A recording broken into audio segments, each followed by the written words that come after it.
ePartrade is a digital platform that we've created basically to make life easier in the business community of auto racing. ePartrade, there is no e-commerce. It's literally a connection just like at a trade show. So now, any time of the year, a buyer could reach out to a supplier. When you see a product that you're interested in, all you need to do is click on request more information, and then from there it is forwarded directly to the buyer or to the supplier. ePartrade really eliminates having to travel, closing down your shop. Now you have a place to showcase globally your racing product and technology.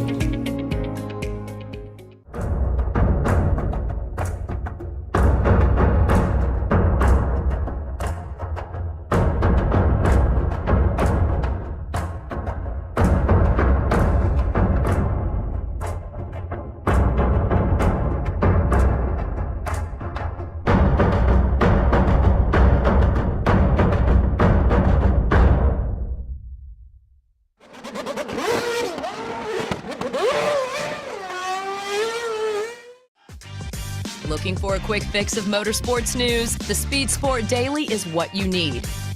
It's a free racing newsletter delivered directly to your email every day. We'll cover the winners and the losers and tell you who's making news off the track. It's NASCAR, NHRA, World of Outlaw, INDYCAR, and so much more. Go to speedsport.com today and get signed up for America's free racing newsletter and get your daily motorsports fix. The Speed Sport Daily.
Land speed record holder George Poteet's Speed Demon rocketed 481 miles per hour at the Bonneville Salt Flats.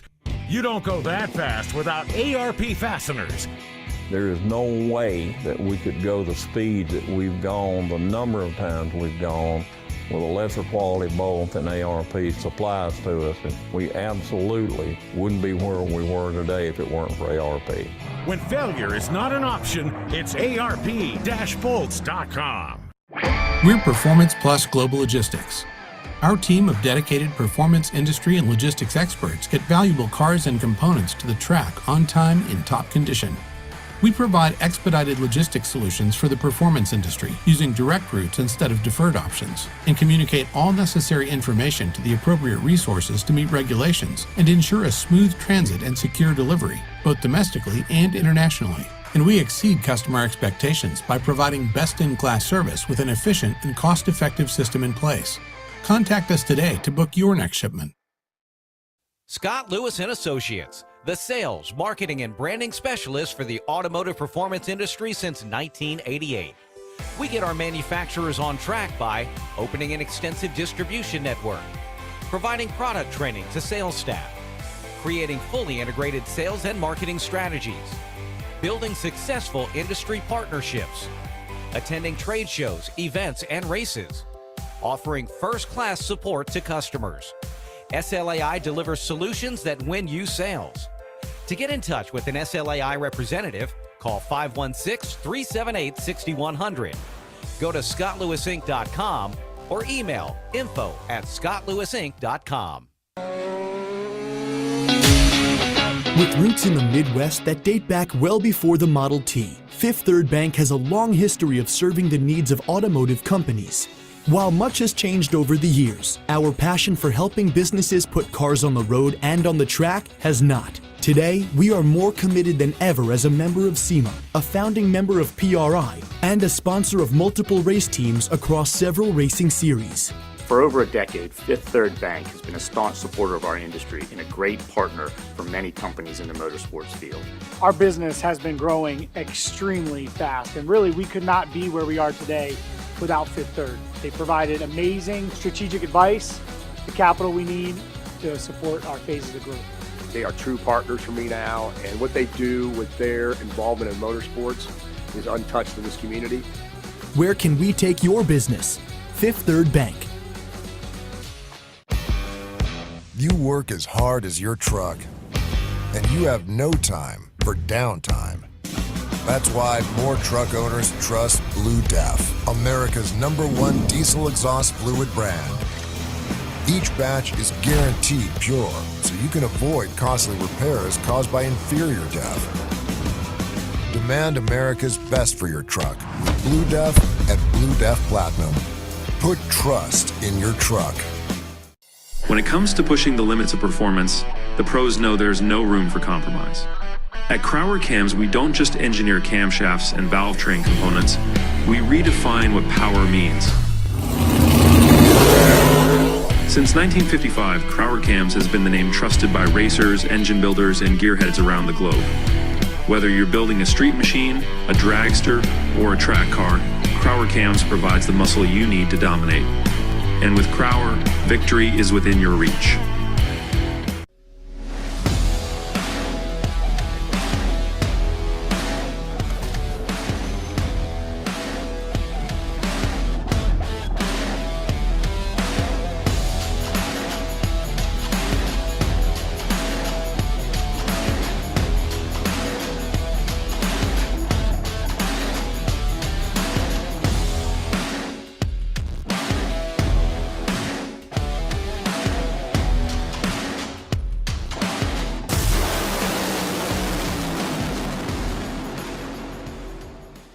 For over 25 years, Wisconsin-based C-Tech Manufacturing has been engineering and manufacturing the toughest, most accessible aluminum tool drawers, cabinets, carts, and tactical storage solutions for America's hardest working professionals. Whatever you need to store and however you need to store it, put your trust in C-Tech Manufacturing. We build it better. Visit our new website at ctechmanufacturing.com or give us a call at 715-355-8842. If you're watching this video, you might be wondering, what is WPC? WPC is a surface treatment designed to reduce friction and increase the strength of metal parts. As much as it might seem like a coating, WPC is actually a surface treatment. Think of it like shot painting, but the media is much finer, like talc. So what you're left with is a super hard, smooth surface that actually has some proprietary dry lubricants embedded within it. For more information, visit WPCtreatment.com.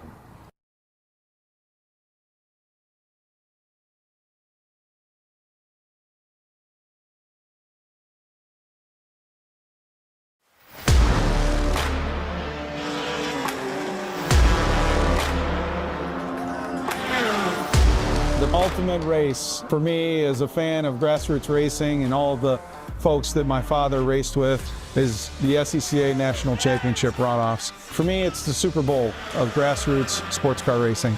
The runoffs are high intensity, competitive, great spirits, and getting that national championship is the best. Winner takes all. The runoffs are the most intense form of club racing that you'll find. It feels very rewarding to be here after working so hard the whole season and finally just getting to the championship and being able to run the best you can. The runoffs are the best week in racing, period. It is what I live for, and I'll never miss it, and I'll come early and I'll stay late. Man, I just love this. This is too fun, Woohoo!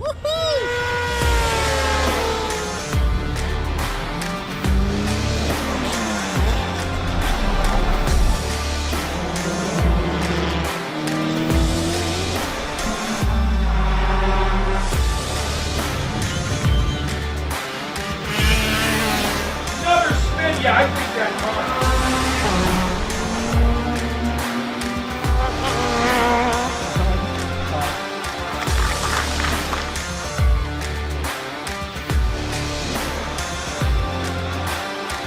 families, individuals. Folks have dreamed of first making it to be a runoffs competitor, being on the podium, completing the race, and then ultimately having a medal put around your neck. And it's an elite company. Paul Newman to Bobby Rahal to Bob Tullius, and then to the latest champions that'll be crowned at the runoffs at the end of the season each year.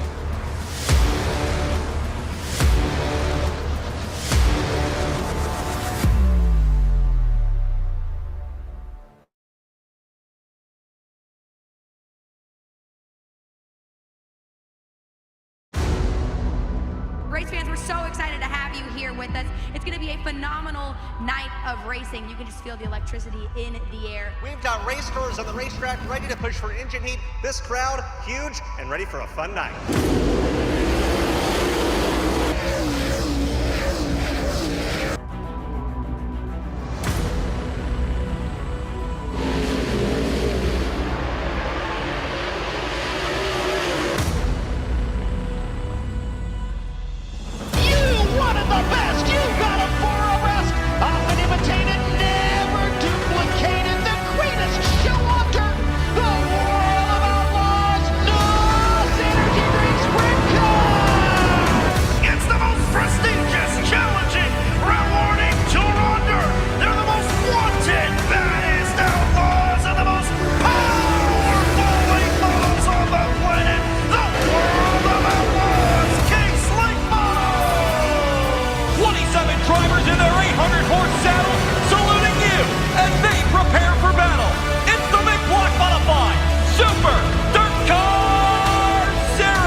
ePartrade is a digital platform that we've created basically to make life easier in the business community of auto racing. ePartrade, there is no e-commerce. It's literally a connection just like at a trade show. So now, any time of the year, a buyer could reach out to a supplier.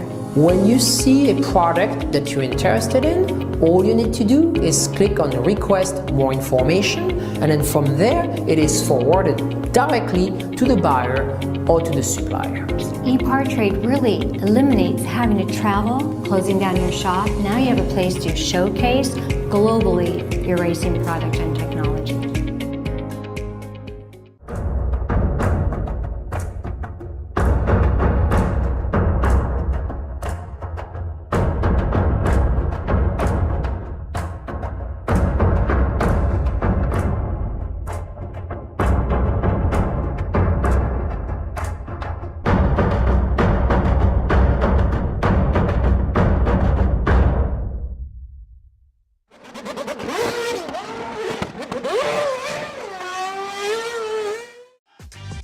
Looking for a quick fix of motorsports news? The Speed Sport Daily is what you need.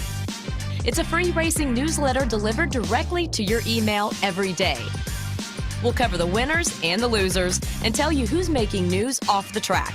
It's NASCAR, NHRA, World of Outlaw, INDYCAR, and so much more. Go to speedsport.com today and get signed up for America's free racing newsletter and get your daily motorsports fix. The Speed Sport Daily.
Land speed record holder George Poteet's Speed Demon rocketed 481 miles per hour at the Bonneville Salt Flats. You don't go that fast without ARP fasteners. There is no way that we could go the speed that we've gone, the number of times we've gone, with a lesser quality bolt than ARP supplies to us. And we absolutely wouldn't be where we were today if it weren't for ARP. When failure is not an option, it's ARP-bolts.com. We're Performance Plus Global Logistics. Our team of dedicated performance industry and logistics experts get valuable cars and components to the track on time in top condition. We provide expedited logistics solutions for the performance industry using direct routes instead of deferred options, and communicate all necessary information to the appropriate resources to meet regulations and ensure a smooth transit and secure delivery, both domestically and internationally. And we exceed customer expectations by providing best-in-class service with an efficient and cost-effective system in place. Contact us today to book your next shipment. Scott Lewis and Associates, the sales, marketing, and branding specialist for the automotive performance industry since 1988. We get our manufacturers on track by opening an extensive distribution network, providing product training to sales staff, creating fully integrated sales and marketing strategies, building successful industry partnerships, attending trade shows, events, and races, offering first-class support to customers. SLAI delivers solutions that win you sales. To get in touch with an SLAI representative, call 516-378-6100. Go to scottlewisinc.com or email info@scottlewisinc.com. With roots in the Midwest that date back well before the Model T, Fifth Third Bank has a long history of serving the needs of automotive companies. While much has changed over the years, our passion for helping businesses put cars on the road and on the track has not. Today, we are more committed than ever as a member of SEMA, a founding member of PRI, and a sponsor of multiple race teams across several racing series. For over a decade, Fifth Third Bank has been a staunch supporter of our industry and a great partner for many companies in the motorsports field. Our business has been growing extremely fast, and really we could not be where we are today without Fifth Third. They provided amazing strategic advice, the capital we need to support our phases of growth. They are true partners for me now, and what they do with their involvement in motorsports is untouched in this community. Where can we take your business? Fifth Third Bank. You work as hard as your truck, and you have no time for downtime. That's why more truck owners trust Blue Def, America's #1 diesel exhaust fluid brand. Each batch is guaranteed pure, so you can avoid costly repairs caused by inferior DEF. Demand America's best for your truck. Blue Def and Blue Def Platinum. Put trust in your truck. When it comes to pushing the limits of performance, the pros know there's no room for compromise. At Crower Cams, we don't just engineer camshafts and valve train components, we redefine what power means. Since 1955, Crower Cams has been the name trusted by racers, engine builders, and gearheads around the globe. Whether you're building a street machine, a dragster, or a track car, Crower Cams provides the muscle you need to dominate. And with Crower, victory is within your reach.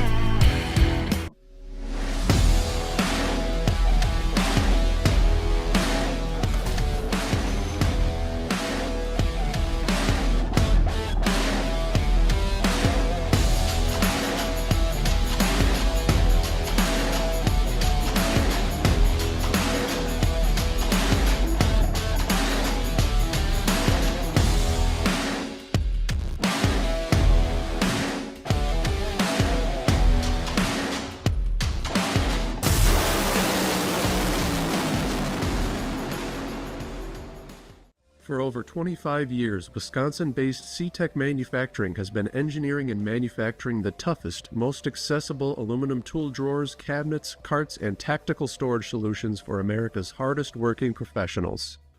Whatever you need to store and however you need to store it, put your trust in C-Tech Manufacturing. We build it better.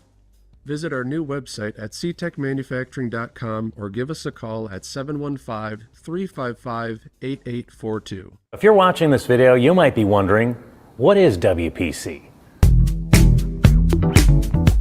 WPC is a surface treatment designed to reduce friction and increase the strength of metal parts. As much as it might seem like a coating, WPC is actually a surface treatment. Think of it like shot painting, but the media is much finer, like talc. So what you're left with is a super hard, smooth surface that actually has some proprietary dry lubricants embedded within it. For more information, visit WPCtreatment.com. Good morning and welcome to Race Industry Week 2024, brought to you by ePart Trade, Racer, and Speed Sport, presented to you by ETS Racing Fuel, Penske Racing Shocks, PIC, Fifth Third Bank Motorsport, Scott Lewis Associate, and Crower, sponsored by ARP, C-Tech Manufacturing, Performance Plus Global Logistic, and 3P Performance Racing Sensors. I am Francisque Savignan, the founder and CEO of ePart Trade, the racing industry, every minute, every day. This is day 3, and we have an amazing lineup of speakers with us today. To view the schedule and the list of speakers, please visit epartrade.com. With me this morning are Judy Kinn, the co-founder of ePart Trade, Joe Tripp, managing partner and CEO of Speed Sport, Scott Shelton, the chief revenue officer of Racer, and our wonderful host, Mr. Brad Gilly. Judy? Thank you, Francisque, and welcome everyone. It has been a privilege to send off this special week of industry leaders, racers, superstars, sanctioning bodies. We just developed this for the industry. And you know how this was developed? Through COVID. The world stopped. there were no trade shows. So we said, let's develop one. So here we are on our 5th annual, which is hard to believe we're on our 5th annual. So we created this week with our good friends at Racer and Speed Sport. And speaking of Speed Sport, on to you, Joe. Hey guys, good morning. Welcome to day 3. It's been a tremendous week, and Judy hit my theme word for today is privilege. It's been a privilege to be part of this for, I think this is our 3rd year. I've been in this industry for going on 2 decades, but one of the great privileges of my career in Speed Sport is having the colleagues like ePartrade to work with, and most importantly, I think for me is the folks over at Racer Magazine, Paul Fanner, Scott, and that whole crew. We talk a lot about the heritage of my brand, Chris Economaki being sort of the dean of motorsports journalism. I think history will look back on everything that Paul Fanner has done and with Racer as being equally important to, the annals of history and documenting motorsports and racing and keeping it relative and moving it forward. So Scott, congratulations to you and all your crew over there. It's an honor and a privilege to be part of this. And I look forward to today's interviews and what more comes out of it. Thanks, Joe. Scott. Yeah. Thanks, Joe. Thanks for your kind words. It's very nice. And good morning, everyone. And for those of you joining us from the West Coast, a very early welcome.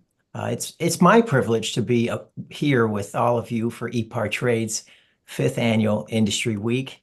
It's a special moment bringing together the best minds in motorsport, innovators, leaders, enthusiasts alike, celebrating everything that makes this industry just so extraordinary.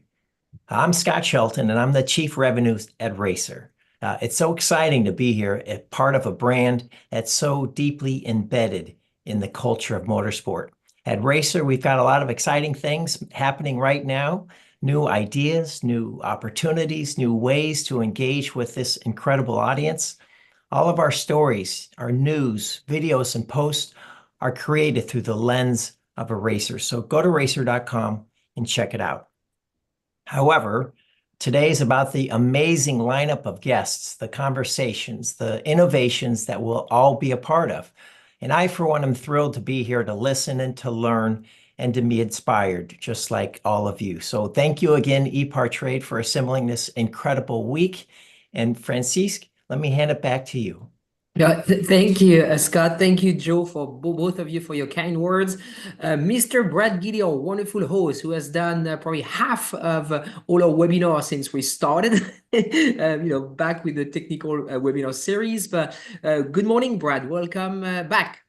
Yeah, good morning to everyone as well. And thank you so much for having me back. It's greatly appreciated. And I know we've got a lot of exciting things that are going to be coming up here throughout the day and really the next 2 days. And, I think of this time of year, for a lot of racing series, they're still fully in their season. For some of them, it's their off season, or as like we like to call it, the non-racing season, because I think, as we all know, that it doesn't stop. This is literally a 365-day-a-year sport.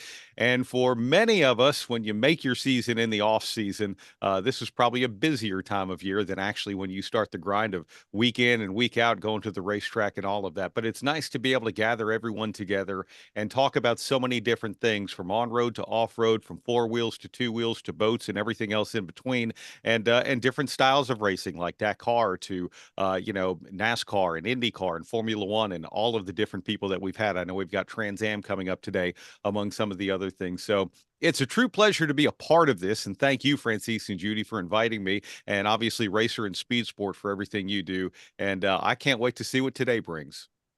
You're right, and you're a lot more than part of it. I mean, I think we have been thanking our sponsors, our partners, everybody, but a big thank you to all our hosts. I mean, you guys make this program what it is, and without your knowledge, connection, relationship with all the guests, I mean, this program would not be anywhere close to what it is today. So no, we very much appreciate everything you do, Brad, as well as all our hosts, Jeff, and everyone at Racer and everyone at Speed Sport. So thank you very much.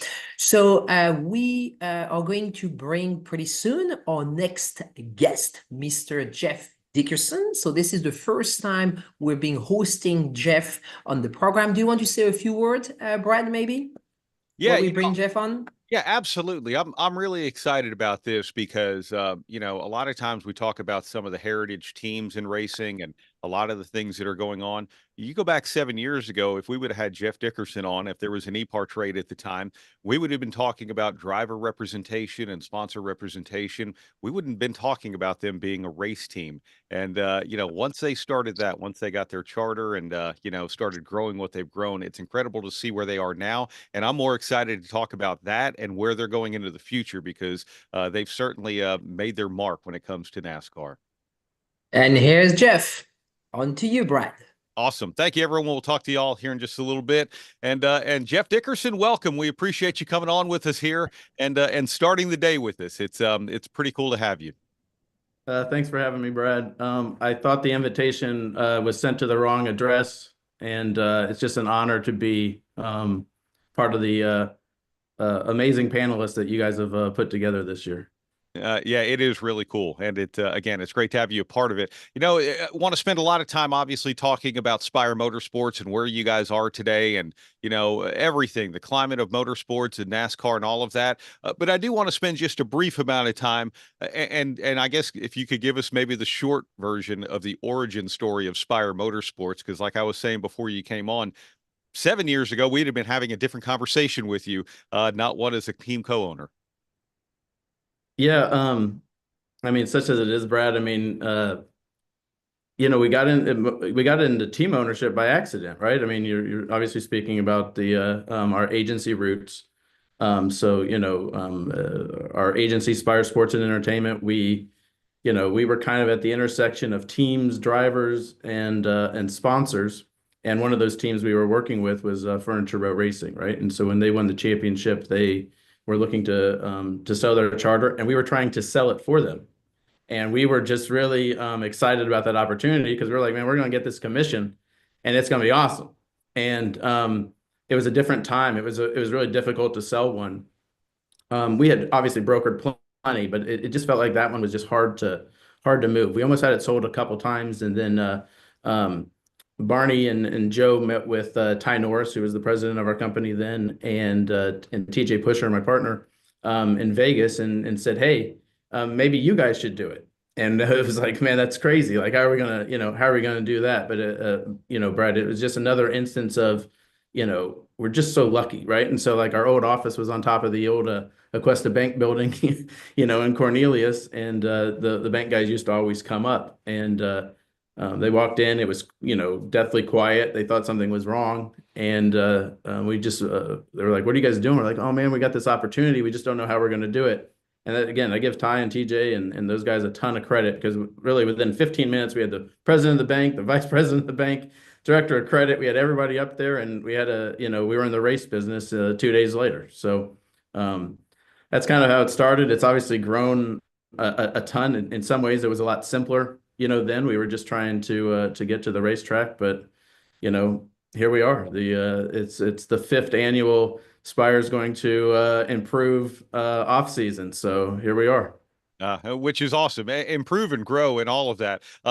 Throughout this time, you start as a race team with no race team assets, and then you grow to running a car and having another car as a satellite, trading more charters than I think any owner has traded since the system has started to where we are today.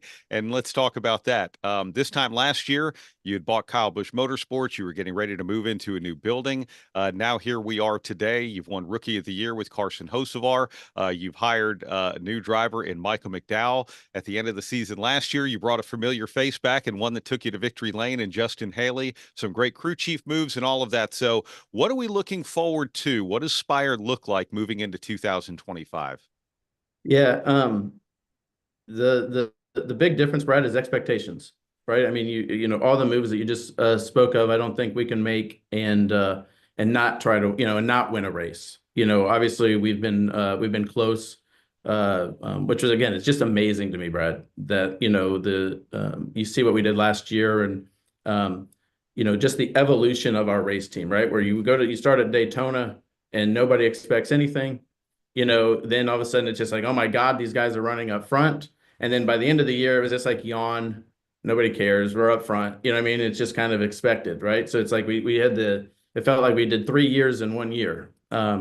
So the amount of improvement that we had for I would say 23 to 24, we almost need to double that to go to 24 to 25. And all those moves that you made, it's one thing to just say, hey, we're going to improve, but all those moves that you just talked about are meant to, absolutely, make it more than words and make it actions. But that's for us, and bringing in Rodney and those guys, it's just like you don't do all those moves and not win a race. So that's absolutely the goal for next season. You mentioned Rodney Childers, and I want to ask you about this because it brings me back to a conversation we had with him on Sirius XM whenever it was announced that he was moving over to your team in 2025. Anytime you're growing a business, especially the way you guys have grown Spire Motorsports, sometimes it's hard to manage that growth. And, a lot of times there are hiccups along the way, and I'm sure you've had those. But what impressed me the most is in talking to Rodney and asking the why. Why this opportunity? Why go to Spire Motorsports as your next, move as a crew chief? And what he brought up was the culture. He said, I went over to the shop and I saw a few familiar faces, people that had left our team over at Stewart Haas Racing and come over in 2024. And really, in talking to them and some other people I know, they talked about the culture of Spire Motorsports and what a pleasure it is for people to literally wake up in the morning and come into work and be around a bunch of like-minded people in a company that's very well managed, from Wednesday team lunches to different things like that. But the one thing that he really focused on was not necessarily the potential for success. I think he knows that's there, but just the culture that you guys have created. What can you tell us about that? Yeah, well, it's not lost to me that I'm on here with you, but it's seriously like, I'm just surrounded by exceptional people.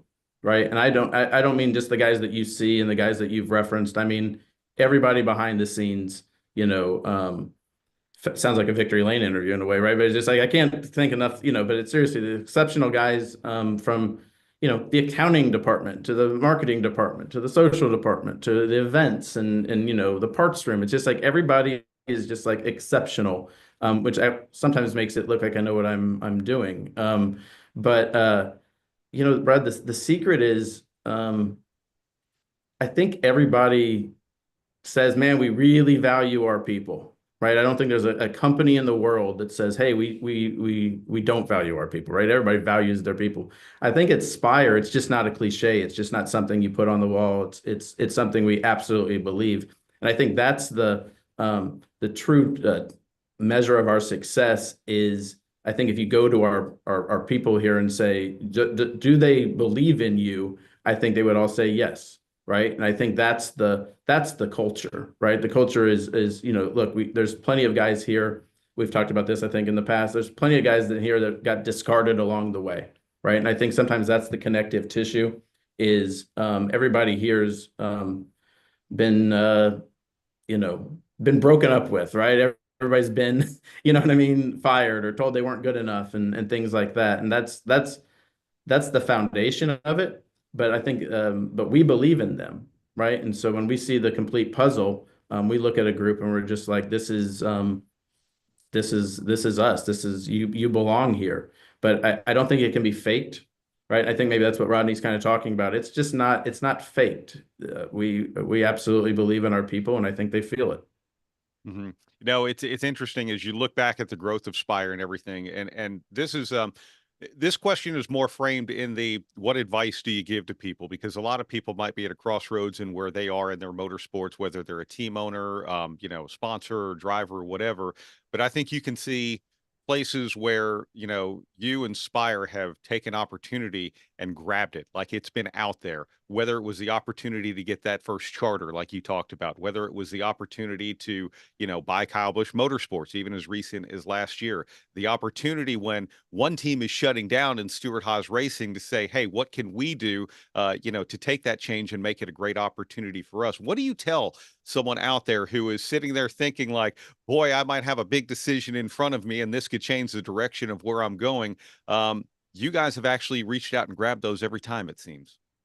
Yeah, I mean, I think if you talk to, any entrepreneur or some of our contemporaries that have jumped into the space, you have these moments where you just, I mean, you got to shoot your shot. You got to, you know what I'm saying? Like, it sounds so simple, but it's like you have to have the courage to just shoot your shot. I know at Spire, obviously we've had to just do it one step at a time. So we couldn't shortcut for many years, right? So for us, it may have been different. We didn't have anything to lose, so it was easy to just kind of like, it was easy to push all in when you don't have, when you have two nickels. But that's what I'd say to anybody. It's just like, hey, you got to shoot your shot. You got to, you don't know the exact moment that's going to be the pivotal one for your organization. And, so you work so hard to put yourself in position to get those opportunities. So when they present themselves, you got to grab them. And, I think if you just do the right things, right? Like I'm a firm believer in that sometimes your opportunities choose you, right? And so like that's where, if you look at anything that we've got in our solar system now, it's all happened kind of by accident, but we put ourselves in position, to get lucky. And I think that's really the biggest thing. And the other part here is, you have to do it the right way. Right. And you have to believe in yourself. You have to, and all that is true, but you have to do it the right way. You have to do it the right way when nobody's looking, right? When you're not, because that's the recipe, right? Because it's, I mean, at least to me, right? So it's like, everybody out there that's like, hey, should we do this? Or, hey, do we expand? Do we do this? Do we do that? It's just like, if you're doing all the right things, sometimes it'll just come back your way. I like that. I think we could almost pull just that clip alone and send it out to everybody if they're actually, wondering a question. And like you said, sometimes opportunity finds you. All right, let's talk about what we've got on the competition side. I always have been of the belief that if you're going to have a healthy multi-car race team, you're going to do it with an experienced driver. You're going to do it with a driver who might be somewhere in the middle of his or her career, whether it's the beginnings of the middle or the end of the middle, and you're going to do it with a young up-and-comer. And from Micah McDowell, Daytona 500 winner, multi-time winner in Cup, to Justin Haley, who you guys just brought back, to Carson Hocevar, Rookie of the Year. It seems like, at least in my model, that you have an absolutely healthy race team of everything that runs the gamut from experience to future potential. Yeah, I think you nailed it. It's like you were in the meetings with us when we were kind of putting it together. I mean, that's the Michael is steady. Obviously, Michael's a leader. I mean, I think the thing where I used to represent Michael back in the day, and I think what Michael brings to the table is a sense of urgency and desperation every day, right? Michael, I just remember him as a younger driver, and I remember him sitting on my front porch one day, and this is probably in 07 or 08, saying, "I'm going to be a professional race car driver. I don't know how." Right? I don't know what direction this is all going to go, but I cannot fail. And that's the other part. If you can't fail, you don't. You know what I mean? If you want to, the advice also, right? When failure is not an option, then it's not an option. And I think that's, Michael is a real example, of that. And you see what Michael did at Front Row, and Michael was very instrumental in building that team. And so when we were kind of like looking, how do we, where do we go next? Michael was an absolute example. I mean, I think you could look in 3 or 4 years, 5 years, whenever Michael's done driving, I think you'll see Michael in an executive role here. I just think he gets it. Justin obviously is we think the world of Justin. I think a lot of people in that garage do. We were happy to make the trade, with Rick Ware Racing there. But bringing Justin home, I mean, it checks a lot of boxes, at least of which the personal relationship, the feel good of watching him walk back in, and him clearly seeing from the very beginning what we were, to what we are to now are two different, entire organizations. And look, but we look at Justin. Justin's not just going to be like the middle guy here, right? And just like, slow and steady. It's like we're looking for big things, obviously pairing him with Rodney.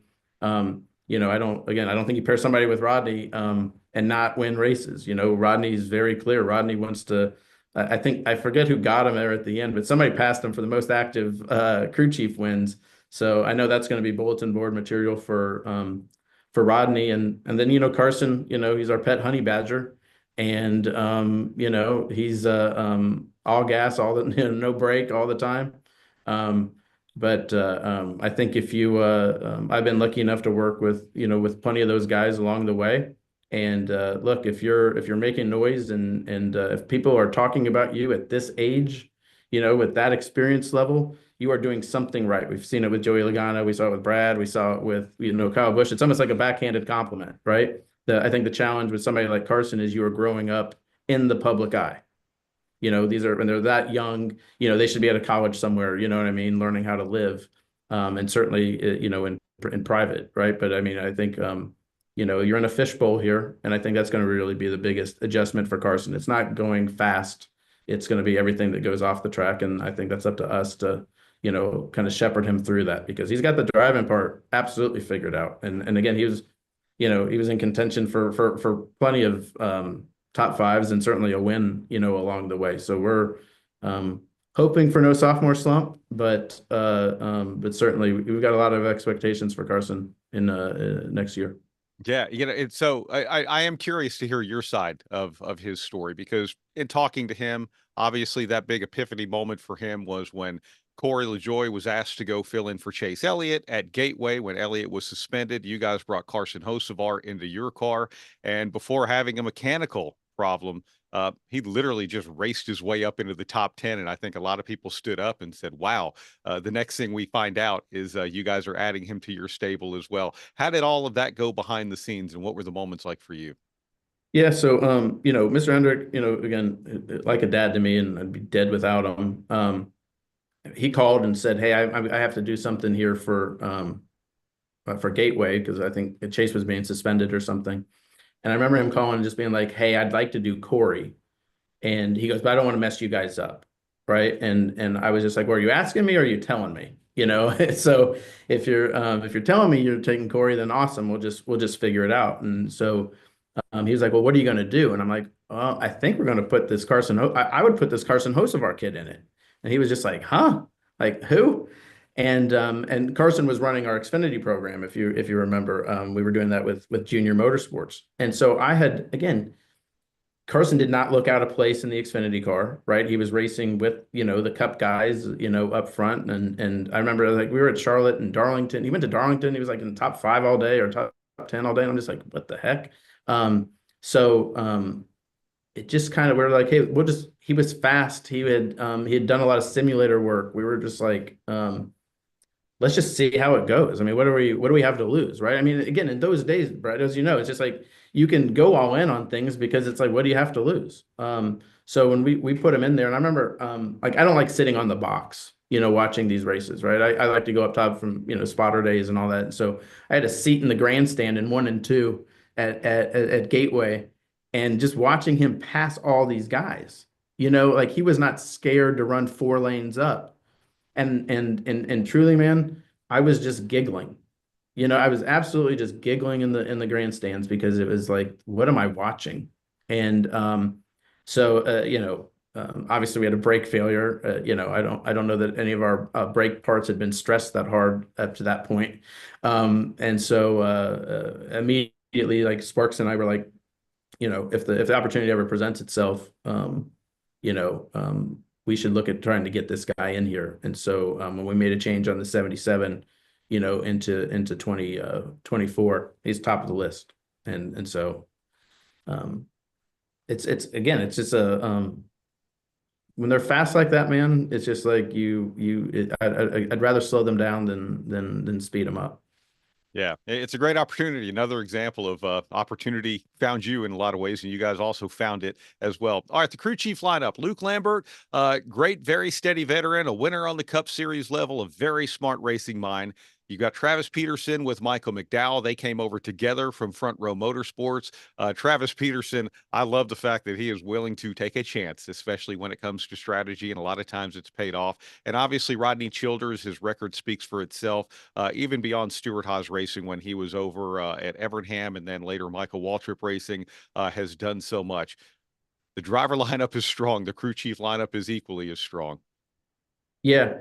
It's the same thing. They check every box. I think, Rodney been there, done that, the one thing I'll tell you, Brad, that I'm more impressed with Rodney now that he's here is, I think, everybody looks at Rodney and you're just like, you can obviously count the trophies and you can, and you see him and there's kind of like this aw shucksy, thing. Like there is a real competitor inside, Rodney Childers. And what I'm super impressed with is just his ability to connect and lead. Like you can already see it, on our shop floor. He's just able to connect with everybody.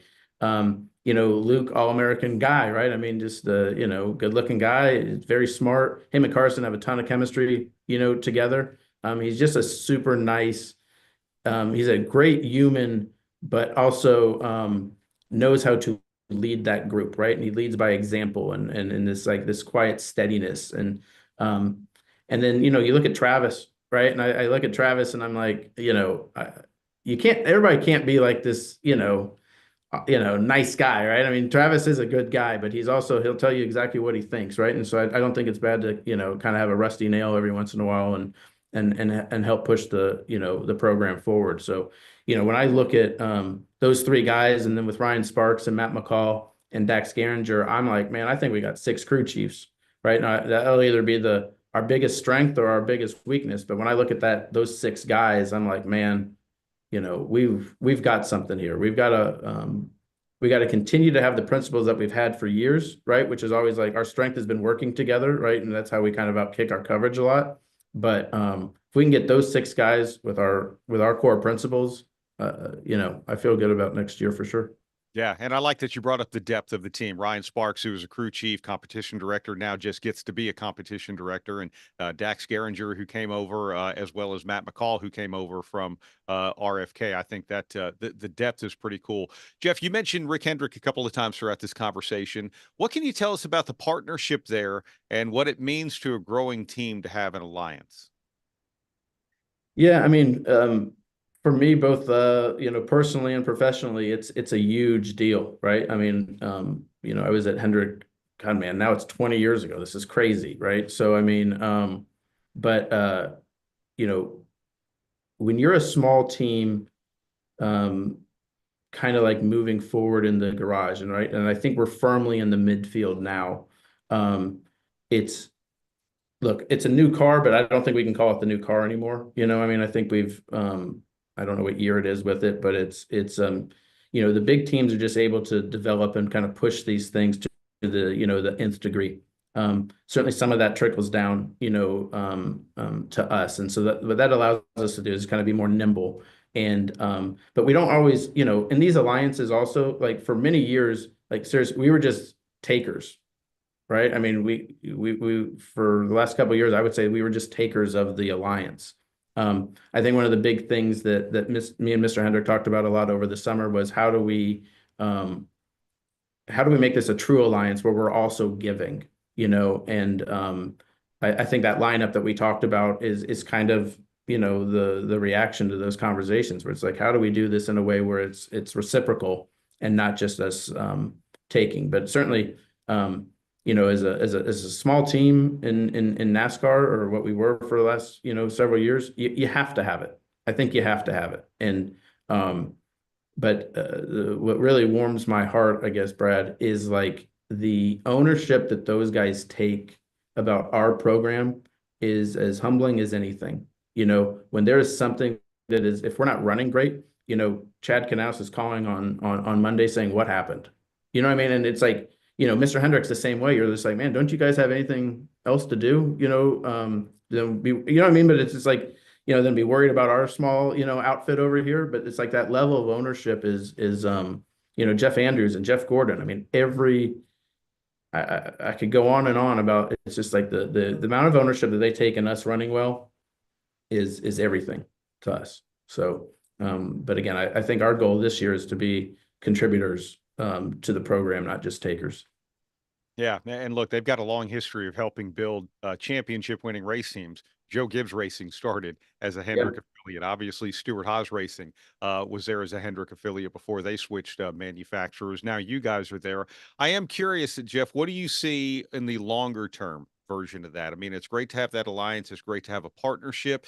Is that is this something that this is just another step in Spire Motorsports, and maybe the next step is for us to be, I guess, a much more independent team, for lack of a better term? Do you see a long-term goal there? I don't know that that's the goal.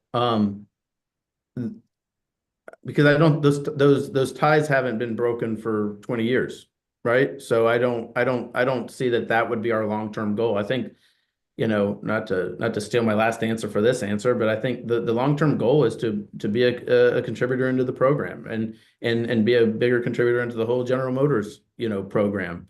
But we want to see their success as much as we want to see our success. And so I can tell you this much, Brad. It was funny. Me and Rodney were just talking about something on the shop floor. I never want to be calling Mr. Hendrick saying, "Hey, we're going to go a different direction." You know what I mean? That is something that's not in our headspace, at all. And but the long-term goal is for us to win championships and contribute to their success as well. Yeah, and what a great way to have a program. Jeff, on the sponsorship side of things, obviously this is something where you have an extensive background as well. How does Spire Motorsports look, and what would you say about the general health of the sponsorship market right there in NASCAR? Yeah, I'm bullish on it. I still think that the NASCAR sponsorship I still think is the best value in professional sports, right? As far as the eyeballs that you get on it and the price point that you pay. Even with the big teams, quote unquote, big teams are offering. I think that's still better than, in any professional league, as far as like the hospitality you get, the access you get, the visibility you get, and I just feel like in NASCAR you're able to talk directly to your consumer. It's not like this broad paintbrush, that maybe the NFL paints their fans in. I think in NASCAR, motorsports in general, really, for that matter, but certainly in NASCAR, you're talking directly to your target audience every day. For us, Brad, again, I think this is just part of our roots. There's an urgency and desperation because we couldn't afford to lose money in the past, right? So, when you can't afford to lose money, guess what? You sell sponsorship, right? And I think a lot of sales, right? There's a lot of the dog ate my homework, it's like, oh man, I had it. And then it, you know what I mean? It fell through. Where I think at Spire, where we've always kind of been, not just for us, but for the greater motorsports ecosystem, we still take deals to other teams. I think with us, there's this desperation and this urgency that we can't fail. We can't afford to lose money. So our guys sell. And knock on wood, that's always, occurred. I would say that our general climate here upstairs, as far as the sales climate, and I hope that, in other motorsports, it's the same way, is we've never been in front of more companies. We've never had as many meetings and phone calls and that we've ever, phone calls returned that we have right now. Just like everything else, you're just, you're trying to close 3 out of every 100, I suppose, right? But and that's success, I think. I think if you're closing 3 or 4 of every 100 things you got rocking, I think that's a really good percentage. So we churn through them, but where we sit, it's sometimes I'll talk to my our colleagues at other teams, and they're talking about this is hard and we're struggling here. We haven't felt it. I think we've got I think I have an exceptional sales group and marketing group here, and they make me proud every day, and they make it look like we know what we're doing. Yeah, well, a lot of excitement with Spire Motorsports right now. We can't wait to see you guys hit the track February 2nd with the Clash up there in Winston-Salem at Bowman Gray Stadium. Jeff, thank you so much for giving us time here today. It's such a pleasure to talk to you. Thanks, Brad. I'll see you guys later. Thank you, Jeff. Thank you very much. Stay with us. And it's almost time to run into our next session. So we're going to basically transition directly to our next session. While we wait for Jeff Hammond to join us, Brad, any thoughts about what a great interview it was? I'll tell you what they've been able to do really over the last 7 years has been incredible. And to see the growth of a team that came from literally nothing, no race team assets, to now a 3-car organization that people are looking at to contend this year, I think that is an incredible story and one that we could all learn from. You know, Jeff has a stellar reputation in bringing on sponsorship, so I'm really proud to have him on today. Yeah, for sure. Absolutely. And I think we've got a familiar faces joining us, right? Mr. Hammond, good morning. Good morning, Mr. Gilly. Good morning, everyone. Good morning. Brad, we'll see you soon. Solid interview. Really enjoyed it. Yeah. Excellent. So next one's going to be good too. I hope so. If not, I know you'll put me in timeout, Judy. So I will do the best I can. And I'm looking forward to having an opportunity to pick the brain of our upcoming guests, Doug Yates and John Dotson. So really excited about that today. I mean, all week's been exciting, and why should Wednesday be any different? Thank you. Exactly. And I see Doug with us, and John should be with us any second. Good morning, Doug. Good to see you. Hey, good morning, Jude. Thank you for having me on. Good morning, Jeff. Good morning, Doug. Always a pleasure. And I know we're going to discuss a topic that's close to you. So I'm excited to have you guys on. Absolutely. Yes, thank you. Good. John Dotson is with us. We're going to wait for him to appear on screen, and then Jeff, you can take over. All right, sounds good. There he is, Mr. Dotson. How you doing this morning, John? You're muted, my friend. How about that? There you go. Now we can hear you. The lips were moving, nothing was coming out. There you go. Hey, Jeff. Good morning. Good morning. I hope both of y'all are doing well in this cold, cold morning here in the Carolinas. Yeah, my car was a little windy this morning when I cranked it up. Hey, Doug. Hey, John, how are you doing? I'm good, man. How was your big event last night? It was good. It was good. We missed you. I didn't know. I couldn't remember if I texted you or not. It's just been a whirlwind, but missed Jeff too. So, but it was a good Stocks for Tots. Well, I'm nursing some busted ribs right now, so I couldn't come in if I wanted to. So I'm okay, but at the same time, I don't go out in public right now until I get a little more healed up. Somebody run into me the wrong way, it hurts too much. Man. Wow. So sorry about that. Enough of that. Let's get down to brass tacks here. We got some stuff that's real important.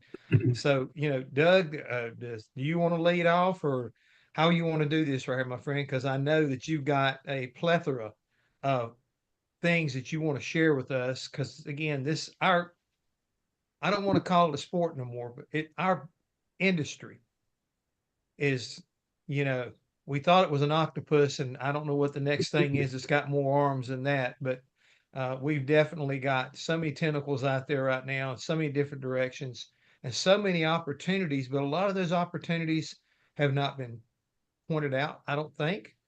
And I think some of the things that we were getting away from, people are giving up on, they don't need to give up on. Does that make sense? Yeah, it sure does, Jeff. I mean, today, I'm excited to talk about Roush Yates, our company, and our partnership with the Universal Technical Institute, my buddy John Dotson, and the relationship that we've had since 2004, and how it's helped build our company, and all the great employees that we have today. 30% of them came through UTI and John's connection there, but it really goes back to me getting a start, my dad teaching me how to build engines, and he always told me, if you have a skill, you'll always have a job. And back then, as you know, racing was it was really just a passion, a hobby that's turned into a huge industry. That's the reason why we're here today. It's something I'm really proud of. But it takes great partnerships. It takes great people. And thanks for Judy and E-Part Trade and you guys having us on today. But our relationship started way back racing with you guys, and then ultimately here at Roush Yates with our buddy Jack Roush. We put this together in 2004. My dad and I had our engine shop with Robert Yates Racing, and the 28 car and the 88 car, and Jack Roush had his cars that we were competing against. We found ourselves the last two Ford guys left standing, and with the encouragement of Ford Motor Company and Edsel Ford, they said, you guys will be better together than apart. And finally we brought that together. My dad and Jack didn't you know, they were competitors. They were really fierce competitors. They wanted to be the best Ford car in town. That was a lot of pride in that, as you know, back in how it used to work back in the day. And so at the end of 2003, we put Roush Yates together here in Mooresville, and I said, we want you to run this company, and want you to build engines for all 8 Ford Cup teams at the time. Later, we added Xfinity and some other things along the way. And I found myself sitting here in my office saying, all right, this is awesome, but where are we going to find some people, and how are we going to do this? And I called John. I said, John, you got to help me, buddy. I'm in desperate need of some hardworking people, and what can we do? And that year in 2004, we hired, you know, many people from 10 people from UTI and John's program, and had one heck of a year, and went on to win the championship with Kurt Busch at the end of the year. I'll never forget John saying, these graduates now have championship rings, and they are so proud, and that's really how we got this relationship started. Can I interject something, John? Because I want to come to you next, and that's the thing that I find compelling and at the same time exciting. And folks need to understand, from my perspective, that I've known both these gentlemen for a long, long time. We were all, you know, we're grassroots racers. But the main thing is, it's always hard to bring somebody in who's got desire but doesn't have experience, and give them the time and work with them when you're running a race team. And tip of the hat to those folks with the mothership, UTI, you know, coming up with NASCAR Tech, and get somebody like John to go in and run it, and have the time and understand what you're needing, Doug, and what he's teaching. Am I right, John? You're absolutely right. And I think the advantage that we have there is me being in the racing industry for 25 years before we opened this school. So you guys are all my extended family, and having those relationships, and for me, you know, being shop foreman and running a shop, I know exactly what Doug wants to hire, and Tim Cindric over at Penske, I know what they want to hire, and Joe Gibbs, I know what they need. So we need those thoroughbreds to come in, you know, ears open, mouth shut. We've all given that speech over the years and had it given to us, and just kids that are ready to come in here and give themselves and do all the right things. You know, I tell them here at the campus, if you want to put on that Pennzoil uniform on race day, you got to be a professional. And that's what Roger Penske expects. That's what Doug Yates expects with Roush Yates engines. And they come here and do it. You know, they come from all over the country. Used to come from abroad, but, you know, now all over the country. And when someone packs up from New Mexico and moves across the country to come to NASCAR Tech, they're pretty serious about what they're doing. They leave their family behind and they want to go racing. And just last night at Stocks for Tots, as a young man from Arizona transferred here, and he told me he wanted to work at Roush Yates Engines. He was at the Stocks for Tots volunteering, clean cut professional young man, and he's going to make it. And that, you know, that's what we're looking for. And that's what Doug's looking for. I mean, you know, the thing is, and this is the other part that I love about what you're doing here, John. You can almost, because of your experience, you can evaluate that passion.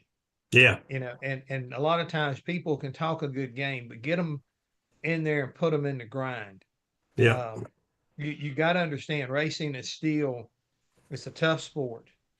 But the other part, and I don't want to leave this without touching on it, is the fact that they come in, a lot of them come in wanting to be, you know, NASCAR mechanics, you know, machinists, whatever, fabricators. But some of them realize, maybe after they get in here and they get to understanding what's going to be required of them, they don't want to do that. But it doesn't mean they can't leave your organization or your school without a diploma and an opportunity to go back to what Doug said his daddy taught him. If you've got a trade, you got a job, because Man, you I'm guys telling have got other options for that. The trades, it's not a pandemic, but it's close to it, skilled labor, you know, and we've started offering a welding, HVACR, robotics, electronics, industrial maintenance. We're doing all of that now, and the classes are filling up. There's such a need for technicians, and it's a misunderstanding here. Yes, it says NASCAR Technical Institute on the building, but we have 14 schools across the country, and it's automotive and diesel training. Here we just have the NASCAR program where we're feeding the race teams, the manufacturers like Doug and Doug's Engine Shop. We're feeding them with the right prospects. But when you leave here, you've taken the automotive program, and you can go to any dealership and become a technician there. Of course, there's different levels of students, but there's lots of jobs. We have 3 jobs on our job board for every student in our school across the country. So the jobs are there. If you have the desire, and I've got 5 grandsons, and they're all going to learn a trade. I don't know what else they're going to do, but they're going to learn a trade as they grow up, and that's what their parents are saying as well. But I don't want to say one thing. I want to talk about first, because we wouldn't be successful without Doug Yates and without Roger Penske and without Hendrick Motorsports. So the first, as Doug said a while ago, he's the first one to hire a NASCAR Tech grad in 2004. I'm like, who's going to try? Who's going to be that first one? And it was Doug, and he got 10 and got him championship rings that year. Doug's the first to hire a female graduate from here. And for years that was taboo. They had to have their own room, or when they traveled, and it was just hard to do. Doug's the first to hire a female for Roush Yates Engines. Then he's the first one to put a female, a graduate from here. Madison Conrad came here from New Mexico. Lots of desire, incredible student, and she's the first female engine tuner in the Cup Garage, all because of Doug Yates and his vision. He's reinvented his business. He's the first one to start a manufacturing business with all his equipment and reinvent that. He's the first one to hire one of our CNC graduates, Darren Rand, that's over there now. So that's what makes us successful, is people like Doug taking a chance with us back in the day. And then now I think we're up to 170 to 75 graduates at Roush Yates Engines. Am I right, Doug?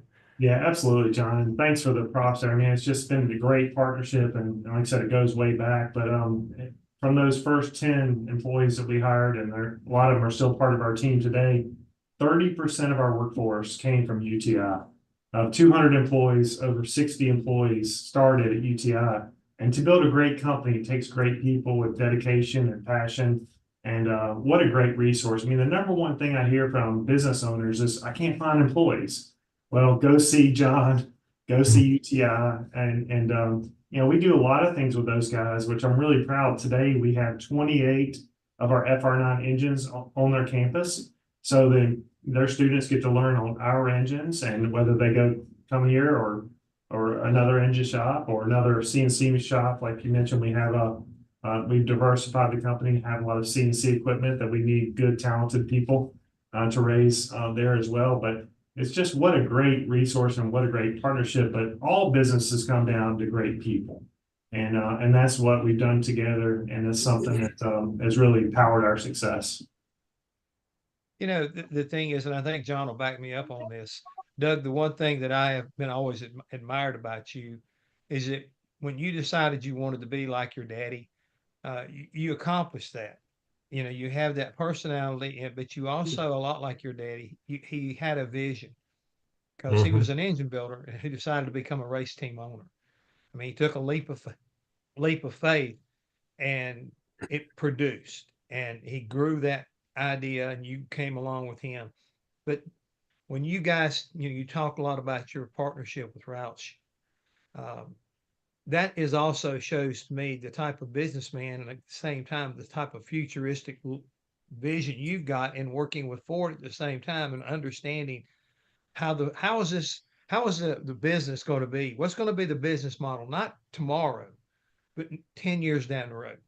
And you guys have now set yourself on a path of, now you have resources like with John at UTI or NASCAR Tech to draw from, but it also shows your willingness to take a chance, as John has pointed out. But it really wasn't taking a chance. It was a fact, I think you did your homework on UTI and realized the program was going to be what you needed, and they had it already in place, and you didn't have to replicate it, correct? Yeah, that's exactly right. I mean, it's, the credit goes to my dad. I mean, he took the chance, and we were downtown Charlotte in a small shop where, he took over at Rainier, and really ended up owning the race team because they decided to get out of the sport. And Davey Allison was our driver, and Davey looked at my dad and said, "Robert, you can be a car runner." And he said, "Are you serious?" And he's like, "Yeah, you have all the skills. You're ready for it." My dad went home that night, told my mom he was buying a race team, or they were buying a race team. They sold their house, moved in an apartment, and that was 1988. I was in college at NC State trying to figure out what I wanted to do for my career. And my mom called me and said, "Hey, look, we just bought this race team and we need you to come back to work for us when you graduate." 1990, I graduated from NC State. Showed up and we owned 3 engines and about 6 race cars and had about a dozen people working for us. And look, in 2024, NASCAR has just really taken off and exploded. And I'm proud of all the things we've accomplished all through those years. But it was taking that chance to buy that team and putting everything on the line and betting on himself and what he had done and with Davey's encouragement.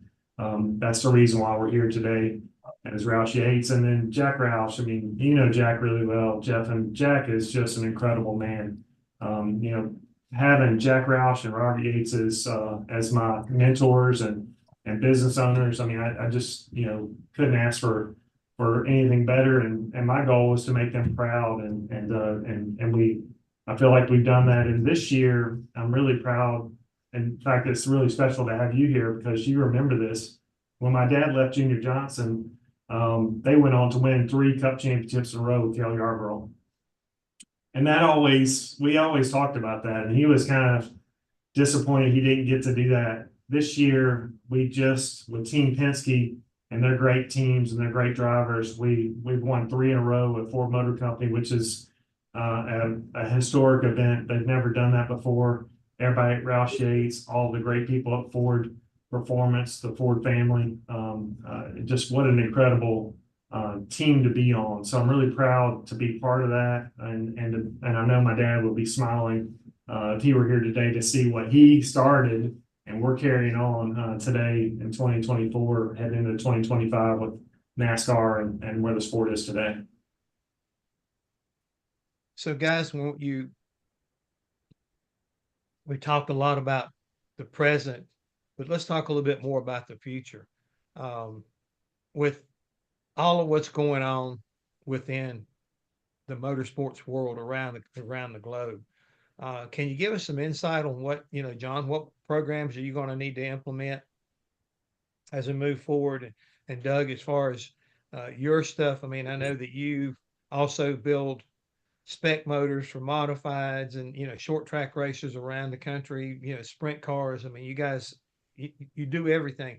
What's going to be the next thing that's coming down the pike? I mean, I've had a privilege this week to talk to NASCAR Euro about what they've got going on over in Europe and how they're growing and getting stronger. So internationally, across the board right now, what's kind of like on the horizon? Well, I'll start. I guess for us, the big thing's EV. We've opened some EV training programs in our California campuses, and we'll be expanding that out. I don't know how EV racing's going. I know NASCAR's dipping their feet in that. I kind of like to hear exhaust and have some noise at a racetrack. But look, it's going to be part of the future, and it's something we have to be talking about. But at our other campuses, Doug talked about what he does here. He supports us here in our CNC program with equipment, our FR9 engines, but all the other campuses are automotive, but they have a power and performance program, which is the Roush Yates Power and Performance Program. So no matter what campus you go to, you get that power and performance. The future, technology is here and it's going to stay here, but people still love hot rods, carburetors, and being able to tune an engine. And that's going to be here too. That's going to stay around. I don't think it's going anywhere. And that's what we're happy about with Roush Yates Power and Performance there. We've talked to Brazil. They've been asking us, NASCAR Brazil. They want some meetings with us. We have had a few meetings. Don't know how that looks, but and then NASCAR going to Mexico next year. There's going to be some changes. One thing about NASCAR is they're going to change, and motorsports. So you've got to be ready for it. And thanks to Doug and the partnership, we're up with the latest technology here and with their support. So we're going to be ready for that change. Yeah, absolutely. And John, it's good to hear that you like the sound of engines. Oh yeah. Yeah. Now, for us, we're always looking ahead. I mean, we're proud to be partners with NASCAR at our CNC facility. We're part of the next gen car program. So we supply all the uprights. We service those for the teams. We make the ARBs. We're currently making the control arms this year. That'll be new for us, Jeff. So control arms and toe links and things like that. So we're always continuing to look ahead. How can we be part of the sport? How can we continue to look ahead? On the engine side, I think it's just more technology, more data, more control systems. I think in the future, the near future, I think you'll see other OEMs come into NASCAR with different engine architectures. So that's something that John Probst and his team at NASCAR really have to figure out is how do we have a pushrod V8 versus a turbo engine or other variants of that. And so those are the things that are coming in the future. So I think for the sport, it's going to be an exciting time. There's going to be change. NASCAR is always looking, like I said, Ben Kennedy, going to the Clash, going back to Bowman Gray, going to Mexico, racing at Chicago on the street course. That's what I like about NASCAR today. They're not afraid to change. It's not just the same schedule every year, which I know we loved. Going to Rockingham and going to, the same old schedule is really fun, but it's an exciting time where they're really mixing it up, trying new things. The new TV package is going to be exciting. I've got to figure out how to find it on my phone app or whatever. My daughters are seniors in high school, and now you can watch everything on YouTube TV. But I think, you have to continue to embrace change. And of course, we all love and have great memories about certain days and eras in our sport. But you look on pit road today, the guys changing tires and jacking the car, and you were one of the best ever, Jeff, jacking the car and John changing tire. But you look at the athletes now are incredible. I mean, I walk down pit road and I'm in awe of the interest in our sport. And that alone, I think, brings different people and different involvement in our sport. So to me, it's an exciting time. And I think if you embrace change and you embrace the future, you have a better outlook on life. And all that we want to do here at Roush Yates is be part of that, be part of Ford's program, be part of NASCAR's program, and continue to just be part of the future of the sport. And that's something that I pride ourselves on here, and we're always looking ahead. Speaking of looking ahead, we've seen Chevrolet last year went to Le Mans. We know that Ford has been back and has won Le Mans several times. Key moments like that in these manufacturers, I guess you might say history. How does that affect y'all? I mean, as far as, is that something that you embrace to be a part of? Because again, when you talk about the championships, the 3 in a row that Ford has won, those kind of nuggets, whether it's the 24 hours of Daytona, the 24 hours of Le Mans, it doesn't matter. When you win, especially one of these prestigious events, what it does for your organization as well as the people who work for you. I mean, they take a lot of pride in that. I mean, I don't care which manufacturer it is. But when you guys have the ability to kind of help shape or be a part of and encourage that kind of stuff, I mean, how do you view that? Yeah, I'll jump in, John, if that's okay. I mean, I had to tell a story, and everybody knows the Ford versus Ferrari story where Henry Ford II, the Deuce, Etzel's dad, wanted to beat Ferrari so bad. Finally, they went to Le Mans 1966 and beat Ferrari, finished 1, 2, 3. So fast forward 2014, coming up on the 50th anniversary, Edsel calls and said, I think we want to go back and win the 50th. And said, well, wow. And we want you, Roush Yates, to build the engines for that, because we had done the road race program, the Rolex 24, won that several times. And so we were going to race the 3.6 liter EcoBoost engine, twin turbo, and get ready. And that was a pretty intense call. And so in 2016, our team with Chip Ganassi Racing, Multimatic, and Ford went to Le Mans 50 years to the day and won that race and beat Ferrari. And it's just something that I still get chills just thinking about us being involved in that program. All of our employees, some of the UTI graduates were on that program. And to be able to race on an international stage and to bring that home with Ford Motor Company, and for Edsel and for Bill Ford and Will Ford and their families is something that, man, that's as big as it gets. We want to be able to celebrate that. That tells you how confident Edsel is in you, Doug. And, you wait 50 years and say, well, let's just go back and win it again. And you pulled it off. It was that easy. Let's just go back and do it. It's been 50 years and we'll win it. And you did. And I don't know if Edsel is watching, but maybe somebody can give him a recording. But his dad used to say, just win. And really strong statement. And that's what Edsel told us. He said, just win. And he expected nothing less than that. And our team here at Roush Yates delivered that. And we're really proud of them. Well, it's funny that both of you are kind of like echoing the same thing, because to me, our industry as a whole is benefiting from what you guys are accomplishing right now at NASCAR Tech and over Roush Yates. And, so I think, maybe you need to get that saying and put it above your doors, just win. Yeah. When you walk in here, you're just going to win. And it doesn't have to be the race. It could be it doesn't have to be Le Mans. It's when you come in here, when you leave here, you've won because you got an education, you've learned how to get you that trade, and you're able to take that and move it forward in your life and your career. And all I can say, guys, y'all are doing one heck of a job, and you're making a lot of young men and women very excited to realize that they have an opportunity, and you guys are giving them the opportunity to do what they want to do, and that's just win. So great job. And again, appreciate you spending some time here with us this morning, and keep up the good work. Yeah. Thank you very much, Jeff. Thank you all for having us on. Thank you very much. Stay with us. We're going to run a little short video from our partners and sponsors, and we will be right back with you. Thank you very much.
Land speed record holder George Poteet's Speed Demon rocketed 481 miles per hour at the Bonneville Salt Flats.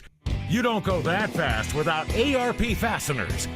There is no way that we could go the speed that we've gone, the number of times we've gone, with a lesser quality bolt than ARP supplies to us. And we absolutely wouldn't be where we were today if it weren't for ARP.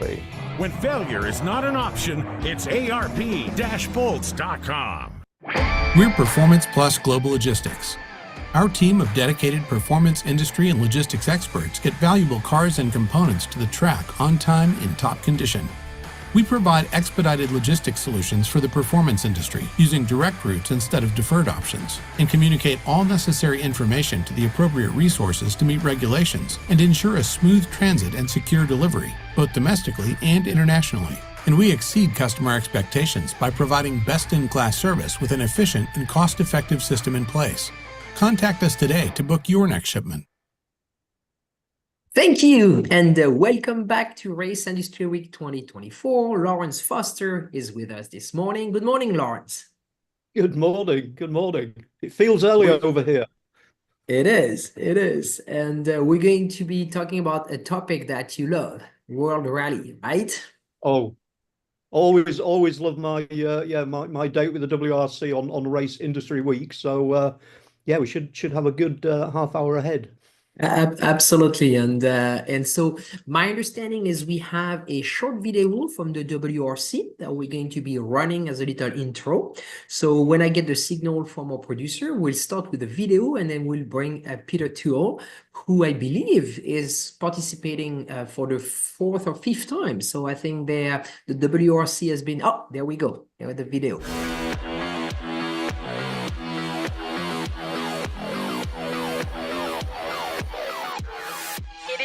A heck of a season ahead. Let's see these guys off the line. Look at that. That's amazing. Class, isn't it?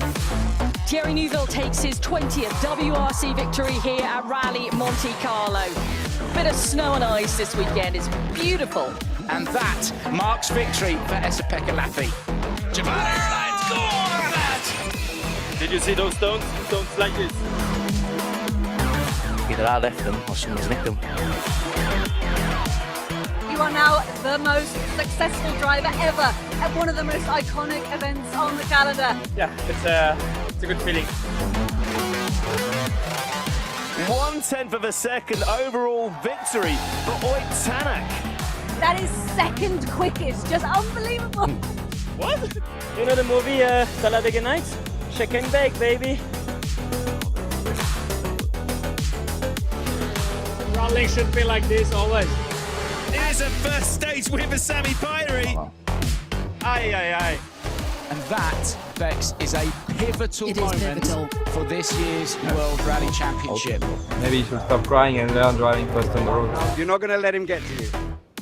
Nothing to say. Ah, it's a disaster. It's a 21st career victory for Thierry Neuville. That is really thick fog now. That's mad, isn't it? Yes, it is. Oh no! That's going to change things around now.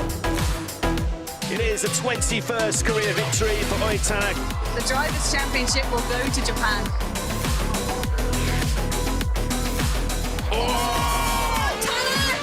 Tanak is off the road. Toyota are the manufacturers' champions. They retain that title. Thierry Neuville is champion.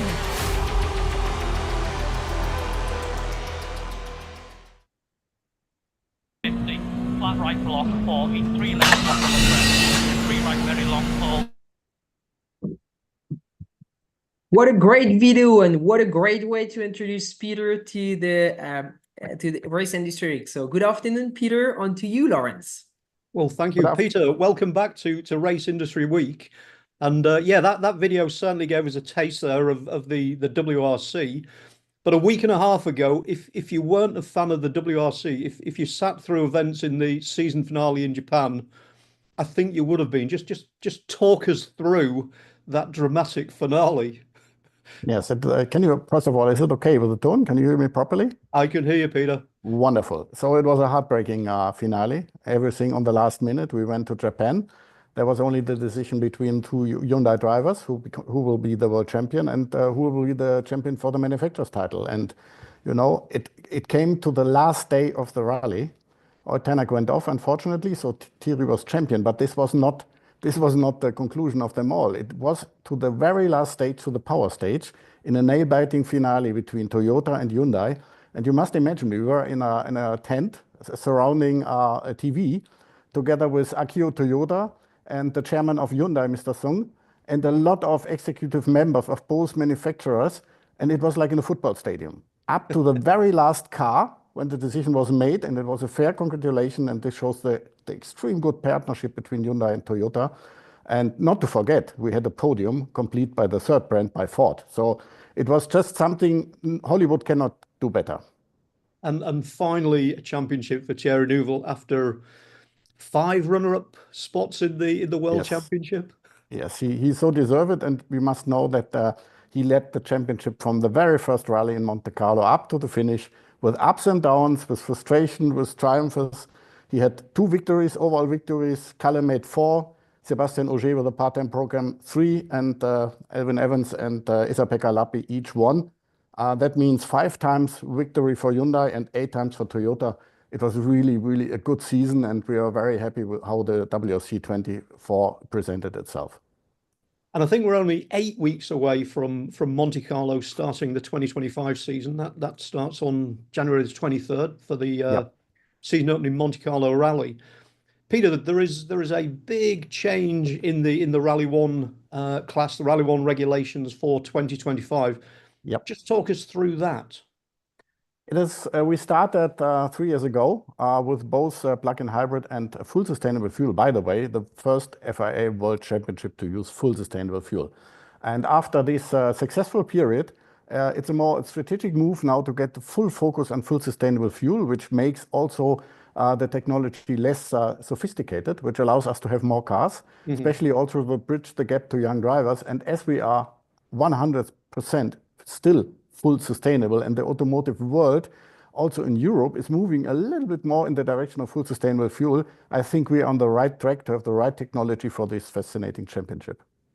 And in terms of the performance, taking off the hybrid, removing that weight, slight adjustment to the engine restrictor, but we should see cars that are comparable in performance to the 2024 spec Rally 1 cars, correct? 100%. There will be a lot of spectacle. And let's say the engine mapping has to be revised a little bit, because in the low revs, the hybrid gets some extra boost. Now it's gone. So they just changed the ratio of the gears a little bit. But you can be sure these cars will be ultra spectacular and performant as they were.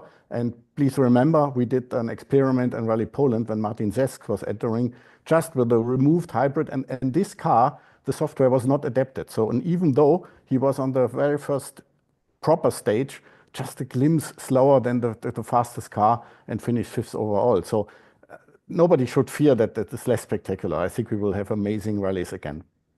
Now, you mentioned Martin Sesk and the fact that you had a good dress rehearsal for this with his performance. So young drivers and local heroes, in terms of bolstering the factory ranks, is that a real possibility for 2025, seeing an increased Rally 1 field? We do this with the manufacturers. You must know that we cannot cover the full program for a young driver in Rally 1. This is not what we can do. And also we have to be neutral on that. But all manufacturers know that we will support if they selected young drivers to compete in. So it happened with Martins. So it happened with Sami Pajari. We also gave some funding to Toyota. Now Sami is on a full-time next year. And we will do also in the upcoming season. So for all 3 brands, they get some funding from us. It's let's say it's just a kickoff to get things moved. But you should not forget that we also have a huge support, especially on overseas, for WRC2 competitors by logistics support and so on. And this was the reason this caused a full field of competition. And also, I nearly forgot it, the decision in WRC2 also was in Rally Japan on the last day of the rally. So nothing can be better, and we are working on it that at least this tense and this spectacular fight will be the same in 25. You mentioned WRC2 there, and obviously an incredible strength in depth in WRC2 at the moment. Great to see Sami Pajari moving up into a full-time Rally 1 seat. Fingers crossed that maybe there is opportunities for Martin Sesk beyond just one-offs. But looking at WRC2, is that optimized and working the way you want it? I mean, 7 events, as you say, a title that went down to the wire in Japan, but with one of the title contenders sat back at home on his settee, kind of watching rally TV. I mean, is there a way of sort of getting more head-to-heads between the top guys in WRC2? Not putting you on the spot there, Peter, but yeah, I would love to do so, but you should not forget, if we say WRC2 is open to 13 events, then the guy with the biggest pocket, with the biggest budget will win. On the other hand, we must have a fair chance for that, and it's always that some fights will done remotely, let's say this way. But if you look back in the World of Rally Championship, even in the times of Walter Röhrl in '82, he was not competing on all events. It was also tactical, because he had this Opel Ascona 400 rear-wheel drive against the Audi Quattros, so he also selected his events. It's a kind of tactic, And you should not forget, even if there is a WRC event, and let's say one of the main title contenders does not have his opponent fighting against him, there are kind of locals and guys. So it's no easy win on no rally at all. So therefore, I think the sporting value is big. And in order not to have the guy with the biggest pocket, with the biggest budget to win, this is no other possibility than do the 7 nominated rallies, 6 best result counts. And going back to Martin Cesc, looking at him as a case study for how the ERC can be a real sort of hothouse for new talent. Just talk to me about how the ERC, the pyramid into WRC kind of works as a maybe a destination in itself, but also as a feeder to the WRC. Or let's say did it for a while, but still want to win rallies. And then they go to ERC. We saw this with Hayden Paddon, 2 times European champion. We saw it on the other hand, people coming out of the ERC, like Robert Wirwes, another shooting star, going to WRC, performing super well in Rally Poland. I remember that. And there are much more examples. So that means even if a driver has not the budget to do WRC2, he can do ERC and win overall rallies. And on the other hand, if he gets his partners, his sponsors, his budget together, he can move up to WRC and go for the big title in WRC2. So for us, it's a clear benefit. We see this on the number of entries. We had on some WRC events, we had 40 entries in the WRC2. And in ERC, it's also a story of success, having 30 to 40 cars in the top category. Not on each and every round, yes, for sure. But we have a straight development on getting larger fields and quality plus quantity. So this is really, and the sporting value, you can ask Hayden Paddon how much he has to fight. You can ask Mats Östberg how much you have to fight. So this is a clear sporting value, and this sporting value helps us to get young drivers for the WRC. And in terms of integration of events as well, it seems that the ERC, especially with rotation of certain rallies, the ERC seems to be becoming more aligned with the WRC in that respect, moving rallies in, moving them out, allowing them to sustain themselves at a high level, maybe before entering the WRC. Yeah, that's a clear example was Latvia, for example, this year. And on the other way around, it was Estonia going back because some event organizers, some countries, they don't have the budget to do it every year. On the other hand, if they take a break for 1 year, all the volunteers and the whole structure of the organization is gone. This makes it very difficult. And this is an ideal thing, especially in the case of Latvia and Estonia. It was agreed between both parties, between us and FIA for sure. And then it was a win-win for everybody. And so it is, for example, next year with Croatia. Croatia will be part of ERC. It will be a very good event for ERC. And after 1 year, they will come back to WRC. So this is something we can work with. Rotation has to be done reasonably and in agreement with all the partners. I can hardly think that we would do a rotation in Sapphire Rally Kenya. But for this, especially for European events, you should not forget we have a limited of slots available, but a lot of demand, especially in Europe. On overseas, we have to grow the championship as a global world rally championship. So there will be naturally in the future maybe less European events. And in order not to lose them totally, there's always a chance to play this game to have this rotation principle. And looking at the 2025 calendar, a couple of interesting additions and a different spin on 1 or 2 rallies. The return of Estonia, Spain's round moving to the Canary Isles, which I guess technically maybe that means we've got a second African round next season. And also this interesting there with the South American doubleheader where we have Paraguay and Chile. 2 events in the same region within a couple of weeks with it. Is that a blueprint for the WRC in terms of sustainable travel, in terms of how you kind of see the global footprint developing? That's exactly the point. But therefore you have to have 2 markets, 2 event organizers who are professional and very much committed to do so. And luckily with Paraguay, it was amazing. Simon Larkin, who is doing our calendar and is our event director, he was there and they created a video and it was looking like the rally already started with the president of Paraguay sitting with him in a Toyota with rally stickers on, driving through crowds, everybody cheering. So I cannot wait to see this event to come. On the other hand, we have Chile. They now delivered, again, a stunning event. So you transport the cars there, and then you have truck transport. You have time go from one rally to the other one. It saves budget and it saves footprint for sure. So this is going to work. Therefore, these back-to-back events is an ideal situation. And also, obviously, now that the Central European Rally has matured and proven itself, 2 years, it's on the calendar for the third time.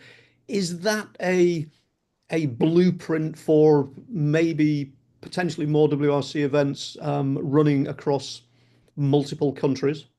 This is let's say a very ambitious project, and it runs quite well, but we should not forget it's very complicated. And I can only praise the organizer, which is a common effort between ADAC in Germany, OMTC from Austria, and the Czech Republic, the Czech Federation doing that. There will be next year, so far as I've heard from the organizer, a little bit less complicated, because we had a long days, long transport roads between the stages and so on. And let's say blueprint, for the moment, it's a unique event, but we are not against that we are covering borders. And by the way, not to forget, when we are in Paraguay, you cross the bridge and you're in Argentina. Yes. So this is something also, because we still in love to go to Argentina one day, but we can get all the spectators, all the fans already in. And there are some talks ongoing, but I cannot release everything. Otherwise, next year I have nothing to talk about. Well, another 2025 change as well, moving from Japan as the season finale and an all asphalt rally into a new event in Saudi Arabia. So maybe the roughest of the rough when it comes to a gravel event. That's a change in tack. I would not say it's a rough on the rough. It's variety. As far as I learned, I was not there, but Simon Larkin was there, and our team was already there. We have 3 rallies in one, 3 different surfaces, all kind of gravel roads, but not that I was told that it's a very tough, a very hard event. For us, it's a strategic move. Should not forget, these countries, they do a lot in growing. They have a middle society who are fighting in the car passenger market for sales. For example, Hyundai is very strong in car sales. Ford is very strong in car sales. Toyota is very strong there. And this is an ideal possibility to make advertisement for the manufacturers to be presented. On top of that, we also think about to move the Middle East Rally Championship again, because I remember in the 80s, we have so much good drivers with the former Group B cars competing. We kind of lost them. And we hope that we can reignite the passion for rallying, having this rally there, and boost also a little bit that we have more participants from these countries. And by the way, do not forget, our FIA president comes from this area, super successful at his time, and something like this we are missing. So moving it on to 2026, you mentioned Simon Larkin there being the prime mover in terms of bringing in new events. He has noted that a priority for 2026 is a US round of the WRC. Yes. It seems that is, well, I wouldn't say locked and loaded, but can you just describe to us the sort of like the route through 2025 and into 2026 to make sure that a US round is on the books and is ready to go? Ready to go would be a little bit optimistic at the moment, but we are exactly in our plan. We will go there for 26. This is our commitment, and this is nothing we are discussing anymore. So therefore, there will be a test event in 2025. This is also in the books. Details has to be put out. We are also now getting close to the rallying community. We have support and we have good talks and coordination with our ARA, with local championship organizers and the local federation in every step of the planning. And at the moment, it's too early to discuss the details, but we are on a good way. And it's also no secret that the mountain roads of Eastern Tennessee are very suitable for our event. They are epic, and they will add really a sporting challenge. And you know what my colleague Mark de Jong, who is in the project, told me, that we are using original roads of the bootleggers. And the moonshiners. Yes, and by the way, you had just before the session was NASCAR, and as far as I remember, with my limited knowledge, that NASCAR also came out of this kind of smuggling very nice whiskey and so on. And by the way, I have been in Tennessee, and I really loved what they produce there, and especially the area of Chattanooga. So it's another more reason to go. But let's say, don't drink and drive. On the other hand, we know that we have to offer something different. We have to offer a show. So therefore, we are now really have a white piece of paper which we are drawing out our ideas together with our US partners, and we think having good spectator access to limited areas and to gallery areas, because we know that the tradition is, I think last time we were there, Olympus Rally in '88. So it's a long time ago. And it was not overcrowded by spectators, let me say it this way. Now we would like to really make an impact. That means also that we have to offer a good program. Let's say in Finland, the traditional guys are used to walk hours through the forest to be at the crest and stay there for the whole day and walk back in the evening. This is, I think, not what American spectators are used to, because they're used to go to NASCAR, have a full day party and so on. Okay, we cannot offer that, but we are in contact with NASCAR to learn from them. We are still able to learn, but we must create a good opportunity for easy access, and that is a family experience. And this is what we want to do, not losing DNA of rally, but do it different. This is our plan and our ambition. How important then is it for you to have that sort of the strong links with ARA and know that there is a fan base to build from? It's very important. And I have a huge respect of the whole organization, how they do their championship. It's driven by enthusiasm. There's a lot of good drivers there. Okay, not so many. There is also room for improvement for the cars. I saw some older cars, but I appreciate the whole spirit of the ARA, how they do the rally. So, and we are not coming as invaders. We are coming as friends. And again, I must say that we want to learn. We want to learn to deliver the best project altogether. This is our target. And in terms of obviously US fans being primed for WRC appearing in the US, how important to that has Rally TV been? And this is, we're now coming off the back of the first season of round the clock Rally TV. How important is that in terms of making the connection? This was paving the ground for us, because we saw that there is a rock solid fan base, and a lot of people love to see rallying because it's spectacular. You just saw the video, and this makes me also totally confident. If we do it in the right way and put all the pieces together, I think we will run through open doors. You should not forget the last attempt in the 80s. There was no TV at all. There was some guys going in the forest editing some clips. The technology was not there. It was never the live broadcast of rallies like Rally TV open new possibilities. And with our international and worldwide fan base, especially in US, we are confident that I think people would like to see it in real life. Peter, I want to move you on something that I know is, well, very, very close to your heart, and something that you're directly involved in. The Beyond Rally Women's Driver Development Program. You actually are heavily involved in that. We just saw on CER a sort of a three-way, I think shootout is the wrong word.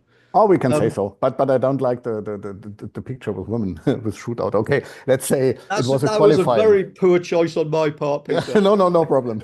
We know what you mean. But we've now got a situation. By the way, just to sort of backtrack as well, 3 drivers who were assessed on CR, but from a pool of 15. Including Madeline Tabor from the US. So a real sort of global class whittled down to the 3. But just talk us through that program and how we haven't sort of resolved a winner yet. We're still sort of in the stages of finding the winner. It was so not planned what we are now doing, but you must see that the rally starts and the German lady had a fuel pump failure. So the first day was gone. So no direct comparison, just some stages. On the next morning, when everybody, and I made a reset. I said, because we cannot take a decision because somebody has a mishap on the technical side. Would not be fair. So we made a restart for Saturday. On the restart of Saturday, the lady from Belgium went off and killed the suspension. So again, no direct comparison. And our Scandinavian, our Finnish woman was good, but she was not on this speed like the others were. So what to do?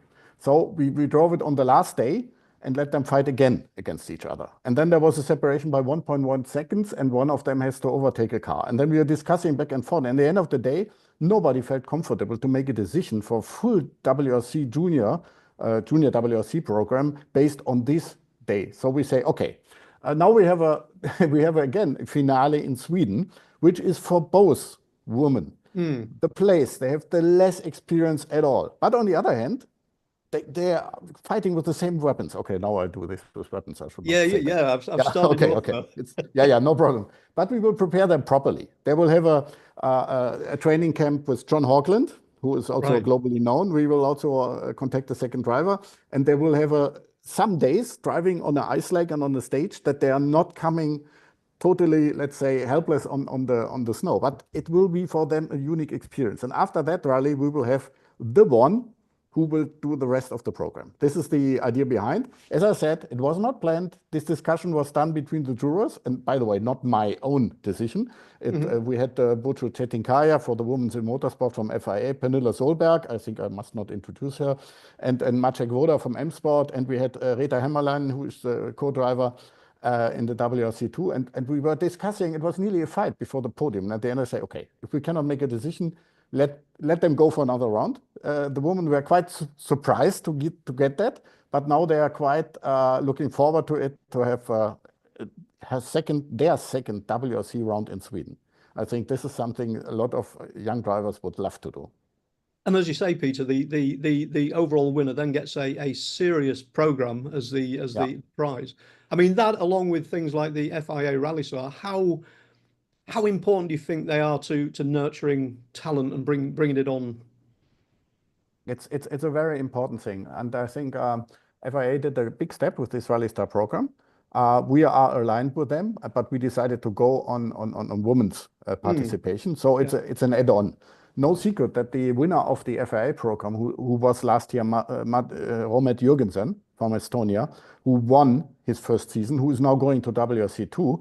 And there is also Taylor Gill from Australia, who's doing another round in the junior WRC. These are really good and fast drivers. And I must say, if I look on our women's, we selected, the one did her third rally overall.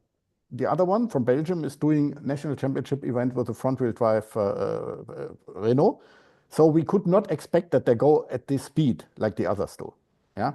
So therefore, I would say we should be fair. The expectations is not that one of them win the championship, but we have some expectations that they are able to match the speed. And I must say, when we had this Sunday, let's say fight, they come closer to the fastest time in the category. At this time, Central European Rally was not a round of the junior WRC, but it was a round of the WRC3, and there were really good guys fighting. So it was good to see. At the beginning, they have 2 to 3 seconds, sometimes 4 seconds per kilometer, and at the end, they close the gap to 1.5. So I'm confident there is some potential. Maybe we are surprised in Sweden.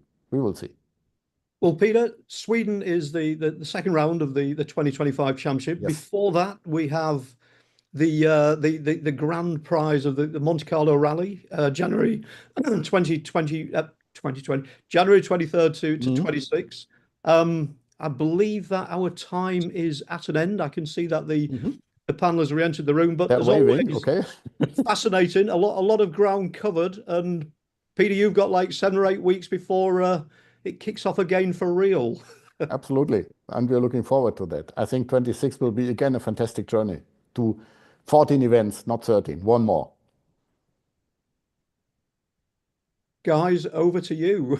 Thank you, Peter. Always a pleasure to have you on. I'm a big WRC fan, and I grew up watching rallies, so big. And I didn't know you were a 3-time German co-driver champion. So I learned that recently. So congratulations. Who was your driver? It was Dieter Depping, who was afterwards the test driver for Volkswagen in the WRC project. And yeah, it was a good time, but it's now a very long time ago. but still, still my heart is still also on the emotional side connected to rallying.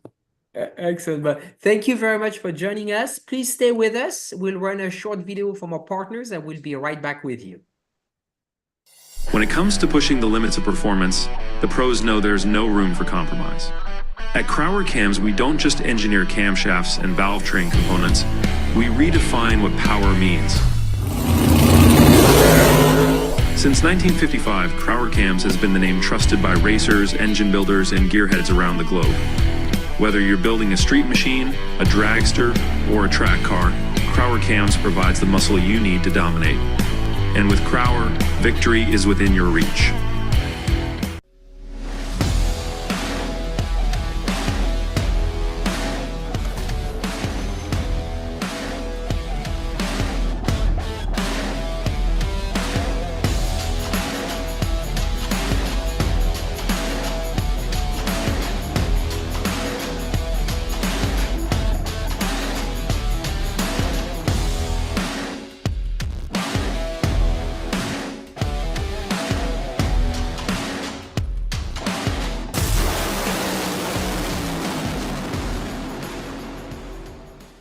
For over 25 years, Wisconsin-based C-Tech Manufacturing has been engineering and manufacturing the toughest, most accessible aluminum tool drawers, cabinets, carts, and tactical storage solutions for America's hardest working professionals. Whatever you need to store and however you need to store it, put your trust in C-Tech Manufacturing. We build it better. Visit our new website at ctechmanufacturing.com or give us a call at 715-355-8842. If you're watching this video, you might be wondering, what is WPC? WPC is a surface treatment designed to reduce friction and increase the strength of metal parts. As much as it might seem like a coating, WPC is actually a surface treatment. Think of it like shot peening, but the media is much finer, like talc. So what you're left with is a super hard, smooth surface that actually has some proprietary dry lubricants embedded within it. For more information, visit WPCtreatment.com. Thank you and welcome back to Race Industry Week 2024. This is day 3. Good morning, David. Welcome back to the program. Morning. How are you? Good. We've got some good interviews lined up for you, right? Yeah, apparently so. Yeah. No, eager to go. Excellent. So we should be bringing Larry on any second. And as soon as Larry is on screen, we'll let you take over, David. So I am getting a signal from our producer. Everything is looking great. And Larry is on. We're waiting for his camera and sound to start. And we'll be right back with you. So excellent. Good morning, Larry. Hello. Hello. How are you? Hey, David, how you doing? Yeah, not bad. Yeah, we're in the middle of this damn thing called the off season, but I realize there's no off season for you. No, and especially when we're doing a few projects like moving the Texas team to Indianapolis and getting everything under one roof. So all good things, but definitely busy. Right. Well, you brought it up. Let's start with that. What's behind the move? Because I mean, we all found it logistically eye-opening to consider that, for the last several years, you've been operating out of 2 different shops. What have been the upsides and downsides of that, and why are you bringing the 2 halves of the team together? Sure. Well, and it was an interesting progression on how it kind of took place. When we grew from 1 cars to 2, and at that time we were operating everything out of Texas. And I just struggled to get the mechanics that knew how to work on IndyCar, get the engineers to commit to moving to Texas, because the engineers, they obviously like to walk out on the floor, look at their race cars, touch their race cars, all that good stuff. And so I just really struggled to get the personnel. That's when we ended up buying the race shop up in Speedway, Indiana. Moved 1 car up there at the time because still, as this has happened, AJ was very hands-on. We still had a lot of loyal people. We try to be a very loyal company. We had a lot of people that have been with us a long time down here. So that's kind of how that transition toward Indianapolis started to happen, and slowly just things continued to move up there. Next thing you know, the gearbox department's up there, the shock department's up there. And we got to the point where last year we had about 6-8 mechanics in Texas, and that's really all we had. So it was time. And AJ knew, he was on board. Everyone was on board to get everything under one roof. I think we felt like, hey, we had an awesome year with Santino getting us in the top 10 in the championship. And what's the next step competitive wise? And I think that was just to consolidate, get everything under one roof. Well, I mean, in our own heads, we've all kind of considered that Indianapolis is the second home for Mr. Foyt anyway, because I mean what was his expression about that his career was made by the Indianapolis Motor Speedway. I mean, he sells himself short on that as usual, but no, I mean, it's absolutely always. And there's so many great stories. I mean, even when I think I know everything, over the Thanksgiving break, I started reading the book that Art Garner wrote on him, and I was learning things that even I didn't know about. It was fantastic. Yeah. Never far from my grasp, I assure you. So, quite a story, and just reading a lot of the history with him and Tony Holman, which obviously I'd heard a lot of it, but Indy always holds a special place for our family. And AJ's, I mean, I'm excited. We're going up next week. We're doing a Christmas party for the guys up there. And even AJ's like, I want to go. And and that was great. So, it's exciting. We're still going to keep, a lot of our kind of our bookwork and things down in Texas, and some of our people here that handle all that. But I think it'll be nice to have all the mechanics and engineers in one place. Yeah. I've always kind of seen two sides of the coin as far as having a race shop outside of Indy, in that you're less likely to have your staff poached, but it's also harder to poach stuff yourself. There are definitely pros and cons, and I kind of had a laugh with some of the Penske guys. Obviously, we're working together with Penske, and I said, "Are there any shops available down in North Carolina right now? Maybe I'll come down with you guys." So we kind of had a laugh, but that is the negative about Indy, is you're competing with all the other teams. So that's just for for personnel and for things. It's very easy for someone to make a switch, but that's okay. I mean, that falls on me and our management team to make sure that we have a place people want to work. Now, Santino Ferrucci obviously produced, a very, very consistent season. I think there are only like three finishes outside the top 20, and most of them all inside the top dozen. We haven't seen that kind of consistency from one of your drivers before. How special was last season? Did it feel like the big step forward? Well, it really did. And I think it was just, it felt like when we got to the racetrack, we were more prepared, and we just, IndyCar, the weekends happen quickly. The practice sessions fly by. You maybe get 3 or 4 changes in a session. So you just really have to unload in the ballpark. You have to unload and kind of know where you're at. So having those other Penske cars as quote unquote teammates or whatever, at least where we can see the feedback from them as well, super helpful. And it just, I don't know, everything was just really clicking. I think Santino and I got along well. I enjoy working with him, and me being on the radio with him. I think we just enjoy racing together. We have fun, and the kid's a racer. I mean, I'm not mad at him, but I also get nervous when he goes and runs his midget and stuff like that. I was like, come on, Santino, I've got a lot invested in you, bud. And we laugh about it. But he says, I'll be safe, boss. I said, I know you will. But he just loves to race. And he's really, I think, maturing as a driver. He's come a long way with his craft, especially I think on the qualifying side. He would always say, I'm not a good qualifier. And I said, well, you got the pole at Portland. You can't say that anymore. You know how to qualify. So really enjoy. I'm glad we're continuing with him, and want to just keep it going forward. Right.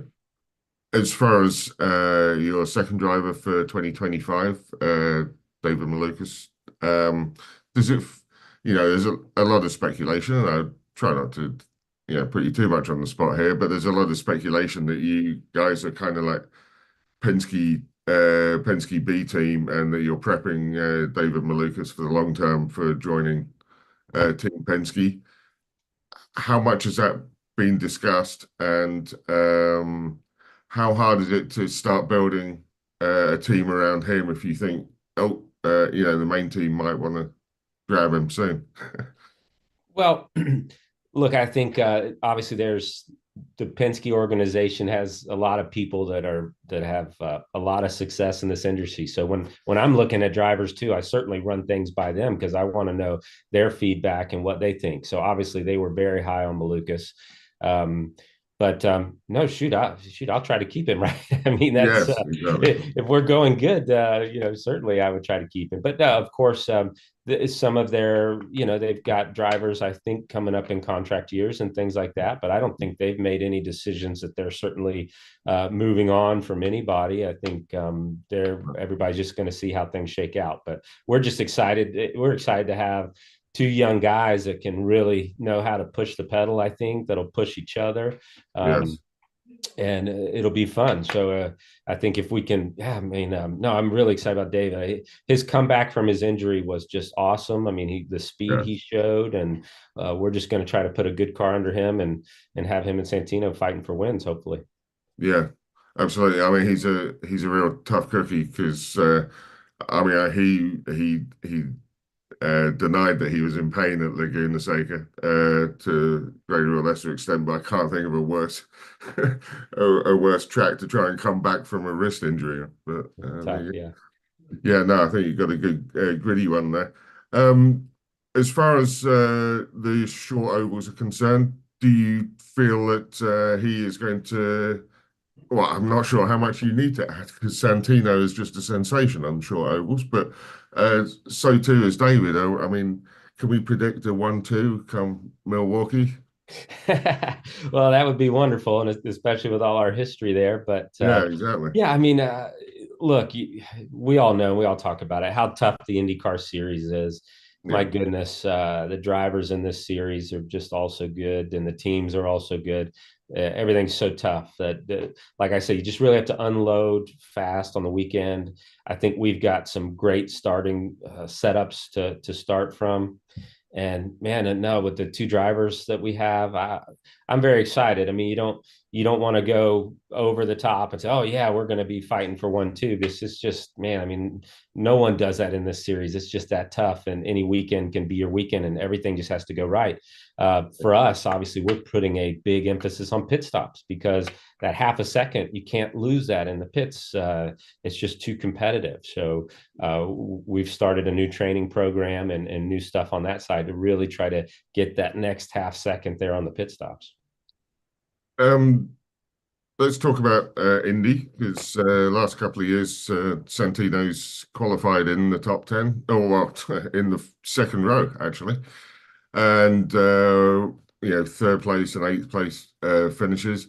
Do you, I mean, I know it's the greatest dream in the world for any racer, but suddenly the Indy 500 victory that you've sought for, decades, it kind of looks feasible. It does. We had, leading up to the last couple of years, we had some flashes, right? With Kanaan leading the race and a flat tire. I mean, we definitely had the car and driver to win that day, and flat tire put us out of contention, unfortunately. Obviously, Takuma Sato is very good there, and we had some fast cars, not quite the cars. We didn't have the qualifying speed and the things that we've been doing lately to get there. But like you say, Santino's just really smart about that race. He gets it. He understands the last 50 laps are what matters. And we've had good speed, and David should be good there as well. Just, man, everything's got to go your way that day at Indianapolis, and hitting everything right, hitting the weather right, and the downforce levels. Everything just has to go well. And but yeah, no, again, that's the one, right? That's the one you want to win. That's the one I want to win for Dad and for our team. Just to be able to do that again would be huge for us and our organization. The downside is that it might finally prompt AJ to retire, and we don't want that. Never. But to be able to do that with him one time would be so cool. And got to give props, man. Chevrolet has been great the last few years. I think they've really done a good job there, and I know they always work hard at that race. So glad that we're with them, and I definitely want to win that one. I mean, perfect timing. I wanted to ask, how much of a headache or complication has it been for you to uh, deal with the hybrid unit? I mean, obviously, it's been pretty darn reliable, but is there an extra layer of complication that means that you have to get a specific engineer to, I don't know, learn how to instruct the drivers in the best way to optimize this at any given track? Sure. Well, I think you're right. I think there was a lot of work. You got to give it to Honda and Chevrolet and the teams that were developing that thing, because they did a good job. Once we did get our hands on it, it wasn't nearly as tough as we maybe thought it would be. Right. Obviously, as on the team owner side, the expense of it has been a lot, that as we are renegotiating sponsor things and deals like that, just trying to add in and build in what that is added to the overall racing budget. It was certainly substantial. But what was cool was, I think some guys, not having worked with David yet, but Santino was very, he really adapted to it quickly.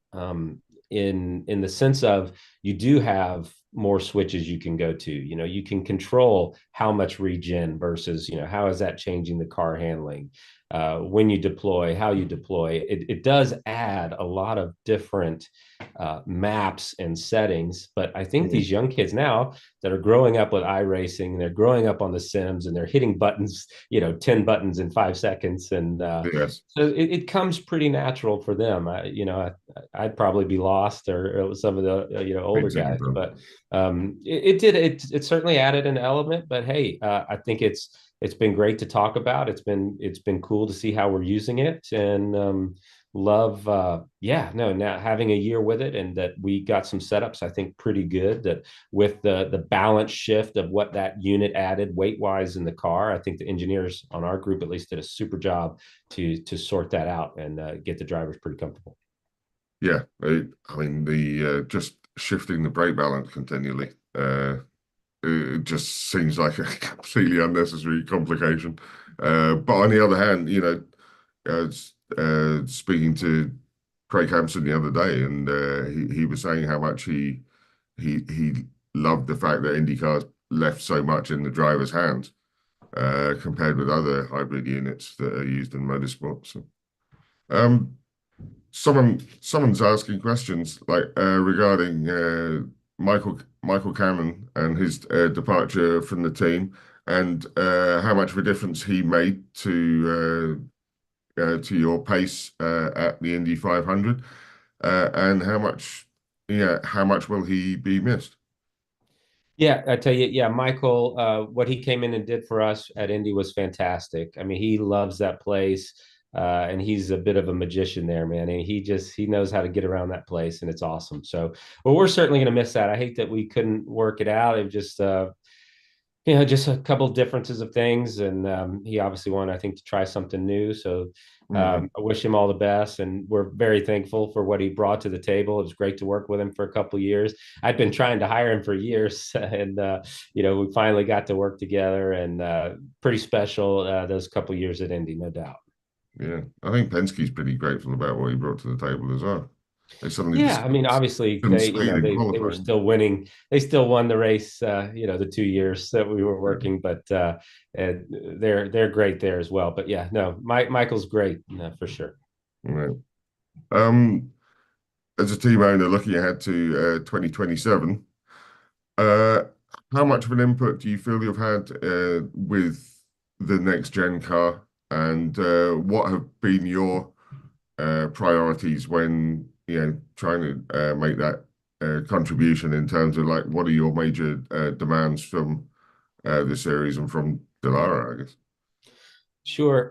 I mean, it's there's a few different things. Obviously, we all, and even when we're in owners meetings, we all probably have some different priorities. But I think the biggest thing is everybody is thinking of the common good, right? And the only thing one thing you're concerned about, obviously, when you're bringing out a new car is like, okay, we don't want to go backwards, right? We've had such good racing.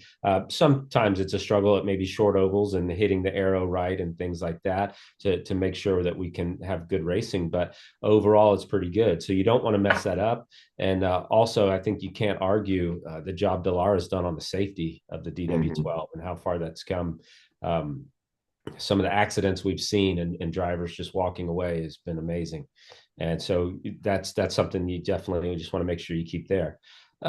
As a team owner, you're just always hopeful that you've got enough places on the car that you can sell and get your partners out there and make sure they have good visibility, but that the thing is safe and raceable, and also that it's starting to look racy and it's a step forward from that aspect, and that it's good for the fans. So it's a bit of everything, and they've got really, what I would say is there's some really good people working on it.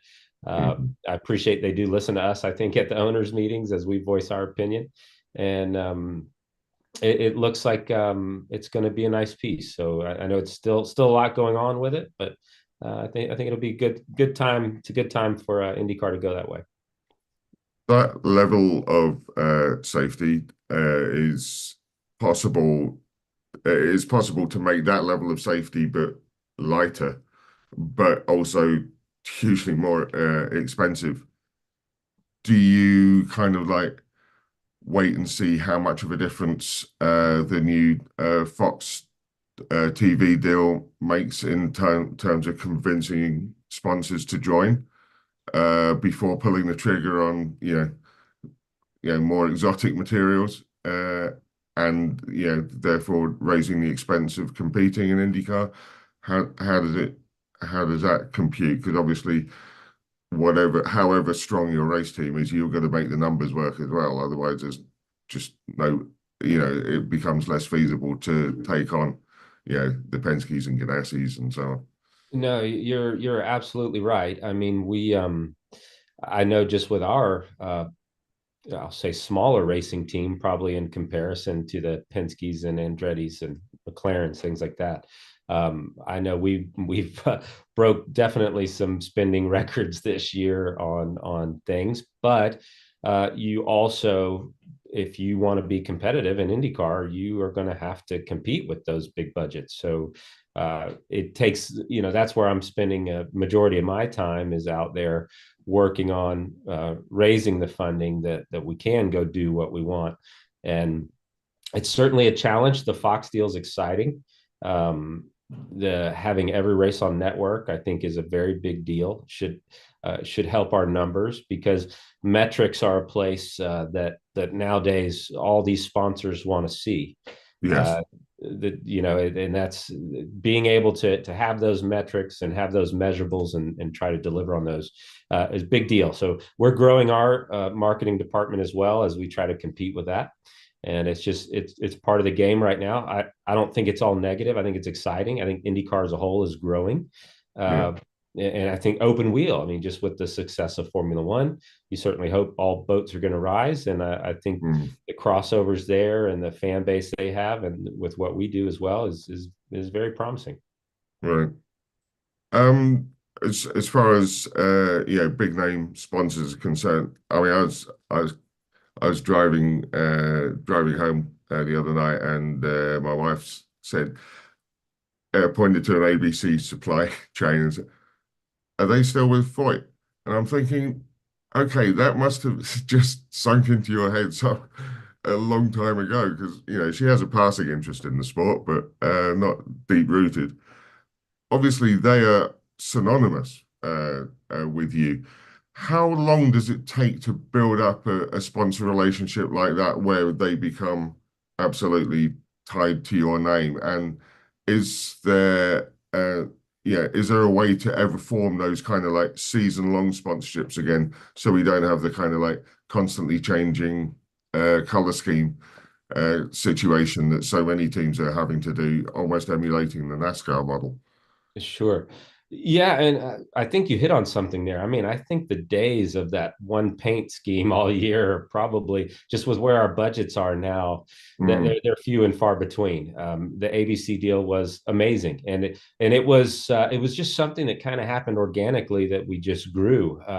It was something that started at the Indy 500 with AJ and Ken Hendricks and David Luck all getting to know each other, and from there it just slowly grew. And then what was awesome is as ABC grew, the racing program grew as well. So they were acquiring companies, and so there were new employees that hadn't been to the races, and it just made sense as we kept growing. So it's awesome that they're still with us. I mean, they are like family friends. They're such a great organization, and I'll tell you what they're doing now, though. They've just pivoted to obviously the Homes for Our Troops program. They're really big about giving back, and that is such a cool car and program at the Indy 500. The money we raise to help build homes for post 9/11 veterans. What a cool program and touching. I've been to some of the home giveaways, and wow, I mean, it just really hits you deep. And the car's so beautiful on Memorial Day weekend, and it's been a great program. So there's nothing more patriotic looking actually than that car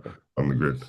Hey, as far as the third manufacturer, I've had a few discussions the last few days about how important that is kind of to both Chevy and Honda to get a third manufacturer in. Is that something that team owners can help make happen? And do you think it's feasible in the next couple of years? So, I don't get too involved in it. I listen, it obviously comes up at the owners' meetings, and we discuss those things. But I know if anybody can do it, Roger and his group will make it happen. So I think it is a priority for them, and they're working on it. So it's I don't get too involved in that, but I think it would be great for the sport, and we'll see. I know I'm sure it's very hard when you've had Honda and Chevrolet getting everything out of this package for so many years to come in. That's got to be a daunting task for somebody, but we'll see. I mean, I trust that Roger and his group and IndyCar, they'll figure out if it's the right move or not. Right. I had another question posted here. Does Larry view technology advancing further in IndyCar, such as data analytics and AI, to give the racing team a competitive edge? I am a bit at odds with the Penske synergies, such as, I don't know, I don't understand the rest of that sentence because I'm a reader, not an interviewer. But no, do you see data analytics and AI advancements as coming to IndyCar? I mean, absolutely. I think AI is the next. If you think of how much data we try to go through in a short period of time, where I think AI could be extremely helpful. And yes, we are actually in talks with AI companies now, as we, of course, the engineers get very excited about it because it's a bit of a new frontier for us in racing, and there's not always new frontiers in racing that can come, especially that I think could make a difference. We do spend a lot of money, and this is kind of an argument that we have maybe in the owners' rooms, because there are people on both sides. But we look at one of the largest places we spend money in IndyCar is, of course, your dampers, your shock absorbers. And the thought is, well, this is a technology that the fans don't really get to see. It's undercover. We all hide it, but we're spending a crazy amount of resources because it makes such a huge difference.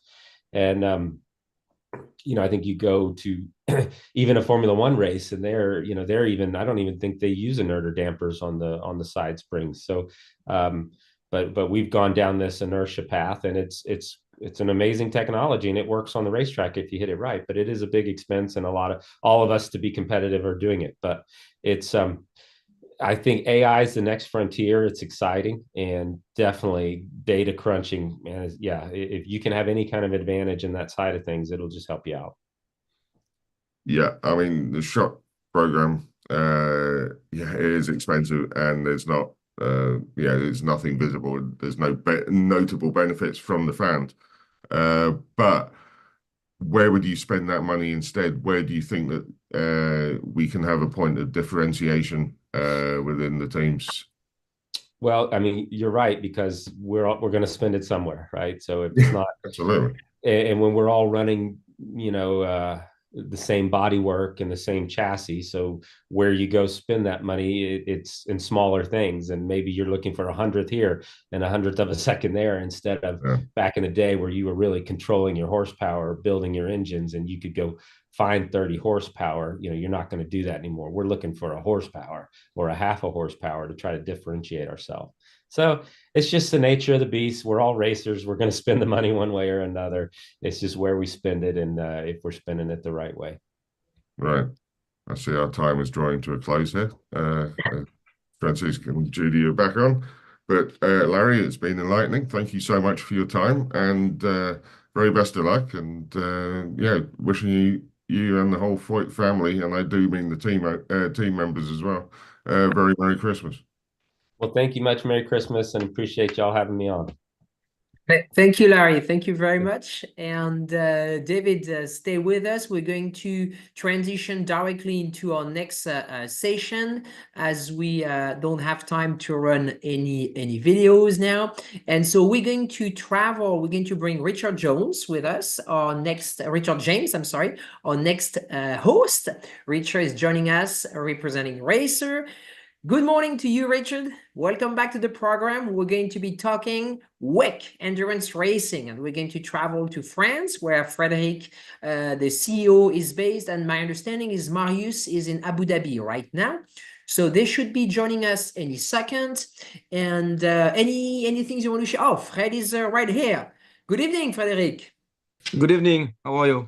Very good. Thank you for joining us. So, Richard, why don't you take on, and then we're going to bring Marius on. Well, good morning, everybody. Thank you for joining us, Frederic. Hello.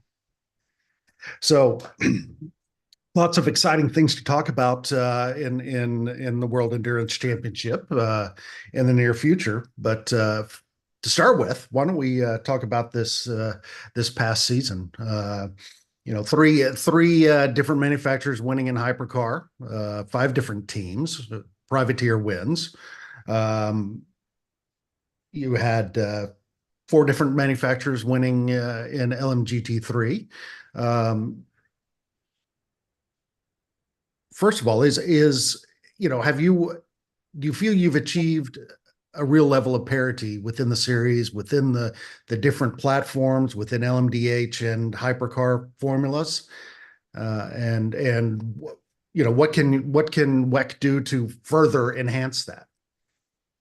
Yeah, thank you very much. What can I say? It's a wide question. I think that yes, if we go back to some years ago, it was difficult to imagine that the cohabitation, with the LMH and LMDH would be possible, and we clearly did it. We managed that. Now we have an hypercar category, which is fantastic, with the LMDH and the LMH. And we show to our fans, to everyone, to the OEMs, that it's possible to race in the same category with 2 different platforms. And I think that, to answer to your question, I definitely believe that we achieved that through the BOP, of course, which is important in our championship. This is, I would say, the first very serious achievement. Excellent. Well, how do you feel about the introduction of the LMGT3 category and its success in the first year? Has it all gone according to plan and expectation? Yes, definitely. We welcomed 9 different brands, marks, with the most prestigious one. The battle on the grid was absolutely amazing. I was saying, a few weeks ago with John Doonan, that we all, with IMSA and WEC, we had a kind of dream season. I think that LMGT3 is quite a success at the moment. We have to be careful. It's fragile. We have to take in consideration the situation with the OEMs, especially in Europe. but I think that those brands are a little bit protected because they are super premium. The drivers are fantastic. I mean, we can see, I mean, through some surveys that the fans are, of course, very interested into the hypercar category, but also the GT. This is really our DNA. I mean, this is the DNA of endurance racing, sport car racing. It's a mix between prototype and GT. So I would say that, yes, it is a success both on the World Championship, but also on the European Le Mans Series. The demand is quite huge for the GT category, which is good at the moment, but we need to pay attention to the global cost of this category to maintain at certain level, and we need to protect ourselves and the OEMs to, let's say, the desire to spend more money. Well, yeah, you use the word fragile. Now, is that in relation to the costs and trying to contain them, or is that in something else? No, not. I mean, let me be really direct and transparent, if I may. It's not only about the cost; it's also linked to the geopolitical situation, to many different factors. I think that we need to keep our head very, very cold. The FIA WEC is now at very high level. Let's consider that we have done a big part of the job, but we still need to continue to work very, very hard to pay attention to the teams, to drivers, to the business model. That's something which is important. We still have some privateers in the championship, some bronze drivers who brings some budget on the table to race. So we need to be still close with them. You know, I work in the motorsport industry for the last 25 years. I'm 52 years old, and I have seen that many, many times. You know, you reach a very high level, the success, and then you don't know why. 2 years after, I mean, it's the situation is totally different. So my job is to prepare, let's say, everyone, including my team, not be arrogant, not be pretentious. Let's continue to work. I think now the WEC is probably one of the biggest motorsport championship in the world, and if we continue to be serious, to respect our competitors, I think we can continue to grow. Excellent. Well, some new manufacturers coming in for 2025 and beyond. Is there anything that you can do that to help, one, attract new teams, new manufacturers, but one, keep the ones that maybe haven't found success yet interested? Yes, it's a very good question. I mean that, I think that if you want to attract some new manufacturers, I mean, I do believe there is two key points: the regulation, the technical regulation, of course, the sporting regulation, and I mean what you can offer in terms of marketing platform. I mean, today the return of investment for the OEMs is quite good on the WEC, and we need to maintain that. Then I think that you can still have a good ROI, even if you do not, if you are not on the podium every weekend. If you race close to Ferrari, it means something in terms of marketing. Mm-hmm. So I mean, the diversity we have on the grid brings something to all the OEMs. Of course, as you mentioned at the beginning of our discussion, the gap between all the cars is so tight at the moment. So everybody can expect to be on the podium, but it's not necessary to win to get a good ROI. Excellent. Well, speaking of return on investment, obviously a big part of that is eyes on the product. Are you happy with WEC's worldwide audience in terms of viewership, especially for the races outside of Le Mans? Yeah, I mean, you got the point. I mean, our job is to be sure that the audience except of Le Mans, will be good. And this is the case at the moment. I mean, we are growing in on television, on social media, on all the platforms. What we can see today is that the consumption of the image switch from let's say linear TV to digital TV. It's clear. It's clear today. I mean that. So we still focus on television, but we have to take in consideration the fact that the audience, and this is something which is very good for motorsport in general, is younger, and this is something which is super interesting for all of us. You know, I'm used to hear that motorsport is for all people. It's not true. I mean, if you look at the surveys, this is completely wrong. I mean, our audience, the majority of our audience is between 24 to 44 years old, which is quite interesting for the OEMs and for everybody.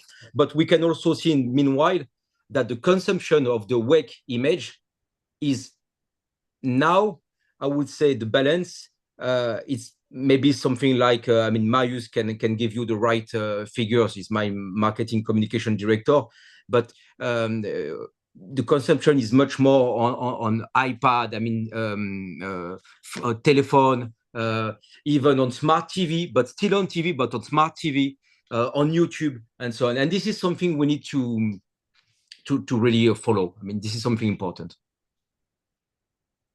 What do you think is driving that younger audience? Is it the platform that you're broadcasting it on? Is it the manufacturers? Is it just the quality of racing? And perhaps that's a question for Mario. I don't know. No, it's a super interesting question. I would say that sorry. No, we have the best diversity of cars, of engine sounds, with a lot of action on tracks. For example, it is a figure we don't talk about a lot, but during Le Mans, you have 12,000 overtakes during.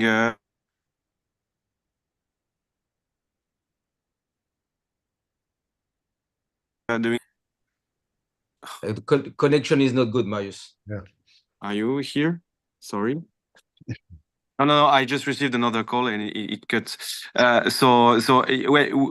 First, we think that the product is interesting because there is a lot of variety, but also because we work hard to provide content that fits youngest audience. And Fred especially talks about YouTube, but we have a very, very strong strategy on YouTube. We have had more than 60 million views this year. We publish a lot of videos, but we work with a special agency to help the content to fit the trends, but also to have the best cameramans and producer. And we think that embracing the way the algorithm on this platform works help us to grow. And as TV is growing but slowly, we see a very, very fast growth on socials. And one figure that is very interesting for us is that when you are on YouTube, you can watch images because they are proposed to you. But in 2 years, we more than doubled the number of subscribers of our channels, meaning people are engaged and want to come back. So in 2 years, we doubled and the figures are increasing.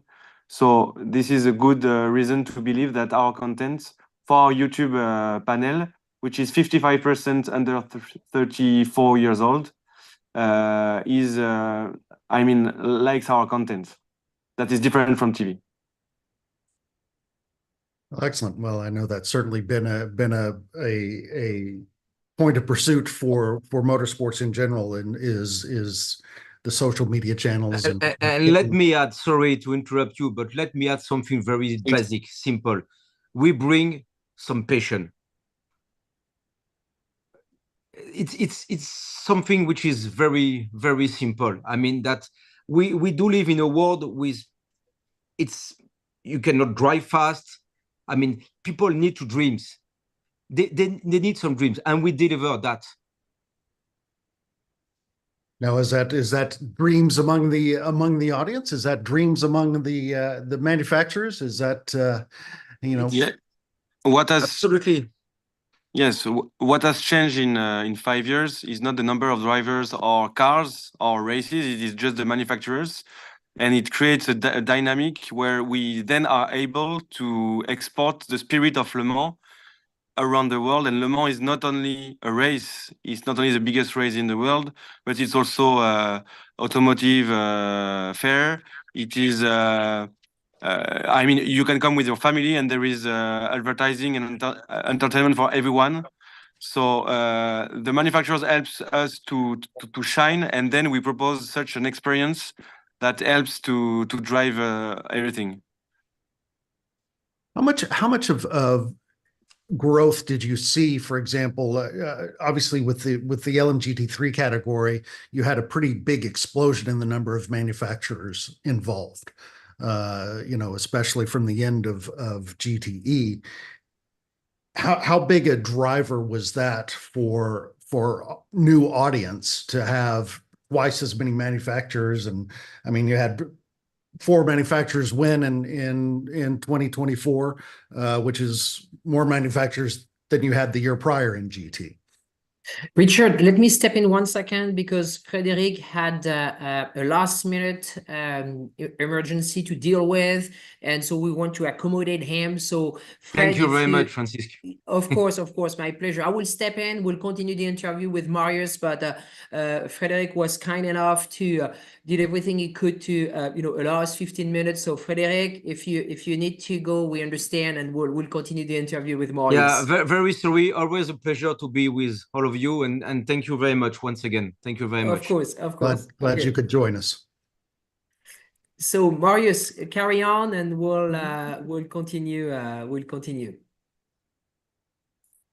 So your question was about LMGT3, right? Well, and how can you repeat, please? Yes, how with the introduction of LMGT3, you've had a big explosion in the number of manufacturers involved in WEC, especially on the GT side. How big a driver was that for new audience? Actually, I will be completely frank. We can't really measure it because it is not yet part of our surveys or to understand better. But what we think is that hypercar category is fascinating because it is car that no one can drive except the pro drivers, because it is very good, very fast cars. But GT3 helps us to, and the brands also takes this opportunity to create a link between their cars and the market and how the people can buy the cars. So even if not everyone can buy a Ferrari, there is other brands like Lexus, like Mercedes, like even others that are more used to being bought or seeable in the streets. So for us, GT3 is very important because it creates a link between a fascinating world and the real world where you can see this car in your streets. So we can measure it for the moment, but for sure we will never have 40 cars of hypercar in the same category, because we need GT3 to create this special environment of overtakes and different speed, but also to help the brands to create a story around marketing and communication of their brand. And what we see is an explosion of the investment in the activation of the brands.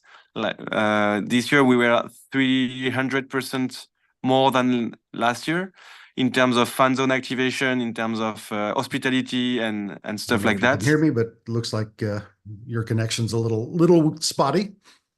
You don't hear me right now? I do now.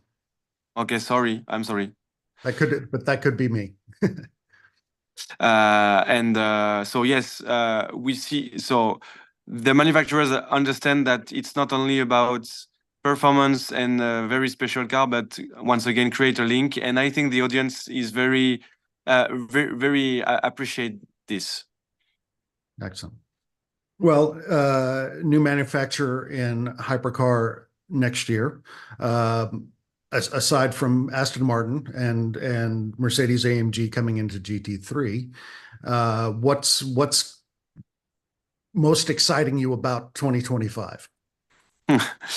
I think so we are very happy to welcome such a big brand like Mercedes AMG, because and we saw it in our socials when we announced it. It was a big event for us.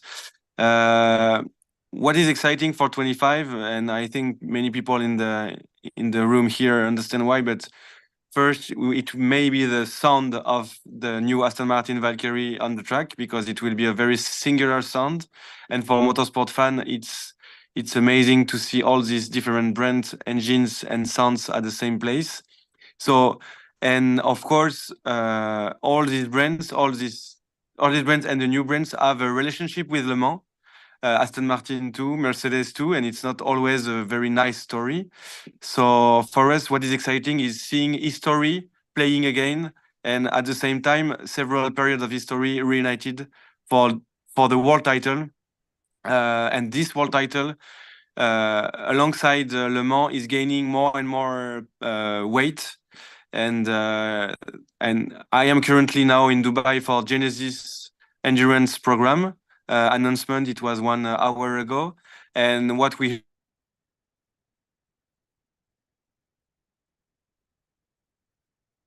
heard what we heard from the team principal or the drivers like André Lotterer is like the world championship has never been such exciting, even for a guy like him winning already 4 or 5 times Le Mans. Well, obviously, the Genesis announcement was going to be a point of discussion today, being on our minds. You know, the one thing that Frederick said was that you don't necessarily have to win, but if you're racing next to Ferrari, that's something you can talk about, and certainly I think for that's appealing to a company like Hyundai and Genesis. But also, I think the fact that we have rule stability through 2029 probably plays a huge part as well. And there's even some manufacturers talking about coming in 27. Yes. How important is that to the championship and to WEC's success? Is the stability of rules and schedule? Yes, of course. And through the rules, there is something that don't say its name. It's cost. How would you say? Cost cap. And what helps us is that all the brands are coming because they know how it will cost. They know that it's only 8 races. It won't be something that will bring the team or several team on 24 races like Formula One with other budget, of course. So what helps us for sure are the costs, are the rules and the visibility for 5 years now, maybe more, we don't know, but for the moment it's 5 years. And also the fact that the BOP, a subject often discussed for core fans, it is also a reason to come. It's a good reason to criticize, but it's also one of the reasons they come because they all have more chance to win. It's not only about money; it's also about driving and how to manage your car and your tires during such long races. And at the end, everyone is winning because we have had, I think, 6 different winners out of 8 races. We have had 3 races with 7 different brands in the 7 first places of the race, and also sorry, I forgot my words, but yes, that's it. Sorry. It's okay. So yeah, we before you came on, we were discussing the parity and the level that WEC has achieved. But also, you know, this next year's schedule is very similar to this year's schedule, which probably plays a part in stability. We've actually got a question from, obviously, a lot of people watching this are in the US, and of course there are round of It's one at Lone Star Le Mans at COTA. So we have a question from a viewer who says, how successful do you consider this year's race at COTA, and is there anything you'd like to change for that race in the future? Yes. So COTA was a surprise for us in a good sense, because there was some reason to believe we won't have a lot of people coming. First, because it was very hot in Texas at this period. It's not the best time of the year to do motorsport and to be sitting in the grandstands. Second, because it was a Labor Day during this weekend, so we were a bit afraid, but we didn't have a choice the year before to choose this date. So with all these issues, we were very happy. Because we had the grandstands with a decent amount of people in a country we didn't visit it for a long time. So we know that it takes a few years, maybe not 10, but maybe 2 or 3, to implement an event and be sure the people that enjoy the race will come back. We consider that it was a great race for us because we had very good returns from people. Especially VIP people also going to Formula One, saying that the experience is very different. There is and we want to keep it, but the cars and the drivers are very close to the people, with autograph session mandatory for drivers. The garage tour are more easy to do. The paddock is more accessible. So even for VIPs, and I'm talking about big VIPs, the experience is very special, and we want to keep it, especially in the US. Where there is a lot of motorsport fun, and we see that the US is always in our top 3 on every races in terms of audience. So yeah, COTA was good. We want to do more. It is a huge place. COTA is a huge place, so we have to work hard in terms of branding, because it's a very, very big track for us. But yes, we were happy, and we will be happy to come back next year with another date. So without Labor Day, it could help.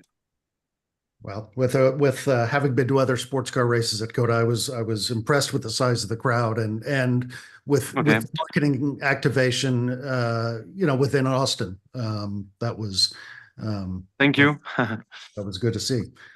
Also equally surprised to hear you say that US is always in the top 3 in your audience. So that's not for all races, but in Le Mans, when I present the 5 countries following us in socials or on TV, US is in the top 5. So it depends on the race, but yes, it's a big country first, and there is also a lot of motorsport fans. Well, Francis and Judy have joined us again, which means our time is up. So thank you for your perseverance through the connection and from Abu Dhabi. So thank you very much. And I am sorry for the 2 minutes delay, because I am on my phone in the middle of Dubai. Sorry. Yeah, no worries, Marius. And we understood that there was an issue with Fred, so we're able to get the first 15 minutes with Fred, and now you guys are doing a great job. And I really enjoy your comments about how much you have developed your YouTube channels, etc. When we launched Race Industry Week, the first year we're only on Zoom, and then year after year we have starting to stream on YouTube, on Racer.com, on Speedsport.com, and all social, and the audience has grown tremendously. And this year we're also on TV with Speed Sport 1, and it's about finding new avenues and new tools that help you reach a much wider audience. And you guys have done a beautiful job at WEC. So thank you, Marius, for being with us today. Send my best to Fred and the entire team at WEC, and maybe I'll see you in France at Christmas. So thank you very much, and stay with us. We're going to run a short video from our sponsors, and we will be right back with you. Scott Lewis and Associates, the sales, marketing, and branding specialist for the automotive performance industry since 1988. We get our manufacturers on track by opening an extensive distribution network, providing product training to sales staff, creating fully integrated sales and marketing strategies, building successful industry partnerships, attending trade shows, events, and races, offering first-class support to customers. SLAI delivers solutions that win you sales. To get in touch with an SLAI representative, call 516-378-6100. Go to scottlewisinc.com or email info@scottlewisinc.com. With roots in the Midwest that date back well before the Model T, Fifth Third Bank has a long history of serving the needs of automotive companies. While much has changed over the years, our passion for helping businesses put cars on the road and on the track has not. Today, we are more committed than ever as a member of SEMA, a founding member of PRI, and a sponsor of multiple race teams across several racing series. For over a decade, Fifth Third Bank has been a staunch supporter of our industry and a great partner for many companies in the motorsports field. Our business has been growing extremely fast, and really we could not be where we are today without Fifth Third. They provided amazing strategic advice, the capital we need to support our phases of growth. They are true partners for me now, and what they do with their involvement in motorsports is untouched in this community. Where can we take your business? Fifth Third Bank. You work as hard as your truck, and you have no time for downtime. That's why more truck owners trust Blue Def, America's #1 diesel exhaust fluid brand.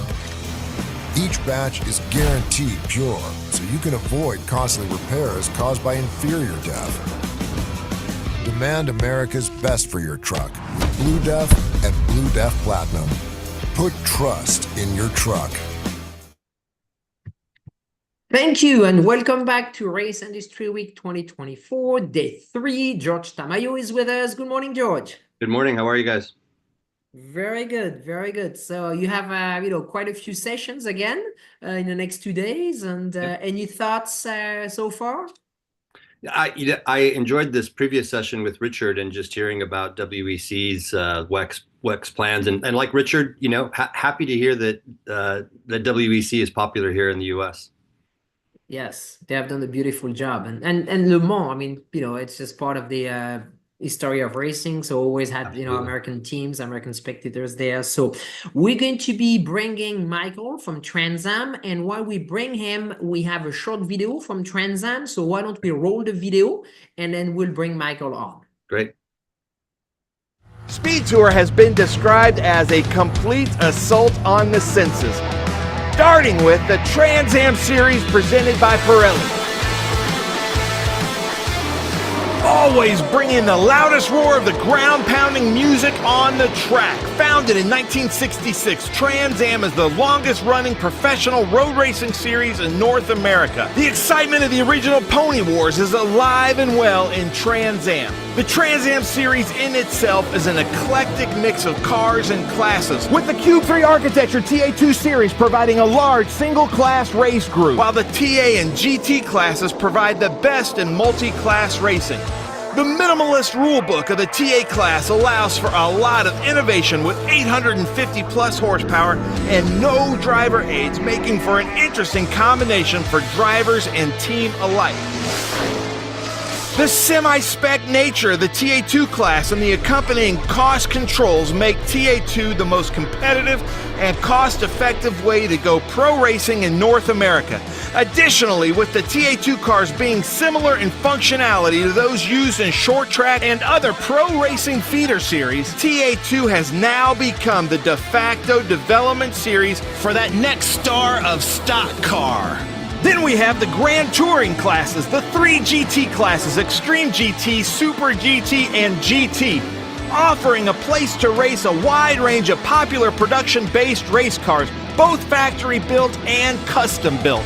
Trans Am has been growing rather quickly in the last few years with its live broadcasts and Trans Am Thursdays on MAV TV, but also the ever-growing reputation that TA2 is the most competitive and cost-effective road racing series, period. The inside, three-way into Andretti. Merrill will take the lead brilliantly.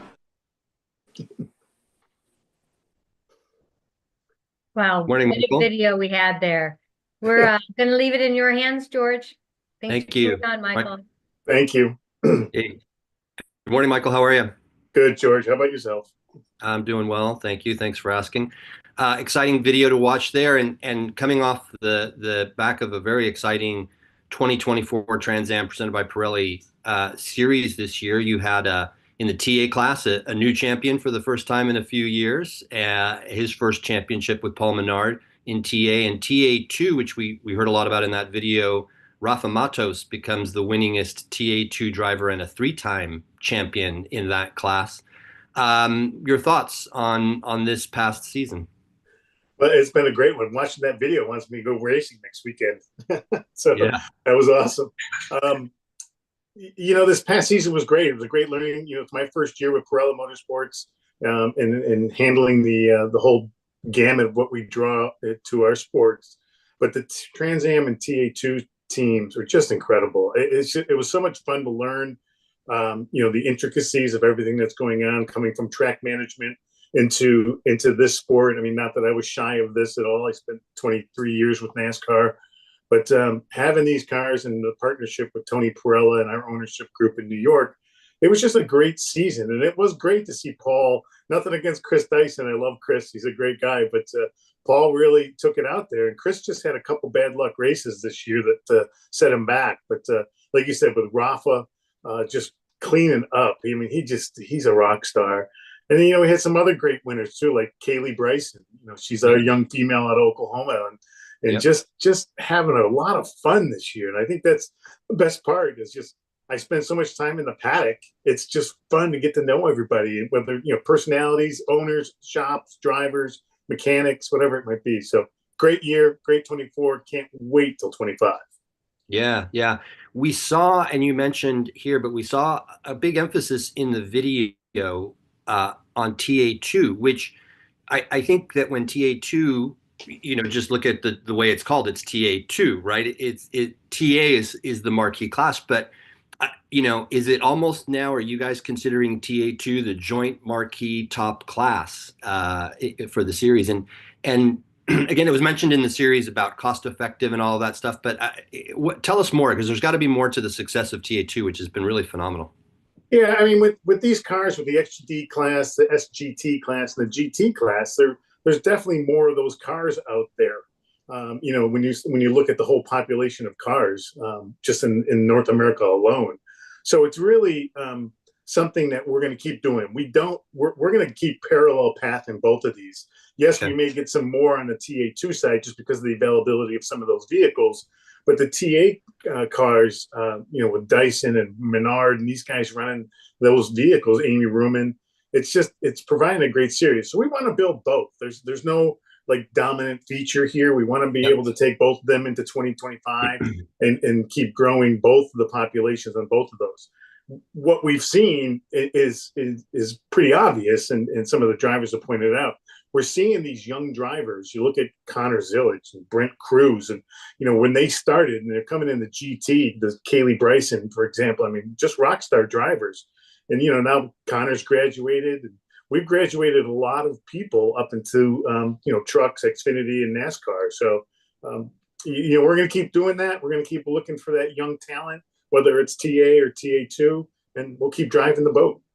Yeah, and you've jumped ahead on me, because one of my questions was about kind of that youth movement. I mean, for next year, we've heard announcements from Boris Said Jr., Thomas Annunziata, John Buffamante, who are all young drivers who are committing full time to the series next year, and they join, as you mentioned, Brent Cruz and Dylan Archer, and Connor has been obviously a part of the mix. I'm not sure what exactly his plans are for next year. So why that youth movement in TA2 specifically, and what is it? Does it change anything in terms of your mindset about how TA2 is positioned within the greater kind of hierarchy of Trans Am and Pirelli Motorsports? I think if you go all the way back, down to the bottom, when these young men and women are karting, their experience is coming up very quick. To jump into a TA car, 800, 850 horse, that's a lot of requirement right there. I mean, that's more than a NASCAR Cup Series car. Yeah. But so I think that the platform to come drive XGT, SGT, or GT in the TA2 side just gives a bigger platform for the youth movement. Not to mention, we took Connor in when he was 14. You can't do that at NASCAR, and not that we're going to play an age game against NASCAR, but you can come develop yourself from karts to cars in our series very carefully. And Kaylee, I think, she's going to be one of the next ones. I mean, she's going to graduate, she's going to keep moving, and hopefully we see her in a TA car up here coming shortly in a couple of years. But I think that's the big thing. It's the platform we offer in a 500 horse, 550 horse car. That allows these young people to really learn how to drive, particularly on some of the road courses that we go to. Yeah. So you have an interesting balance just across the board, because as we were talking about these young drivers who have further career aspirations, you have sort of seasoned drivers who have found a home in Trans Am, like Chris Dyson as an example. But you really run the gamut, because across every class, TA, TA2, XGT, SGT, GT, you have a whole host of other drivers who are, I don't like to use the term weekend warriors, because I don't think that that's very respectful to what they're doing, but we don't have a great term for these guys who they're doing it because they love it. They love the passion. They love the prep. They love loading their car into the hauler and going to, all of these great tracks that you guys go to. How much of that has to remain a core component of what Trans Am is, of keeping those drivers who, for them, Trans Am isn't a holding place. It's not a place to leap to the next thing. It is the thing for them. Right. Yeah. And I say this with a very flippant intent. We're not out there recruiting for Rusty Wallace and Mike Wallace to come back in, right? But we want to develop those drivers to be there. So it's 100% equal on us, that we need to make sure that we're developing, again, not to use your words, but again, gracefully and respectfully, the weekend warrior. But when you look at this, and you got Paul Menard come into our series this year, that was a big boost for us. I mean, we need people like Paul, and that are going to come out and run our pro races and compete at the very high level. And then you've got other young guns out there like an Unziato and things, and those guys that are working their way into the bigger part of this series. But it's very important for us. Let's definitely stay focused on that to keep that and to try to grow that. So we have to, and everybody on our team, we need to start really marketing that. It's something that we haven't done that well, marketing to competitors. We market to the fans, we market to sponsors, we market to TV, but marketing internally, and I say we don't do it, we do it, but we just need to be better at it, and how we garner more attention in those other series and have a platform. And, PRI's next week, and that'll be one of our platforms. We know that we're going in there, we know who we're going to talk to, and we hopefully can get some people over there to join us.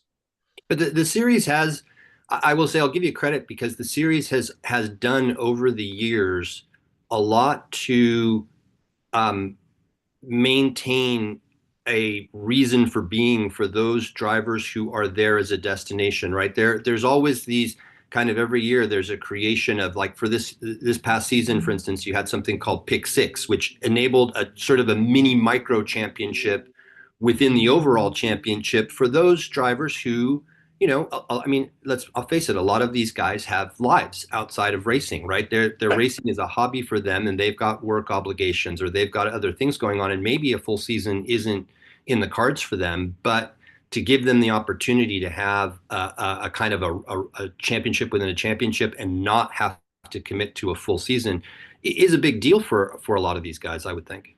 Yeah, there's no question about that, because like you just said, you can pick six and go from there, and you can be that champion within that champion.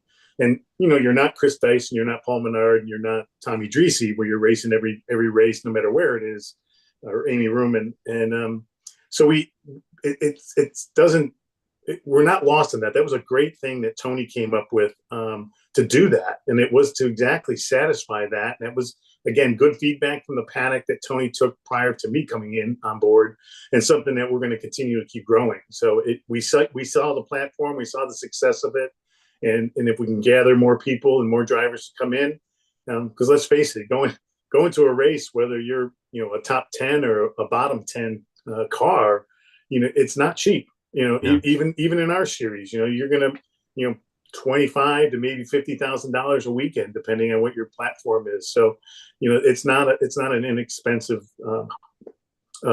drive. Let's put it that way. Yeah. And I mean, and just time is a big deal. And especially when you've got, races where you might have just 2 days of hauling the car on the interstate to get to the track from where you come. So time is a big deal as well for a lot of these guys, I know. Yeah, especially when, like you mentioned earlier, I mean, some of these are executives. Tommy Dreese's got his business rolling. Chris Dyson's got his business rolling. Everybody's in a business somewhere. So, and it's not lost upon us that time is important. It's important to us too. So we got to be careful about when we do the schedules, and this has come back from feedback from the paddock to me and to Tony, is, hey, look, can we have a couple races that are only 2 days? Come in Thursday or come in Friday morning, race Friday, race Saturday, out Saturday night. And so we started doing some of that this past year. We did it at Watkins Glen. We did a Friday, Saturday, came in Thursday, raced Friday, Saturday. Part of the group was out, like the TA2, where they were gone.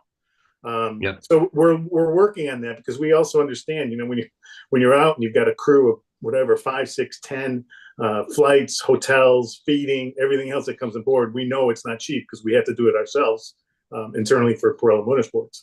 Yeah, definitely. Well, speaking of which, next season kicks off at Sebring, as it always does, in end of February, beginning of March. Tell us about the schedule next year. I know there's a new track that's a new venue for next year. There's a California doubleheader, if you will. Tell us about next year's schedule. I tell you what, it almost makes me tingle a little bit when you bring up 2025 schedule, because I know the paddock was super excited about it. And look, we're going to the biggest racetracks in the country. Outside of Daytona is the only big racetrack we don't go to. In that West Coast swing with Laguna and Sonoma and the doubleheader, having the West and the National compete all at the same time. The schedule is by far the best that we've put together. And it took a lot of feedback from the paddock. We had to lose a couple races. We lost St. Louis, we lost Pitt, and we lost NOLA out of the TA family, I'll call it. But we repositioned as well. And then we added Button Willow just a couple weeks ago, came on really late. But we're excited about that West Coast ad. But the new one that we're really excited about, Tony started it last fall, and then 23 fall, and then handed it over to me. But we're going to Barber this year, right before COTA. So that is an eclectic, famous racetrack. Most people don't even know much about it. And then they have the most famous museum outside of Indianapolis right there on the property, or maybe just as equal as famous. But we're excited. It's going to bring a whole new different realm to that. And, we're bringing our other series in there as well, the FRF4 and SBRA there. But it'll really be a cool way to end the season for FRF4. But then we continue to COTA as usual as our season ending. And, that's always a lot of fun when you're going to a Formula One track and being able to compete there. It just draws a lot of hair-raising moments, I'll call it. Yeah. Awesome. And we shouldn't give short shrift to the fact that, again, in the efforts that Trans Am makes to appeal to competitors, there's the national championship, but there is also the Western Championship, which helps, those competitors that are here on the West Coast not having to drive cross country all the time. You mentioned Button Willow is on that schedule. There's some joint events like COTA, and I can't recall off the top of my head, are the Sonoma and Laguna rounds in some way integrated with the national championship as well this year on the Western side? Yes, they are. Yeah. So we'll have that as well. So that'll be another big add to that West Coast swing. So it makes so much sense. And those two tracks, as you well know, just two of my favorite road courses on the West Coast. Not my favorite, because Watkins Glen will always be my favorite. But, of course, yes, goes without saying. But no, I just, we're one big family in the road course world. And, from here to Canadian Tire Motorsports Park, I mean, it's just a lot of fun that we get to do all this new one, which, as you know, we added Canada this past year, and wildly successful, even though we weren't the show. We were part of the show mixed in with the NASCAR program. But I tell you what, drivers were grabbing me after the race and said, if we don't come back here next year, you're mud. So I called Tony and I said, hey, I'm not sure we're going to come back here. He goes, I think we need to go back there, and obviously we're going back for 2025. Yeah, fantastic. You mentioned a little while ago about your marketing efforts, and one thing I noted, and I wanted to just touch on, and I know you've only been involved for the last year or so, but one of the things that's pretty incredible is the partnership that Trans Am has with Pirelli as both the tire supplier and a title partner. This will be the partnership started in 2017, so next year will be the 9th season if we're counting in terms of seasons. And I remember when that partnership was first announced, speaking to Rafael Navarro, who was at the time was head of Pirelli Communications and was integral in making that partnership or starting that partnership. One of the things, I thought, gosh, it's kind of curious, Pirelli being involved with Trans Am, what's going on there? And his point was that from a Pirelli point of view, they wanted to expose the fact that Pirelli isn't just for, an Italian super exotic. It's as much for an American pony muscle car as well, right? And so that was sort of the genesis, I think, of that partnership. But it has continued. I think it runs through 26. Am I correct in saying that? Tony's renewing it right now. So, but yeah, they'll be back. Yeah. Yeah. So tell us a little bit about that, because it has been a really successful partnership. Wildly successful. I mean, Tony landed a dream bomb when that one came in, and just Pirelli's been so supportive of us, and then we've been able to branch out to our other series with it as well. So not only just the Trans Am side, we've been able to partner and be good partners with them. And there's some people in this world will say, let the other guy make money first, and then we'll make money later. This is definitely one of those scenarios that Pirelli saw the value, and we saw the value in them. And with the kind of tires we're rolling through every weekend, they're a great product. There's nothing else to race on. Pirelli is just killing it. And, then you throw Cube 3 architecture in there on the TA2 side, and then we've got two of the best sponsors that we could ever ask for. But Pirelli has really sustained and maintained that Trans Am and the competition and their tire. You look at their wear and their sidewall integrity and everything that goes into those tires. And it sounds, you can get into details, as you well know, on these tires, but they make a tire that is perfect for these cars. And with the weight, you're pushing 2850 or 2830, I think, on these cars. That's a lot of weight on those cars and the tires and the balance. And, you don't see a lot of blowouts. I don't think I've seen one this year that somebody blew out with just a regular sidewall blowout or something. Of course, there's contact blowouts, but they really make a tire that's full of integrity, and they're a great company to work with. And Orazio, who is our contact on a day-to-day basis, has really upheld his end of the game, and we want to keep holding up ours for them. Yeah, I mean, and also just consider the fact that most of the cars have few, if any, driver aids, so there is a lot of stress on that tire throughout a race. Yeah, when you're the good point. I mean, with no traction control, no anti-braking, there is a lot of stress. You think about the G forces going into any one of these road courses that have a high load G force going in, and you're slamming on the brakes, you're downshifting, and then you're going back out in apex, and you're running these tires mad, and they they're doing a 100-mile race or a 75 lap is the criteria. And they're doing it on one set of tires. Yeah. And they're beating the heck out of them. But these tires uphold. And I think, like you said, that's the best thing about the Pirelli relationship. It's just there's not another tire out there that's made as good as the Pirelli. Yeah, nice. Changing gears a little bit, I know that there are more announcements to come, but you guys did announce this year that Trans Am is going to start a Hall of Fame next year, and we're anxiously awaiting to hear who's in the inaugural class. Tell us a little bit more about the Hall of Fame, and where that idea originated, and just some of the backstory behind that. Yeah, it's funny. I try to keep up with Tony on a day-to-day basis, and meaning like I'm already working on 2026. And I think he's already working on 2027, so he's already ahead of me. But it was Tony's idea to come up with this Hall of Fame. And it was like when we looked at each other and he brought it up to me, we were both on the board at the Watkins Glen Research Center up in New York. and we sat on that board for a long time. I sat on it for 14 years. I think he sat on it for 7 years, and there's a lot of material up there. SCCA has their entire all their components up there, history up there, and documents.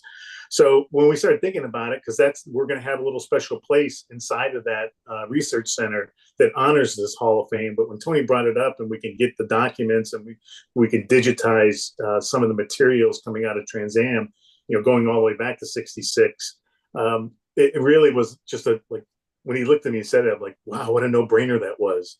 And so it was definitely Tony's idea.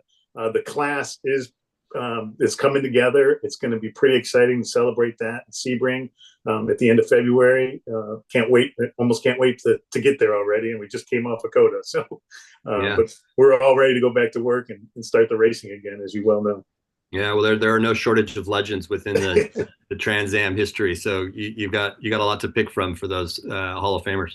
Yeah, you look at, obviously, there's, unfortunately, we posthumously have to induct some of them, like Mark Donahue and some of these others. But when you look at Parnelli Jones and Dan Gurney and Sam Posey and Tommy Kendall and Bob Tilius, I mean, the names just go on and on and on. AJ Foyt in the original, it's pretty cool to look at some of those names and be a part of that organization. Like, I always used to say at Watkins Glen, and I now say it here, it's like, we're at Watkins Glen, it's such a long storied history, just like Trans Am and just like Trans Am. We're only caretakers for the future. We need to make sure that we market the best product that we can, inside, outside, and keep carrying on this torch, because that's what these drivers created for us and owners way back then. They didn't know it, but some that are obviously still around now, they know it now. That this was quite a program that they in racing series that was developed. And then Tony, just like you said, he came up with this harebrained idea one day. Let's do a Hall of Fame. I was like, duh. So it's on a roll. Everybody's in the planning session. We're getting ready, and we're picking entrees already. So we'll go from there. Nice, very good. We only have about a minute or so left, but if you would, Trans Am is part of the Pirella Motorsport Holdings umbrella, and your events are called Speed Tour. They also include other things like F4. Formula Regional, SVRA. Tell us a little bit just about the Speed Tour concept and how Trans Am fits as a part of that puzzle. Yeah, it was a big picture think tank that we went through last year with Tony and I and Kim McCullough, our CMO. And like you said, you got Scott Goodyear running FR/F4. I mean, he was a legend driver, a good big fan of mine. I'm a big fan of his. Excuse me. You got SVRA, you've got IGT, International GT, run by Ken Fangler, and Rob Elson running our PSSA, our prototype series. And then you got Tim Ricker and Aaron Colwell running the Trans Am side. So it's fun. I get to mix in all of those. I don't have to pay attention much as the COO of obviously Ken Fangler, Scott Goodyear. I put my fingers in a lot with SVRA and the Trans Am side since John Claggett stepped aside, so that's been a lot of fun, as you well know, as I've told you. But it's been it's a big family, so it's fun to play in that family, and it's fun to goof around with all these guys and gals and just keep promoting what we have. Yeah, it's a great just diversity of car. I mean, I'm not really sure you can go anywhere else and see the gamut of cars that are and drivers that are participating in a Speed Tour event. But anyway, Michael, thank you very much for your time this morning. I see Francisque and Judy have joined back in, so our time is done. Thank you very much. Appreciate it, George. Thank you, Michael. Great pleasure to have you on. Thank you. Thank you. George, stay with us. We're going to run a short video from our sponsors, and we'll be right back with you. ePartrade is a digital platform that we've created basically to make life easier in the business community of auto racing. ePartrade, there is no e-commerce. It's literally a connection just like at a trade show. So now, any time of the year, a buyer could reach out to a supplier. When you see a product that you're interested in, all you need to do is click on request more information, and then from there, it is forwarded directly to the buyer or to the supplier. ePartrade really eliminates having to travel, closing down your shop. Now you have a place to showcase globally your racing product and technology. One last question for all of our guests. What's your creative drive? I wanted to be a writer from the age of 13. That's all I wanted to do.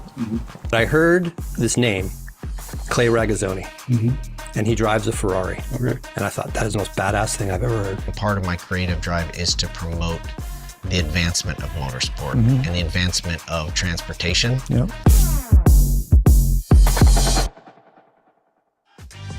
Looking for a quick fix of motorsports news? The Speed Sport Daily is what you need. It's a free racing newsletter delivered directly to your email every day.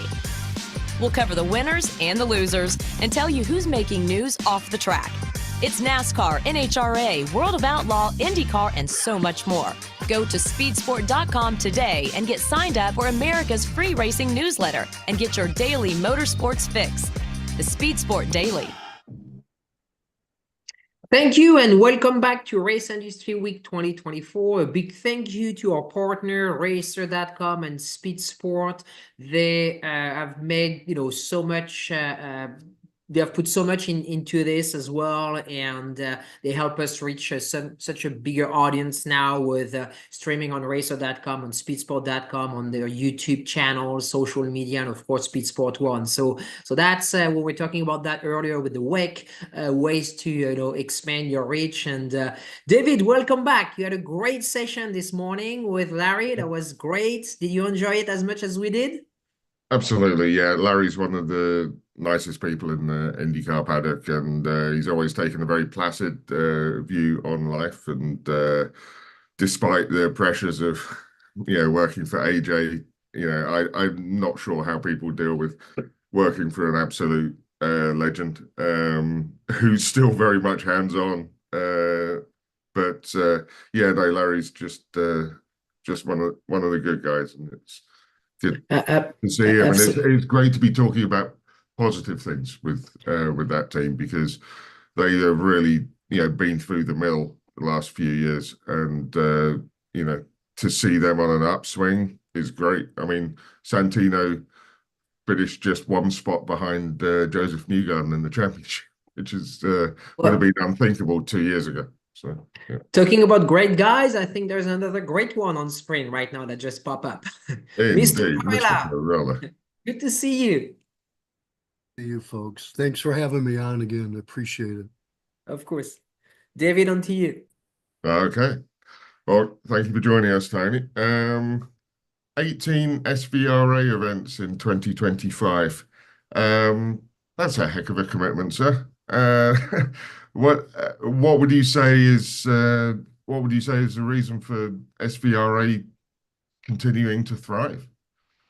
I think it's, people forget how far we've come over the last 12 years. When I got involved with SVRA, we ran at 3 racetracks: Watkins Glen, Sebring, in Mid-Ohio. And, to be national now with 24 events for next year with SVRA, it's a huge undertaking for our team, but it just shows you the strength of grassroots racing in this country. It's been a pretty fun ride, needless to say. We're actually now working on doing more standalone vintage races for SVRA. Through the journey, a lot of lessons learned. But when I first came in, when we were strictly SVRA, long before Trans Am, FR, F4, SCCA Pro, PSSA, all these other race organizations that we've bolted into under the umbrella of Parella Motorsports Holding, it became very clear to me early that if I was going to take this series national for SVRA, it was going to be a lot of risk associated with renting a track and praying enough people show up to cover your bills. And over the time, we built a huge database of racers across the country. It attracted sponsors and allowed us to keep expanding. But in the same time, we added Trans Am and FR and F4, and balancing the schedule where you're given as much to the race as you can through the eyes of the fans, making it economically feasible and not taking away too much track time. Trying to balance that has not been a perfect science, but Now we have 2 races a year at Road America. Yeah. We'll do 2 races a year at Watkins Glen. We have 2 races a year at Lime Rock. And what that allows us to do is get back to our roots and have special vintage features. Now that we've got the scale and we have the sponsorship behind us, I can afford, and we know how to market to this database, we can start to go back to our roots and afford it and do it under a solid financial footing. So I'm really excited. Watkins Glen is certainly one of my favorites. We won't have Trans Am on the normal Watkins Glen date this year. Road America, as I said, in May, we won't have Trans Am on that date. So we're able to really pay tribute and grow the vintage side again the way I had originally had hoped. And so we're a work in progress. We probably always will be, but it's nice to see it come together. When you think about, we had in excess of 6,000 entries last year, or this year, still 2024, nationwide. It shows you the scale behind this thing is just enormous, but it's a handful to manage, as you would expect. Absolutely. I'm delighted to see Barber Motorsports Park added to the schedule. That's just a wonderful venue and so pretty. And coming from the publishing world, I'm delighted to see it as well, because it means that we get the opportunity to run really pretty pictures, because that track is so photogenic. It really is, and to take advantage of the museum, and I think we can build a very special experience for our drivers. Like I said, each track has its own culture. When you think about Watkins Glen, that's growing up literally an hour from here, and then you look at Indianapolis, or you look at COTA, or you look at Laguna and Sonoma. Each one is unique and special in its own right. And now I think with Kim McCullough and Michael Printup coming under the intent, where we've built the staff where it's frankly not just on me or my wife Kim, it's really enabling us to take these events to the next level. I think probably one of the things that, as we've evolved, we're starting to become much more serious as a spectator event and less as a club type event. As an example, at COTA, we launched what we call our Speed Tour trailer. And this has simulators on it with a full video screen behind a 53-foot trailer, where fans can come in and lay down a lap and win prizes on a simulator for the track that we're at. This enables us to capture marketing information from the fans so we can ship them prizes. So it's good business sense, but it also gets them engaged with our events and kind of get a better appreciation of what's going on that racetrack. But behind them, the live streaming that we do at all our events will be playing behind them, and that gives us a chance to, the casual fan can see the whole track or hear this streaming broadcast. Instead of just looking at it on their phone, they got a 53-foot screen that's pretty special. So I credit Kim McCullough with all of that. She was a former lead marketing person for Jaguar Land Rover, and she's involved with Pebble Beach for the concourse. So she's a racer. Her husband's a racer. So she's looking at this through the eyes of the racing community, but bringing the polish from her marketing days at the highest level at the corporate world. And she's taken us to another level. And it's really been fun for me to be able to lean on my team this way to see us get to the next step. Absolutely. I mean, how do we get younger eyeballs on the historic elements of motorsport? I'm thinking, obviously, we all have rose-tinted spectacles for our specific eras where the motorsport drug caught hold of us. But I'd love to be able to take my son to an event and say, well, the reason that this car is so important is because it did X, Y, Z. And it needs to capture his imagination, despite it not being what he grew up, loving. How do we get those younger people through the door, through the gates at these events? I think it's a multitude of things that we're working on. I don't think there's just one thing that'll take the interest level to the masses at the grassroots level. What some of the initiatives that we have. Number one, we are having the championship for Racing Prodigy, which is these kids go through a simulator competition and then ultimately win a ticket to get a driver's license, etc. We're having a competition at NOLA this year in conjunction with Racing Prodigy, David Cook's organization. And All right. those for the most part are kids that don't shave yet. Yeah. They're young, and they're obviously, if they're gifted on a simulator, that's a different type of kid than that's come through go-karting. We have Scott Goodyear is championed with our F4 FR series to work a deal with Radford Racing School, where we're taking kids out of karting and have a scholarship program where they can get their license and compete with FR and F4. We have a diversity scholarship that pays attention to kids of color and female racers that don't necessarily have an opportunity to be exposed to it and get involved with racing. But I think the other piece to the puzzle is our national scale. When you look at the Pirelli Motorsports umbrella as a database, we have roughly 35,000 names of racers, of people like me with gray beards, of generational racing, but they got grandkids and kids that have been exposed to it. But then we've also, last June, we acquired motorsport registration from Hagerty. And, the main driver for that is we want that database has over 800,000 racers in it. So it's really encompasses almost all of grassroots racing. So making kids aware and people in that database, there's options to go to race school, track days, all the different elements within their geographic area, we think will accelerate the exposure. Kim, again, I mentioned Kim McCullough, she's been driving our media strategy with our streaming.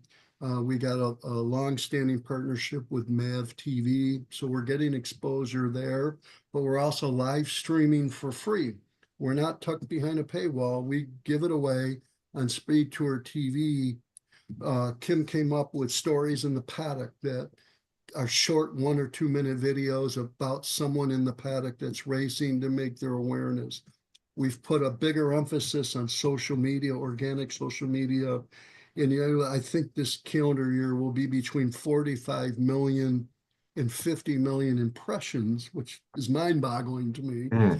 But more important, with a 6 or 7% engagement rate, which is off the charts for that scale. So we are reaching the masses, but we still have a ton of work to do in that area. And I'm having Kim's focus on the marketing element. We've really never had marketing focus as a company outside of what I was doing or John Claggett was doing running Trans Am.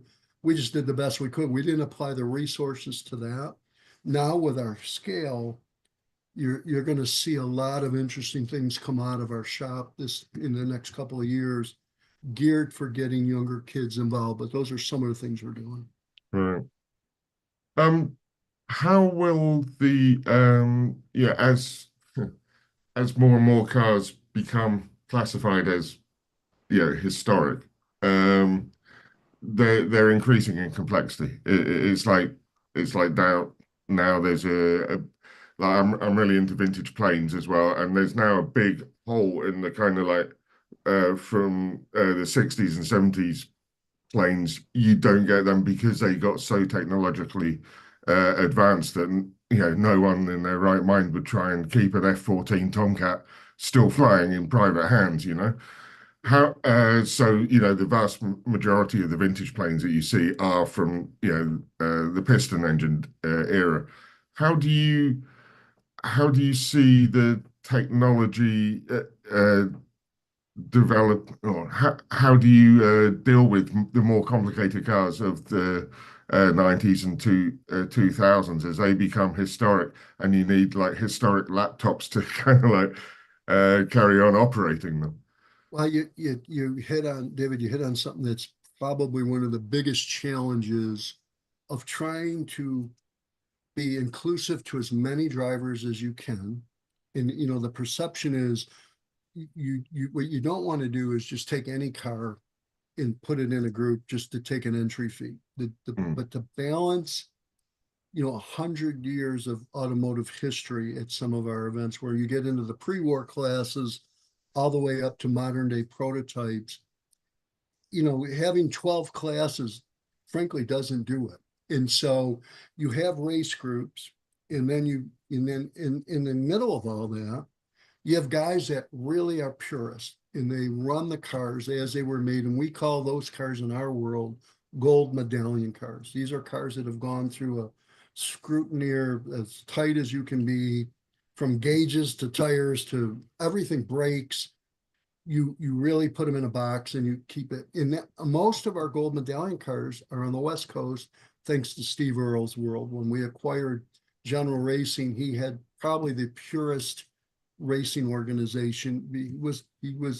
But he was doing a couple events a year. Well, you try to take that across America for 24 events, you would be in serious financial trouble if you tried to replicate that and you would not allow all these wonderful race cars that are out there that maybe have made a brake change or a tire change or something that doesn't level the playing field. So Rob Elson is my head of tech, and I think he has the hardest job in all of racing, trying to balance the competition where it's fair, balance that it's safe, and still allow people to come in. But the key to it, in my opinion, and as it relates to SVRA, brakes, weight, displacement, and tires. Those four things. If you get those four things on a level playing field, you have good racing. Because at the skill set of a typical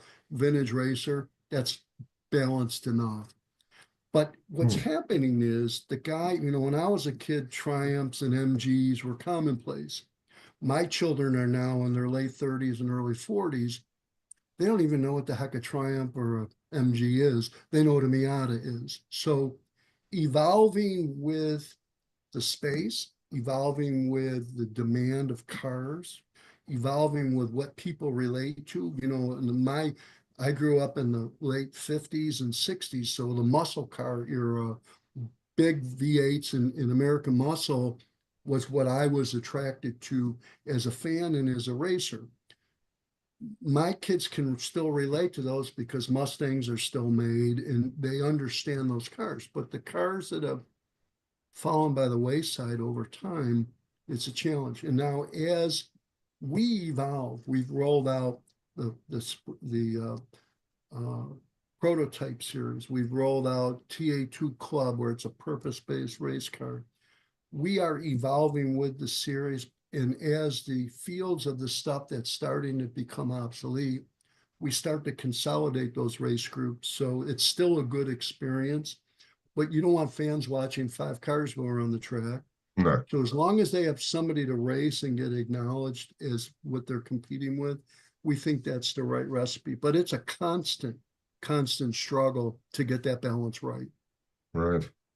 Are you still, given the value of some of these cars, are you still shocked that there's so many people that are prepared to put their cars on the line, you know, and actually compete rather than, I know if I had a classic muscle car, I'd take it to a parade any day of the week.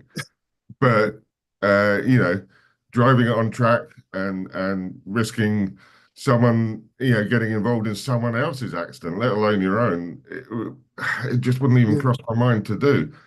Are you surprised at how much spirit of competition there still is among the owners of these wonderful cars? No, yes and no, I guess is how, and I'll give you both sides of the coin. it is definitely having an effect on the purest of cars, the Ferraris, the lightweight Maseratis, the lightweight Jags, what I would call just, you know, 7-figure cars. These are fantastic machines. You're seeing less and less in them compete because as the car industry, auction industry has gone through the roof over the last 10 years, putting $1 million car at risk, and you're racing a car that's worth 1/10 of its value, probably doesn't make a whole lot of sense. So you're seeing some fall off of the true elaborate high-end cars that, or they'll only run in an exhibition class, or they'll run in a 1 or 2 events that they know the people they're racing with. You don't see them out every day in vintage racing. But what you do see is still guys and gals that have a car that's worth some money. They'll put them out there, and that's why we try to do the gold medallion class, where they're not pushing the car beyond its capabilities. They may come in 10th overall, but they come in first in their race group within a group, or class within a group, that they're competing with like-minded people and cars. And to us, that's what it's about. But it is it's sometimes it's shocking. I remember a few years back, we were out in Sonoma, and I won't mention the competitor's name, but he had a Ferrari that he paid $28 million at an auction for. $28 million, which is kind of mind-boggling to me. And he was out there with cars that were beautiful cars, a 356 Porsche or whatever, but certainly not worth anywhere near $28 million. And he raced it like nobody's business, but God bless him. And I asked him, I go, aren't you worried about putting a paint chip on here, let alone hurting the car? If we do, we'll fix it. So there's, you know, you have that level. Yes. And then you got the budget racer who maybe is in a Miata or a Triumph or whatever, and they're out there. They're obviously, you don't mix those together, but it's yes, it's still in today's world, coming from old school blue collar upbringing, to see somebody put that kind of value at risk. But it's all, you know, it's all perspective. Some of the people who race with us, when you look at the demographic, you know, it's hard for me to get that, but I'm not necessarily in that league is the point. Not yet. As far as if you're trying to, you know, there's a few vintage racing groups out there. If you were trying to pull someone in SVRA's direction, what would you say is your USP? You know, what makes SVRA distinct from other historic racing organizations? I think that's a great question, because I see that all the time. You know, you have the CVARs, the VARAs, the CSRGs, the Sovereigns, and there's that many more that I haven't even named, but just as an example, are mostly regionalized, and you have a familiar group that you race with all the time, and that is a typical club event with most of those, not all of those, but most of those are club only without spectators. And then there's this SVRA, who is national in scope. And my belief system is, I don't look at the nonprofit groups necessarily as competitors. I look at them as a feeder system. As an example, you know, for the typical East Coast racer to go out to Sonoma and Laguna, that's part of a nonprofit organization in the East, if they didn't get accepted in the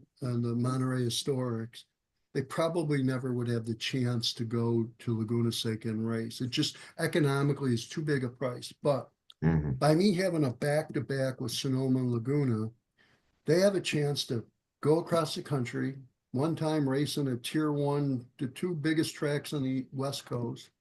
Their race will be streamed, and so their family and friends can watch them race for free, which they typically don't have opportunity for if they're in a nonprofit.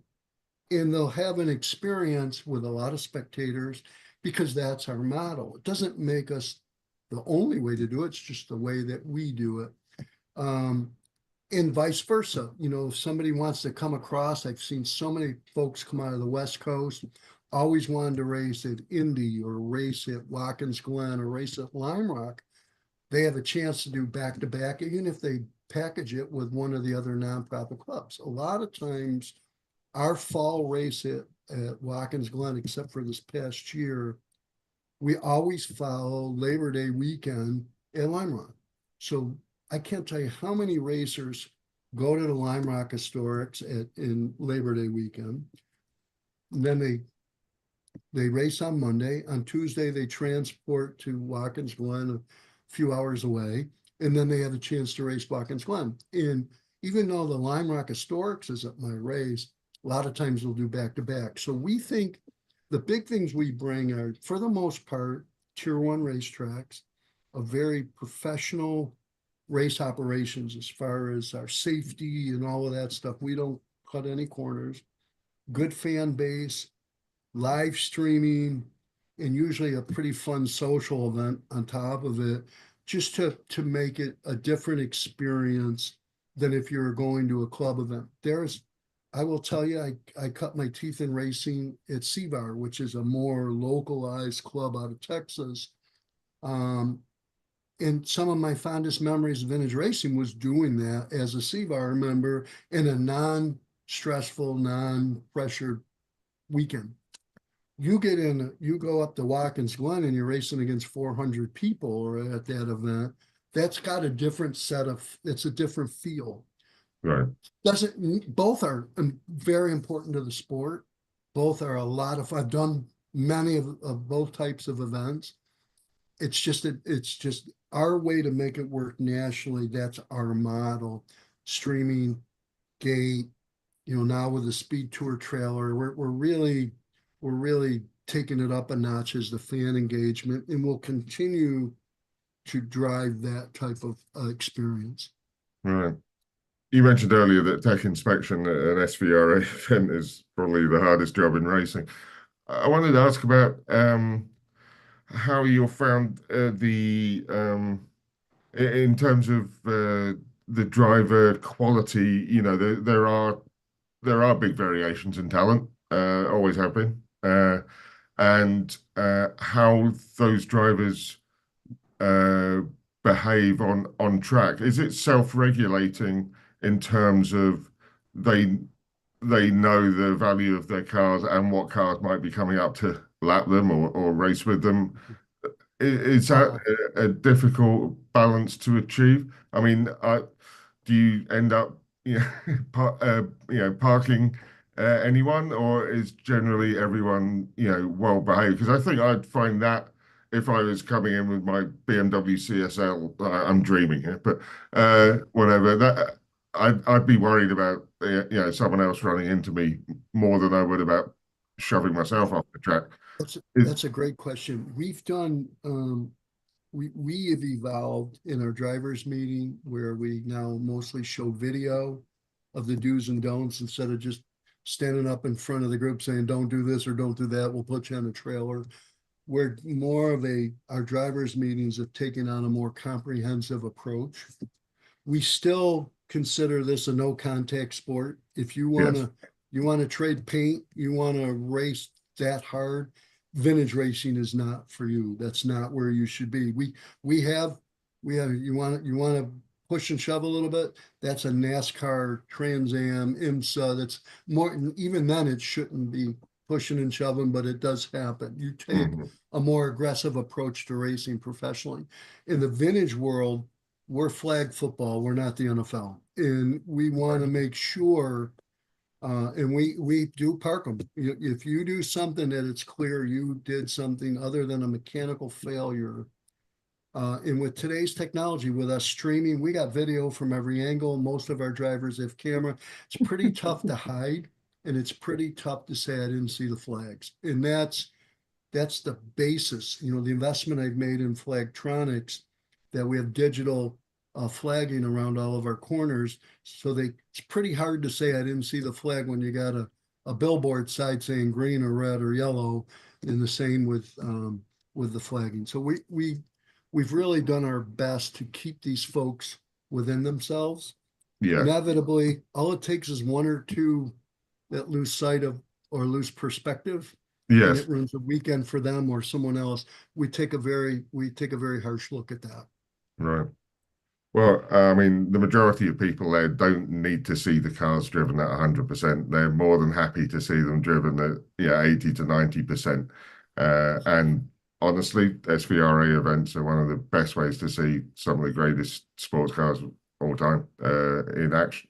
And it's been wonderful catching up with you, Tony. And very best of luck with your ridiculous schedule in 2020. Well, thanks for. This is supposed to be the off season. I don't know how that's working out so much, but no, you go we're appreciative. February to November. Yeah, that's more hectic than most professional, frontline race series. So but if that's what it takes, then I'm sure you'll be up for it. Oh yeah. Well, thank you all for having us on again. Thank you, Tony. Thank you for being a regular year after year. It means a lot to us. Thank you very much. Stay with us. We're going to run a short video for more sponsors. We'll be right back with you. When it comes to pushing the limits of performance, the pros know there's no room for compromise. At Crowder Cams, we don't just engineer camshafts and valve train components, we redefine what power means. Since 1955, Crowder Cams has been the name trusted by racers, engine builders, and gearheads around the globe. Whether you're building a street machine, a dragster, or a track car, Crowder Cams provides the muscle you need to dominate. And with Crowder, victory is within your reach.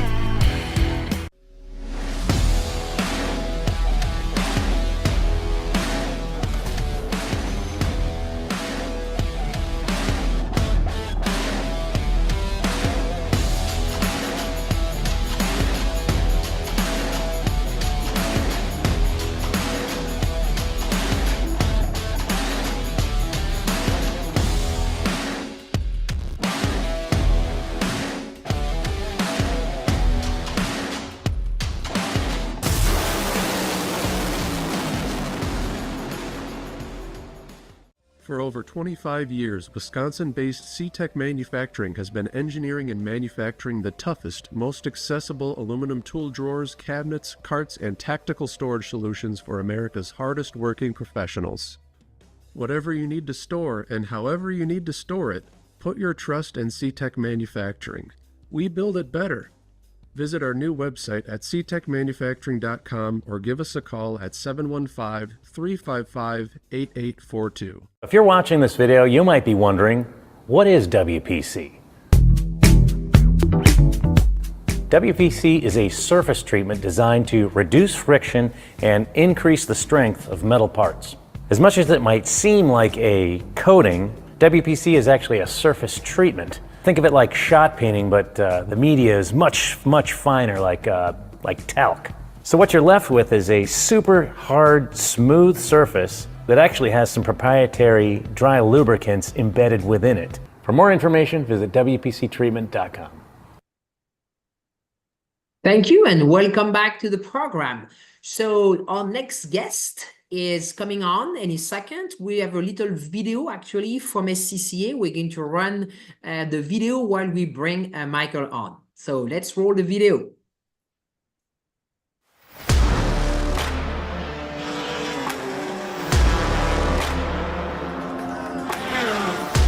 The ultimate race for me as a fan of grassroots racing and all the folks that my father raced with is the SCCA National Championship runoffs. For me, it's the Super Bowl of grassroots sports car racing.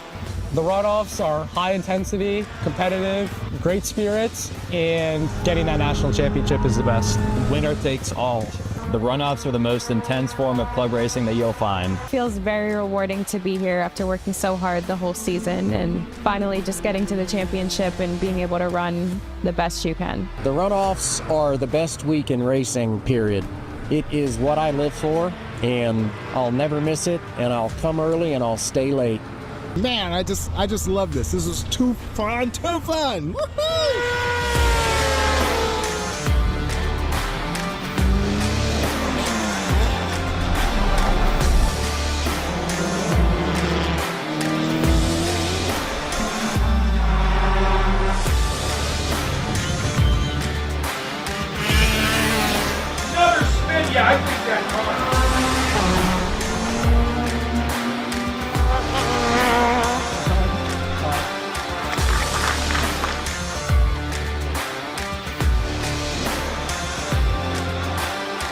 families, individuals, folks have dreamed of first making it to be a runoffs competitor, being on the podium, completing the race, and then ultimately having a medal put around your neck. And it's an elite company. Paul Newman to Bobby Rahal to Bob Tullius, and then to the latest champions that'll be crowned at the runoffs at the end of the season each year.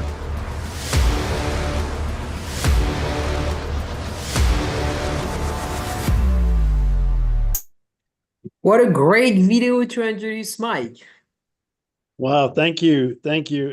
That got me going again. Thank you, Francisque and Judy and Richard. Great to be here. And a shout out to my brother from a different mother, Mr. Doonan, who was the announcer for that video, who I believe is in Germany right now. So appreciate the opportunity to be here and to be part of Race Industry Week once again. Thank you. Of course. Well, Mike, thanks for bringing that video. It made me a little wistful that I wasn't able to attend the runoffs this year, either working or as a competitor. But certainly reminds us of why we love it so much. Nothing better than a fall day at the National Park of Speed with some great grassroots motorsports event like the runoffs going on. That was actually our 60th anniversary of the SCCA National Championship runoffs this year, presented by Sunoco, and it was a great event. Absolutely. Excellent.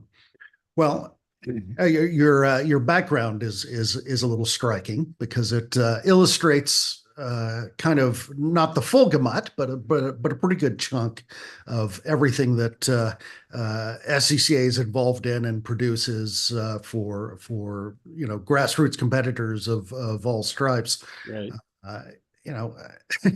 Given the diversity of SCCA, how do you manage kind of keeping on top of all this as president and all the various things that SCCA is involved in? Well, I appreciate the acknowledgement that I am on top of it. I tell you, I'm a Texas boy, and I was raised with several Texas adages, one of which was, some days you're on the bull, some days the bull's on you, some days you're just full of bull. So hopefully, Richard, today I won't be full of bull. But I'll tell you, when you run, and thank you for noticing the background. I built this specifically for the show today because, we do over 2,000 events a year, over 100,000 participations through 115 different regions. And if I told you that everything runs smoothly and we execute as one orchestrated, aligned army of volunteers all the time, I might be misleading you a tad bit. It is a challenge. I'm not a podium level road racer or autocrosser or anything. I'm just an enthusiast. I grew up as an enthusiast. When I had an opportunity to kind of marry my professional career and competency and experience with the opportunity to serve in a sanctioning body with a club with a rich history like the Sports Car Club of America, I jumped at the opportunity. So silly me, I thought, how hard can it be? You race cars, and I have since found out in 7 years, Richard, that it can be very difficult. And the nuance of road racing versus the nuance of road rally versus the nuance of solo versus hill climb versus track night in America, all the things. While we're purposefully built to serve grassroots enthusiasts across North America and deliver the best experience possible, how you deliver that is very different for each one of those programs, right? Some require licenses, some don't require licenses, some take place on a defined venue or road course, some take place, our largest solo event takes place every year on 100 acres of bare concrete in Lincoln, Nebraska. It's bare when we get there. In less than a week, it's a tent city. And before you know it, we've got 1,500 participants racing across 7 days. So, it's a very challenging ride on that bull to kind of keep everybody grounded and going the same direction, the right direction. But I'm pretty proud of the progress we've made over the past several years since COVID. We've bounced back very strong. We have, at this point, more full-time members than we've ever had in recent history. we track all of our programs from an overall experience score. It's kind of a poor man's net promoter score, if you're familiar with that concept. And we do everything in our power to deliver programs and experiences for folks that score at 90 or above, and simple math for Mike means if you got 10 people, 9 out of 10 say it met or exceeded their expectations. And if you can do that consistently over time, I think you're going the right direction, right? So that's kind of what we focus on. Well, there's been a lot of new programs since you took the helm. You've got a lot of smart people over there that are trying to grow the club and continue to offer new things to members. How are some of these things? Do you see growth coming in as a result of things like, the new spec classes, the club spec, the race experience? Yeah. Are these things attracting new people and getting them into seats? Yeah, no, great question. I would say, two of the things you mentioned, club spec and SMX, right? So let's just kind of break those down real quick. So SMX is the NC platform road racing class for SCCA road racing. I would say that they absolutely crushed it this year in a positive way. Not only did we see strong subscription pretty much at all events, we also saw a little bit younger demographic engaging with us through that class, right? Which is, I was listening to Michael and to Tony earlier, and they were talking about, how are you engaging an earlier, younger demo into motorsports? Well, there's a lot of different ways to do that. Certainly one of the ways is to, through a class like SMX, which is, a low barrier to access, entry-level class, high performance, great racing, very competitive. And a lot of the men and women that drive in that class, they're sub 30 kind of talents in terms of age. And that's great to see around the track and in the paddock, certainly. The club spec program on the, I was going to say on the solo side, but really club spec was designed around two platforms for solo, time trials, track events. And you mentioned club racing experience. We're working on getting an approved full cage for those cars so that you can use them in all of those programs as well as club race experience going forward. I'm really excited about that. But those classes really launched this year with the S197 and the NC platform club spec Miata. And we had a very, very strong showing of both those classes at Solo Nationals this year at Lincoln. Straight up, I'm an NC platform owner, and unfortunately, I did a 2.5 swap in mine before we launched the club spec classes. Usually, as usual, I kind of move before I should, and having driven a club spec Miata at Solo Nats, I really had regrets about doing a 2.5 swap. I wish I would have just kept the 2-liter in there, put the Penske's all the way around it, built it to spec.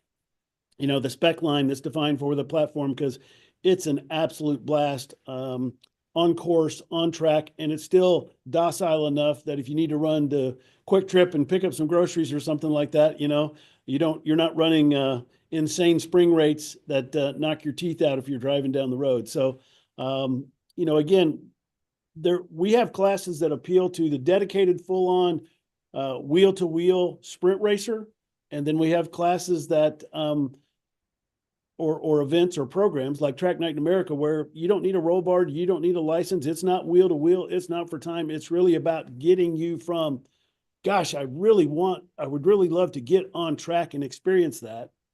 Whether you're in a Mustang, a Miata, a GR86, it doesn't matter, right? Get you on track, give you that experience. And we found that kind of program, in addition to the other things that you mentioned, the other programs that you've mentioned, those are really kind of I'm going to use an inappropriate metaphor, but those are kind of the great gateway drugs, if you will, to grassroots amateur motorsports. Track Night in America, for example, does north of 10,000 participations every year. And we have seen folks who've gone from no SCCA affiliation to SCCA affiliation to SCCA solo to SCCA time trials to SCCA road racing just through that kind of program. So I think being intentional with program and design to attract different folks, knowing that we're really a buffet, not meaning if you're a track event enthusiast, we've got that for you. If you're on the other end of the continuum and you want the best amateur road racing experience in North America and the most competitive, then you need to get a lot of seat time and a lot of driving skills to be able to compete at Road America in the runoffs. But we've got that for you on the other end of the spectrum too. And so I think, a challenge that we have is continually evolving those programs to not only serve the members that we have, but to invite folks that we don't have into the organization to help, to really give them the best experience that they can get and to keep them coming back. So that's really our focus. But those programs have been, I think, very successful in helping us grow adoption and participation. Absolutely. Well, as a Spec MX-5 competitor myself, I'm kind of glad to hear you sing the praises of that class. Although, yes, it's been interesting to watch these new fast young kids come in and provide a new benchmark, as it were, Right. to my level of competitiveness. Absolutely understand. And at the same time, as you bring in new programs and new classes, you've got a lot of members that are tied to what they've been doing for 20 years, right? Yeah. How do you, one of the challenges you certainly face is dealing with, these, I'll call them legacy classes, that, for which there aren't new cars being built anymore, or certainly not at the level they were. Right. Formula classes being a lot of those. How do you, one, is there an interest in keeping those classes, alive, and two, how do you keep the people that are participating in those classes, happy and or give them an alternative? Yeah, no, that's a great question. And Tony, in the previous segment, Tony, I think, was asked a question: how do you manage some of that? How do you manage BOP? How do you manage who's on course or on track with one another, and all those things? And if I had the answers, the absolute answers to all of those, we'd be doing this from the front porch of my big ranch in Wyoming, because I would be able to monetize that knowledge and expertise with all sanctioning bodies. But in all seriousness, no, that is a huge challenge for us. I mean, we're going through some transition right now on the road racing side where, a historical marker for being invited to things like majors or super tours, or certainly the runoffs, has been based on class size and class participation, average class size, over a year and stuff like that. And if you fail to meet a certain level of participation across the country, across that time period, then that class is at risk for being involved or invited to those events, right? And nobody likes not inviting a member to an event. We try our best to give them alternative locations to play with their cars if possible. And then the other side of that is sometimes you have to make room for other classes which are new and are growing in participation and subscription, because otherwise you end up crowding something that's growing out with something where you have, maybe less than 10 cars on track racing for a championship or major, or for points. And or you find yourself in a situation where you're working to combine classes on track at one time that really shouldn't be on track at one time, right? Whether that's speed differential, whether it's about open wheel, closed wheel, whether it's about weight, whether it's about safety. I mean, it's about all those things. And so there's not a short, simple answer on that. And the ugly truth is, while we try really hard as staff and as program boards and as a board of directors to make the best decisions we can on behalf of the entire club, sometimes we get them wrong. Many times we get them right.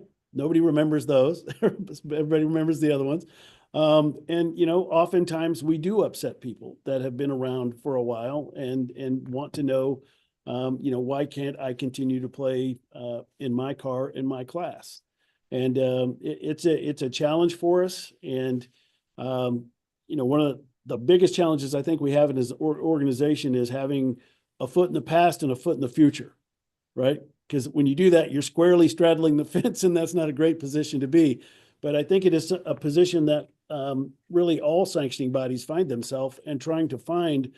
There's not a static place on that continuum where you are all the time, right? You're always evolving, you're always moving forward, et cetera. And we're working on some things as we go into 2024, where some of the impact classes, for example, I think we have approximately 26 majors across the country from a road racing perspective scheduled currently for 25. And we've added, I think it's 5 bonus majors, what we're calling them, for some of our open wheel community that have been negatively impacted by some scheduling decisions that have had to been made over the last or going forward as we look into 2025. So to your question or your point about, do you try to give them an alternative place to play? We absolutely do.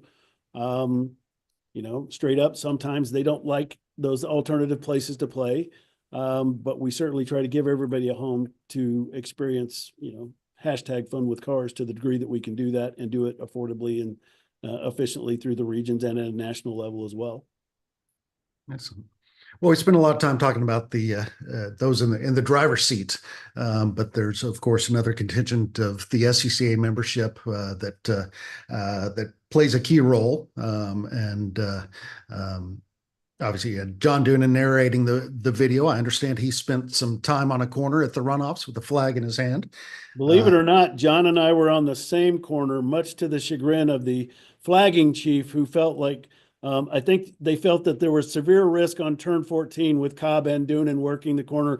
Fortunately, Richard, we had 2 stalwarts working with us, directing us on how to show up with flags.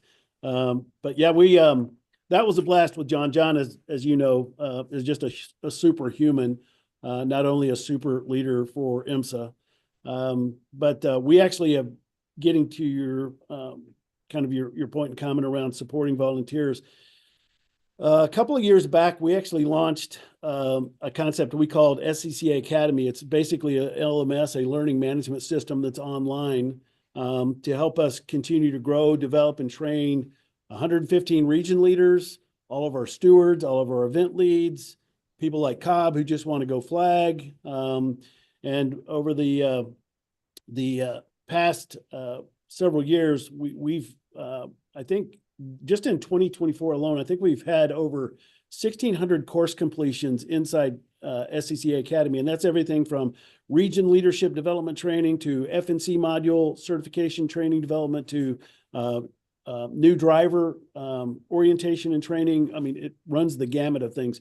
Solo safety steward training, road rally safety steward training.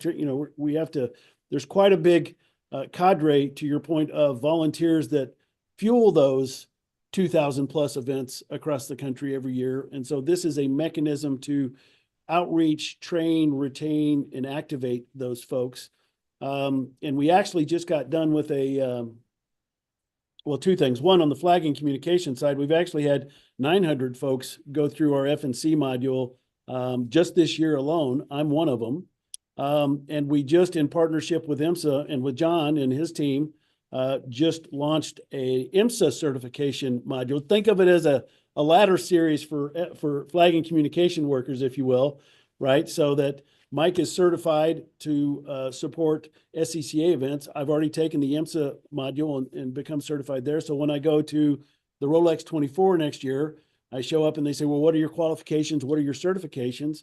They can look and see that I've at least taken the course, and the corner captain has some assurance that I know the difference between a yellow flag and a red flag, and maybe has some confidence of sticking me out on turn 5 at 3 a.m. in the morning, to do my job. So that is I'm actually, John and I are actually speaking at PRI next week to the track operators group on Thursday before the show officially opens on Friday, to really speak to more about how we're working together to attract, train, and retain, the volunteer force of the future that's needed not only for SCCA, but, in all humility, we're also the backbone for multiple pro sanctioning bodies in North America as well, including Formula One. And so it kind of, again, using kind of that feeder series concept, it kind of starts with us, and then we flow, hopefully trained and qualified, competent leaders into these other programs. So partnering with somebody like IMSA, I think is going to work out well for multiple parties involved and really help us grow the total pool of volunteers and give them, I have folks who see me and they say, well, how did you get on a corner? Why would they let you on a corner, to work and support them? And they have a lot of interest. So now we have a path. We actually have a volunteer concierge, Sydney Davis Yeagle, who works and supports road racing, who is a F1 steward in training, I believe, if not a full-blown F1 steward. I mean, she knows all the things. And so the way it works now is you raise your hand, you say, hey, I'd love to learn more about volunteering. That lead goes to Sydney. Sydney then works with all of our division admins and leads to then route them to the appropriate folks geographically. We get them involved in training. We get them out on a corner or in the discipline of their choosing, right, to support an event. And that's how you do it. I mean, it's using a Woody Hayes line, it's 3 yards in a cloud of dust. There's no easy way to get there. It takes a lot of work and a lot of connectivity, but we're trying to build out that infrastructure and that pathway so that we can do a better job of recruiting people in, getting them trained, and then getting them out to events to support it. Because, I'm probably the odd duck, but once I did it, I was hooked, and I want to do it more. My theology is if you can't drive an Apex, work an Apex. That's kind of the way I look at it. So, but that's me. Fair enough. Well, I certainly, as someone who got their SCCA start in autocross and working corners, I can certainly understand the appeal.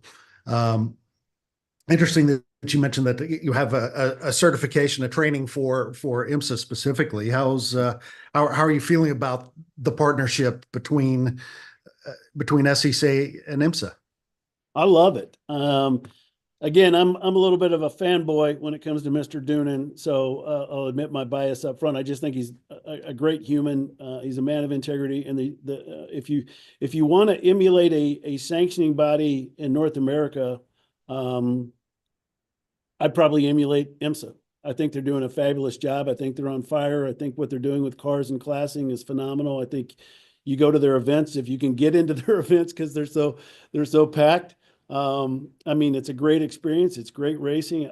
I mean, I'm sure there's a lot of things on John and Ed and the team's to-do list, but I think they're knocking out quite a few of them, and I think they're doing a really, really great job. So, John's roots go way back into the SCCA. I think his home track is Road America. Spent a lot of time growing up around that track, and so he's a longtime member and a longtime ally and supporter of the club. So I think that relationship is great. We've got a lot more things we want to do with that relationship going forward. And candidly, I'd like to take that model and maybe expand it to some of our other professional series partners around the ACAS table, like INDYCAR, and some of the other folks, if appropriate, to kind of continue to scale that learning and best practices going forward. Excellent. Well, we're up against our time limit, but I'll ask you one more. What's coming down the pipeline that's kind of exciting you most in SCCA's world? Yeah, thank you. Well, we're headed back to National Park of Speed in 25 for a second swing at the runoffs. I think that'll be awesome. Love working with the team up there. I mentioned we're adding the bonus majors, 4 or 5 events of bonus majors to our majors tour this year to really give some of our classes more ability to access some great tracks and some great racing. Time Trials Nationals is moving from NCM to pit race in 25. So we're really excited about that. NCM's been great. Pit race is going to be great as well. We're launching a couple of new programs or flavors to Time Trials Tour going forward to allow folks more access to the event. Actually introducing a shootout concept that kind of involves maybe good for you and I, Richard. It involves autocross as well as on-track experience. So we're looking forward to launching that. And also, we're going to find a way to dial up our focus on club race experience as well, because we think that's a great tool for creating access for more enthusiasts. So all of those things. And yeah, we've got a lot of plates spinning. So we're really excited about 2025. Excellent. Well, thank you very much. Thanks for your time today. You bet. Thank you. Thanks for having us back. We appreciate the opportunity. Thank you, Mike. Thank you. Please stay You bet. with us. We're going to run a short video from our sponsors, and we'll be right back with you.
Land speed record holder George Poteet's Speed Demon rocketed 481 miles per hour at the Bonneville Salt Flats. You don't go that fast without ARP fasteners. There is no way that we could go the speed that we've gone, the number of times we've gone, with a lesser quality bolt than ARP supplies to us. And we absolutely wouldn't be where we were today if it weren't for ARP. When failure is not an option, it's ARP-bolts.com. We're Performance Plus Global Logistics. Our team of dedicated performance industry and logistics experts get valuable cars and components to the track on time in top condition. We provide expedited logistics solutions for the performance industry using direct routes instead of deferred options, and communicate all necessary information to the appropriate resources to meet regulations and ensure a smooth transit and secure delivery, both domestically and internationally. And we exceed customer expectations by providing best-in-class service with an efficient and cost-effective system in place. Contact us today to book your next shipment. Thank you, and welcome back to the program. David, we're going to bring your next guest any second, Chris Ward from the HSR series. I think it's the first time we're having Chris on the program, right? Sounds right, yeah. I can't remember who was... Can't remember who was on HSR last year, but yeah. I think this is his first time with us. So Christopher is starting his video. There you are. Good afternoon, sir. Wonders of technology. Welcome to the show. Thank you, Judy. Thank you, David. Francis, thanks so much for having me on. And of course, David. Our honor to have you on. Well, let's get right down to it. Well, actually, testing must be underway for the Pistons and Props event right now, right? It is. You're absolutely right. I'm speaking to you from Sebring International Raceway. So if you hear the growl of thundering V8s and other such noise from outside my trailer here, I apologize in advance. Don't the timing is somewhat perfect. Open the windows, I say. We're right on top of the lunch break, but in about 10 minutes, I think we'll get some noise again. Magnificent. If you start vibrating, we'll know why. You'll know what it is. Yeah. So exciting stuff ahead for HSR. You've had a major calendar, or certainly a very significant calendar shift for 2025. Would you like to talk us through that? Yeah, absolutely. Thank you, David. So as you may or may not know, I came on board as president of HSR just this year, in March of 2024, have been purposefully playing a watchful position in this role. You know, the nature of this business, historic and vintage sports car racing, it's something that has been around. At one of our events, the MIDI, is 47 years old next year. So, you know, dare I come into this role and change things up. But what became apparent to me was an increased appetite amongst the competitors in HSR for this unique vintage and historic endurance sports car offering that we have. So with the Fame, we've just completed the 10th edition of the wonderful Classic 24-hour at Daytona International Speedway. Just the second edition of the Classic 6-hour at Watkins Glen. And here we are, as you just said, we're at Sebring International Raceway for the Classic 12. So as the 2025 calendar came into being, looked at that and said, well, for me, one of the missing ingredients was indeed a Classic 10-hour at Michelin Raceway Road, Atlanta. Yeah. With the addition of that event, in the time of year where we used to run our full historics event, it gave us a fabulous opportunity to bring together, for the first time in North America, a 4-round Classic Endurance Championship, now with the 24, the 12, the 10, and the 6. So that's formed, if you like, the backbone of our 2025 calendar. I've already alluded to the Mitty, and wouldn't dare to move that from its fabled date at the end of April, the weekend after Easter.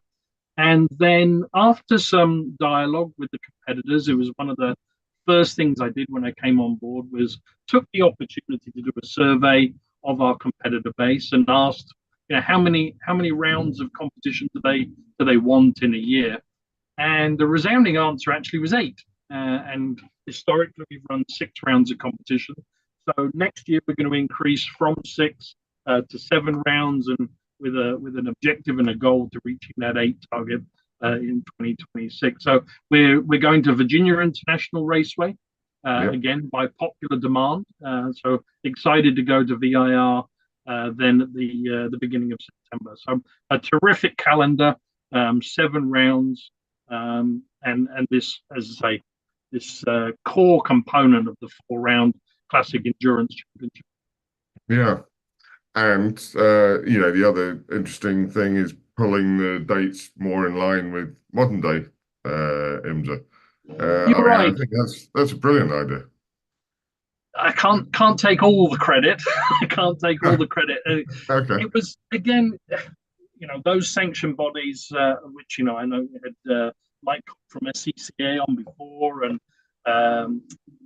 and others, and John Doonan, I believe, just yesterday. And the piecing together of a calendar is such an important and integral part of what we do as a sanction body.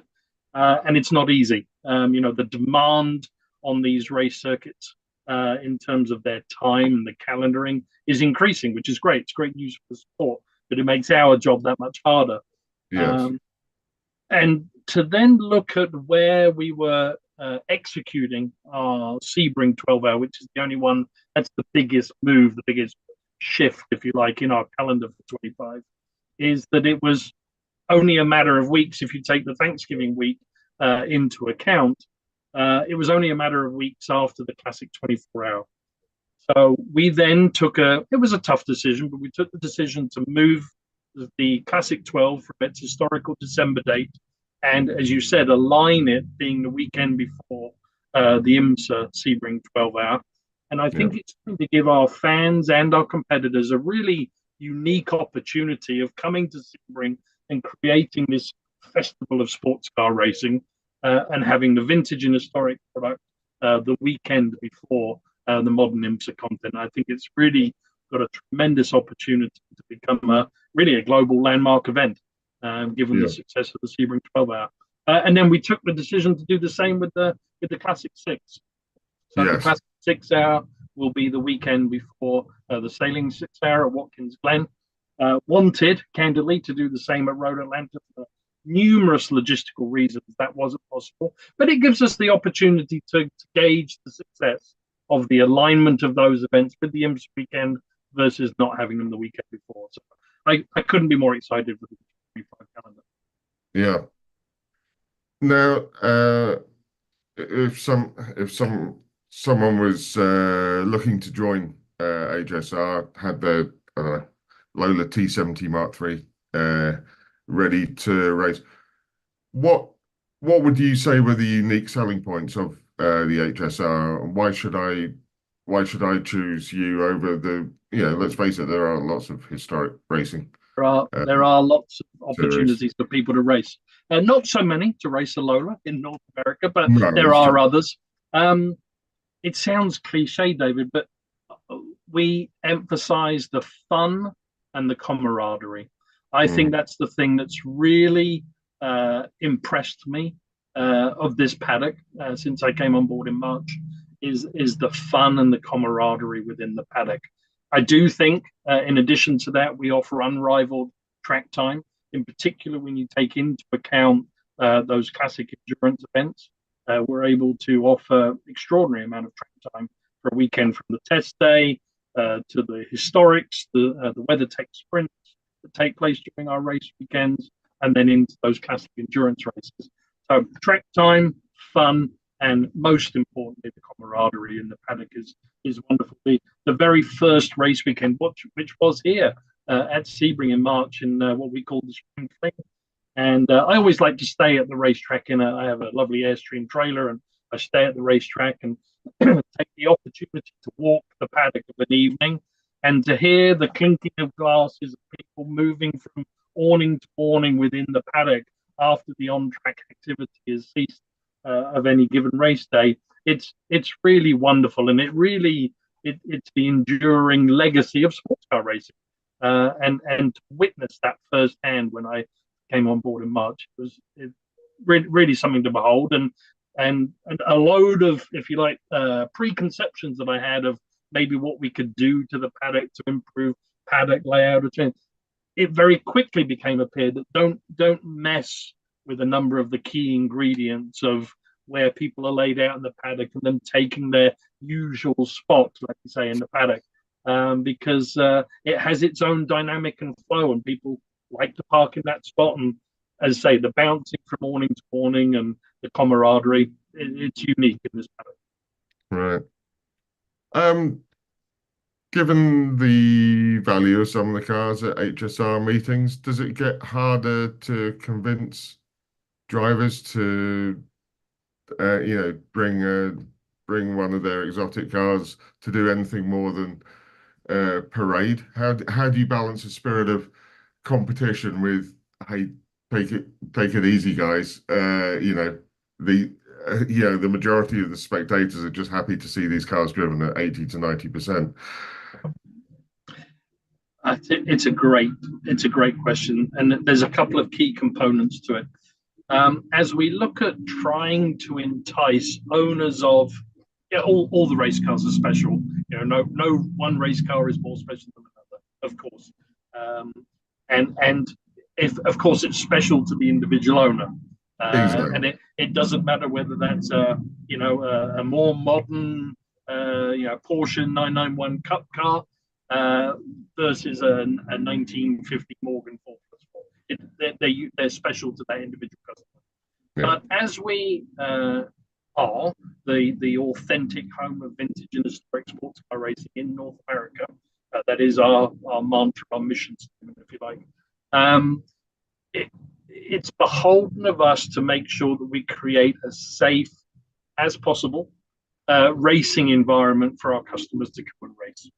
And I made that abundantly clear when I came on board. My former life, the last 10 years, was as head of a single make racing series in the IMSA paddock, and prided myself on working with IMSA of making sure that series had the fewest number of cautions of any single make in IMSA of a given period.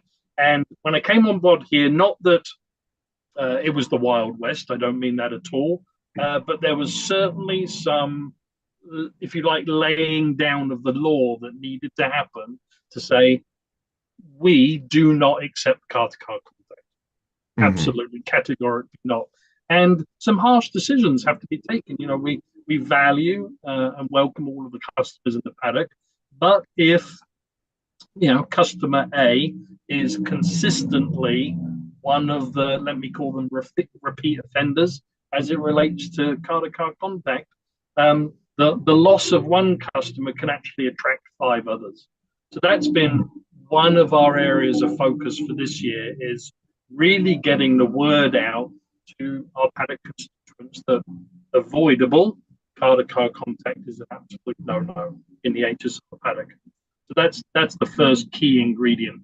And there's some further moves that we're making in 2025, looking at the introduction of some new technology platforms, in-car marshalling and flagging systems that are becoming really quite popular in our type of environment. I think that will help. The introduction of in-car cameras as a mandate for 2025, when 80% of our cars already have in-car cameras, but it will be a mandate for 2025. So when it comes to the officiating of incidents, that makes that process all the more straightforward when there's video to review of that incident.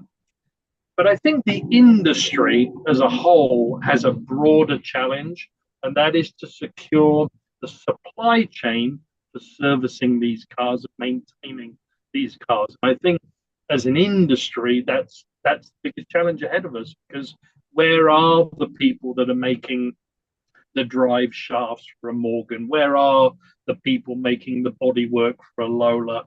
Where is that supply chain, and how are we going to ensure that is a healthy industry going forward?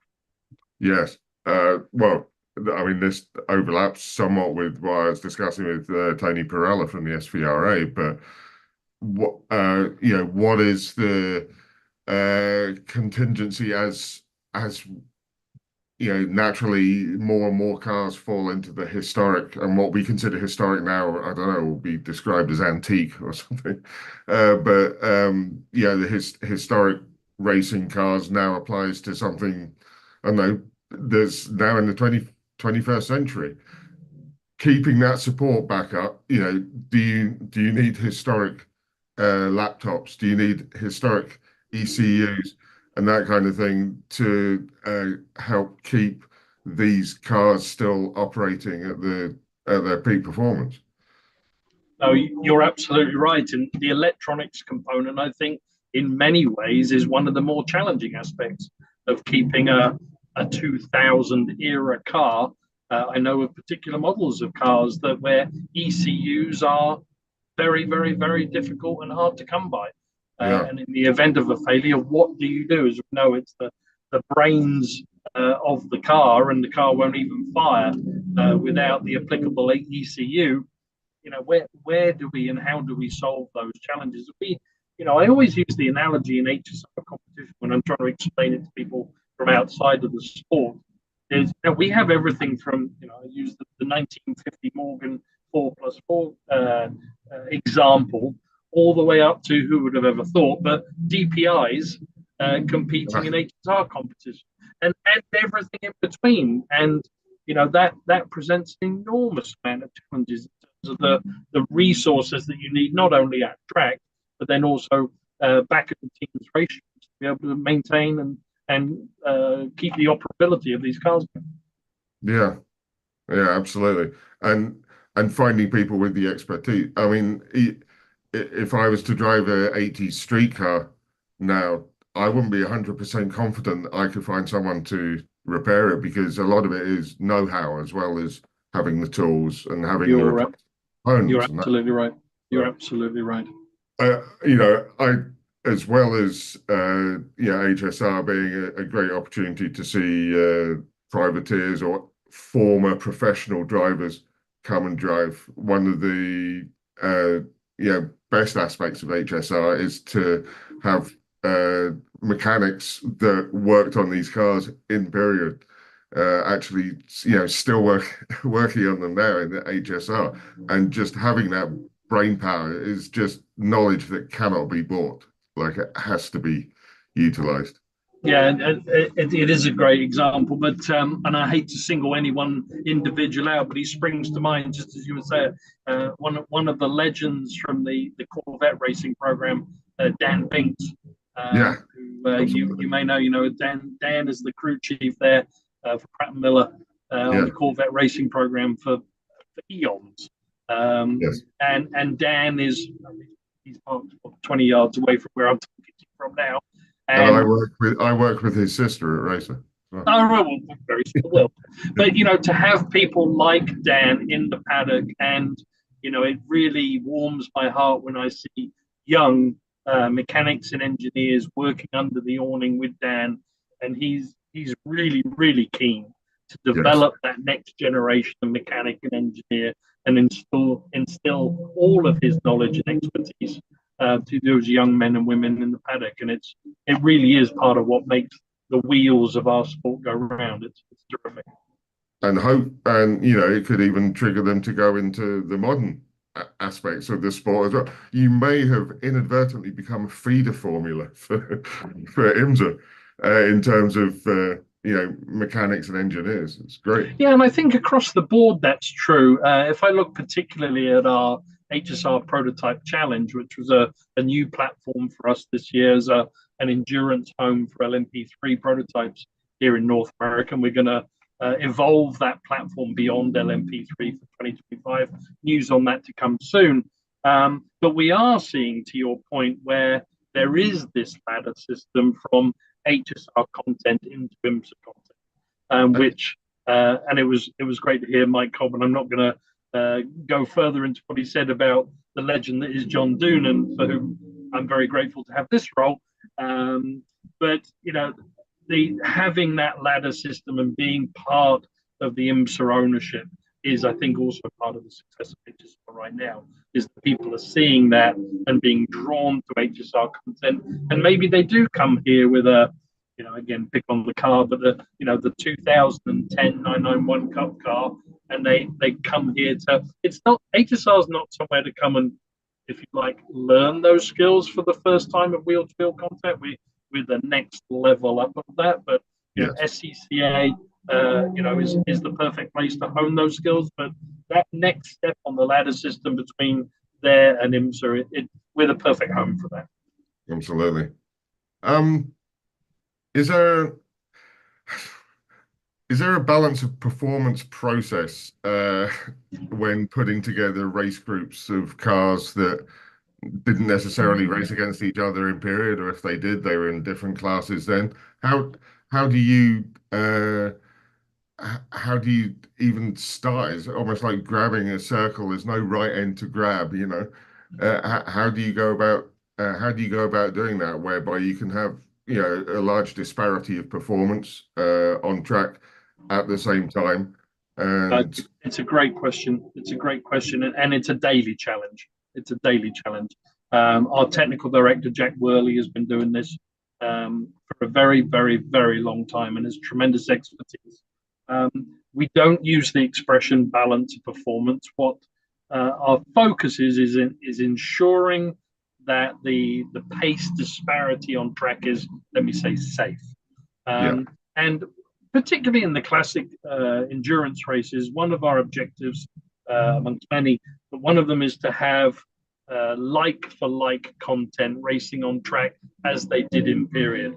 So, for example, when the DPI is on track, is having GT3 content, or indeed LMP2 or LMP3 content on track as they did in IMSA competition.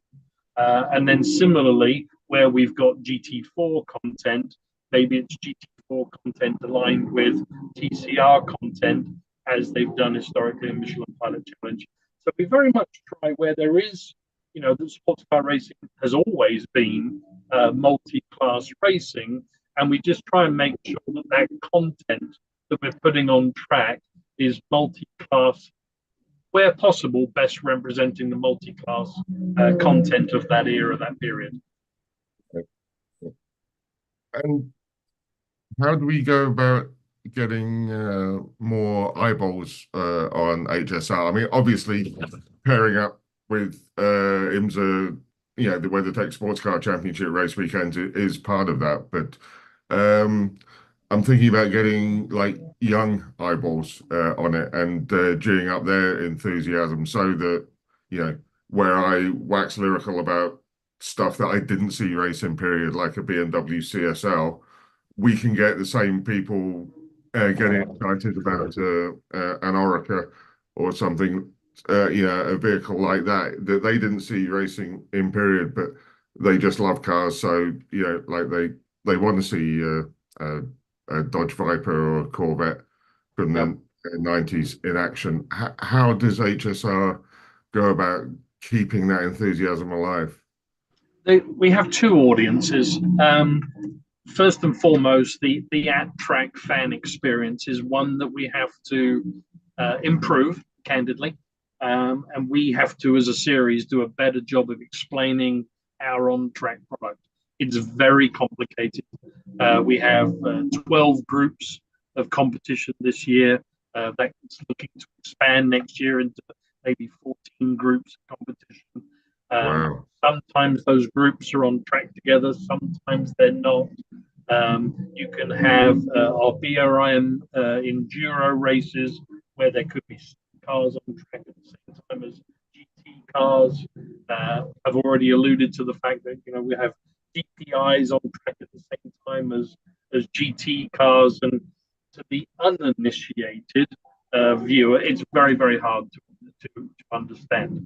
And who's the leader and who's winning this? And why did the checkered flag fly for him and not for this car that they were following, etc. But IMSA has the same challenge of that storytelling during their competition. When it's not that long ago, there were 5 classes of competition in IMSA, and the resounding story was always, this is a really hard story to tell. So we have those same challenges too.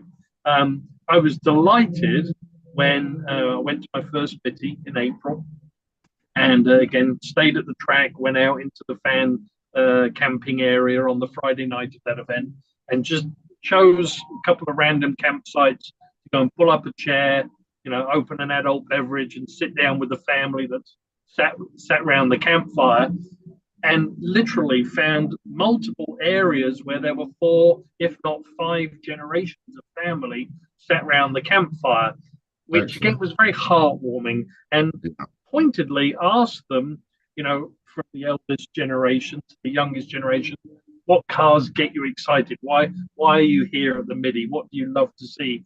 And to your point, it was almost by generation, those members of the family following the car of their period. So, the grandfather loved the Group 2, Group 3 competition of the small bore and the medium bore sports cars, all the way through to the youngest children that were 7, 8, 9 years old, who loved the LMP3 content. So it was very heartwarming to see that the content was talking to that audience. That's the first thing. But we do have to do a better job of explaining our on-track content to the fans at track. That's first and foremost. The next thing was the result of, candidly, an experiment at the Classic 24 at Daytona, where we really fleshed out our live stream for the Classic 24 this year. And again, now under the IMSA umbrella, we were able to utilize the enormous social media and fan following of the IMSA audience and leverage that, if you like, to the benefit of HSR. So the Classic 24 was live streamed on IMSA's YouTube channel as well as HSR, and the numbers just surpassed anything that we'd ever achieved before. Multiple millions of impressions, tens of thousands of people tuning in to watch it at any one time, and that's another piece of the jigsaw, is we now are able to tap in into this much wider, broader audience we've ever had before, just as HSR. Right. And obviously time is against us now, but how do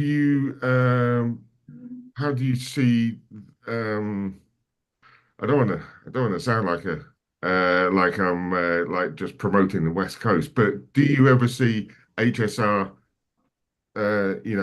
coming more, being less of just East Coast centric and spreading across, because there are so many wonderful and historic tracks that HSR just seems to be made for? Right. We have one very important and unique opportunity on the West Coast, which you may not know, is that we are the sanction body for the famed Rolex Monterey Motorsport Reunion in August every year. Now, clearly not an HSR event, but we're honored and privileged to be aligned with that event in terms of the sanction body for it, and look forward to that many, many years ahead. You're right. Our core constituent is very much East Coast and almost Southeast. So Florida, up into Georgia, up into the Carolinas. That is where our core constituent resides. I'd love to see that grow. The growth, one of the focuses of growth for us in 2025 is to increase the car count of Watkins Glen. It honestly didn't meet our expectations this year. So we want to be able to attract people more from the Northeast than we historically have done. Can I foresee in the immediate future travel over to the West Coast? Who knows? We'll see. 2026 calendar's taking shape already now. So let's see.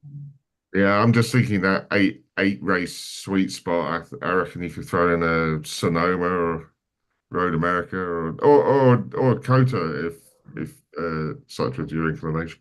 I mean, I don't think there's any shortage of fans who want to salivate over, some of the greatest sports cars that ever raced. I mean, for me, it'll be Group C and GTP. Watching Jaguars, Electromotive, Nissans, that kind of thing. But I think this huge breadth of what you were saying, Morgan 4+4s and Porsche 991s.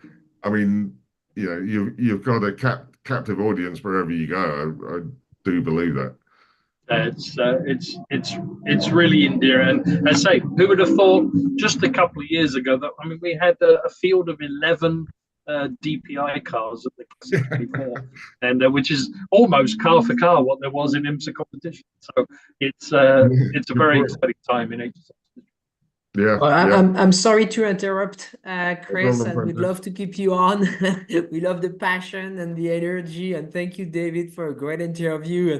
But we've got to keep the clock, running, and we're going to thank you, Chris, for joining us. And we are going to transition directly into our next session. We're going to bring the wonderful Jeff Hammond, who should be with us any second. And we're going to be talking powerboats, actually F1 powerboat. That's a really, really cool series. We had Tim Seabolt on last year. He's coming back. Jeff Hammond is with us. And to start the interview, Jeff, we're going to run a really cool video that Tim sent us. So why don't we just roll the video and then we'll dive right into the interview. All right. Sleek, glamorous, lightweight, and extremely maneuverable, with a power-to-weight ratio second to none in all of motorsports. With acceleration from 0 to 100 miles an hour in under 5 seconds, and top speeds in excess of 120 miles an hour. In 2024, the news on the street is the Mercury Apex 250 4.6-liter V8 4-stroke versus the industry standard 2.5-liter V6 2-stroke.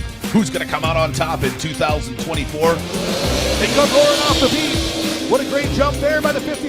It's on the inside. Oh, look at him get him on the deck. Right up on the side of him. Inside, oh, look out there. Chris Rinker blows it over down the front straightaway. He blows that thing sky high coming across the start-finish line. No two laps are the same. Ever-changing wind and water conditions make the Formula One Powerboat Championship Series one of the most challenging racing circuits running today. From the Formula Lights to the fan-favorite Tri-Hulls and the elite Formula Ones, this is the Formula One Powerboat Championship Series.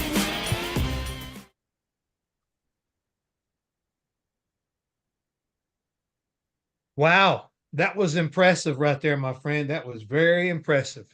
Well, I'm glad you enjoyed it. I did. So where do we get to see more? What exactly is going on there? Now I understand you are third or fourth generation racing. Third generation, yeah. Third generation. My grandfather started all this boat racing back in 1939, followed by my father, who's the winningest driver ever in the history of the sport worldwide. And then my older brother is multi-time national world champion, and then myself.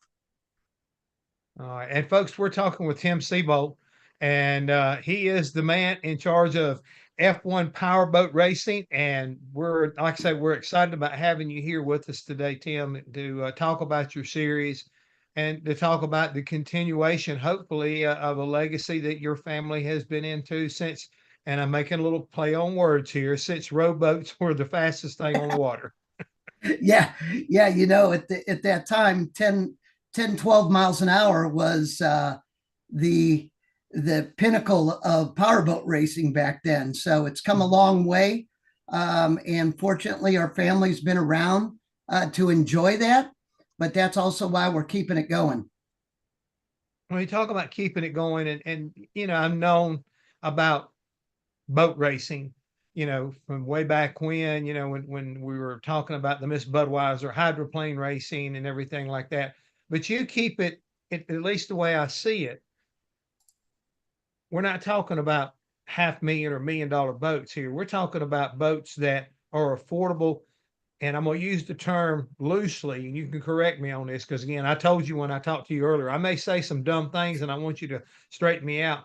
But to me, your form of racing is almost like grassroots racing. It gives people an opportunity to go do something on water like we love doing on, around local short tracks and racetracks, whether it's drag racing or, dirt track or half-mile asphalt, the local racer type deal, without having to invest, millions of dollars into it. Am I wrong? That's right. And it's kind of in between as far as cost goes.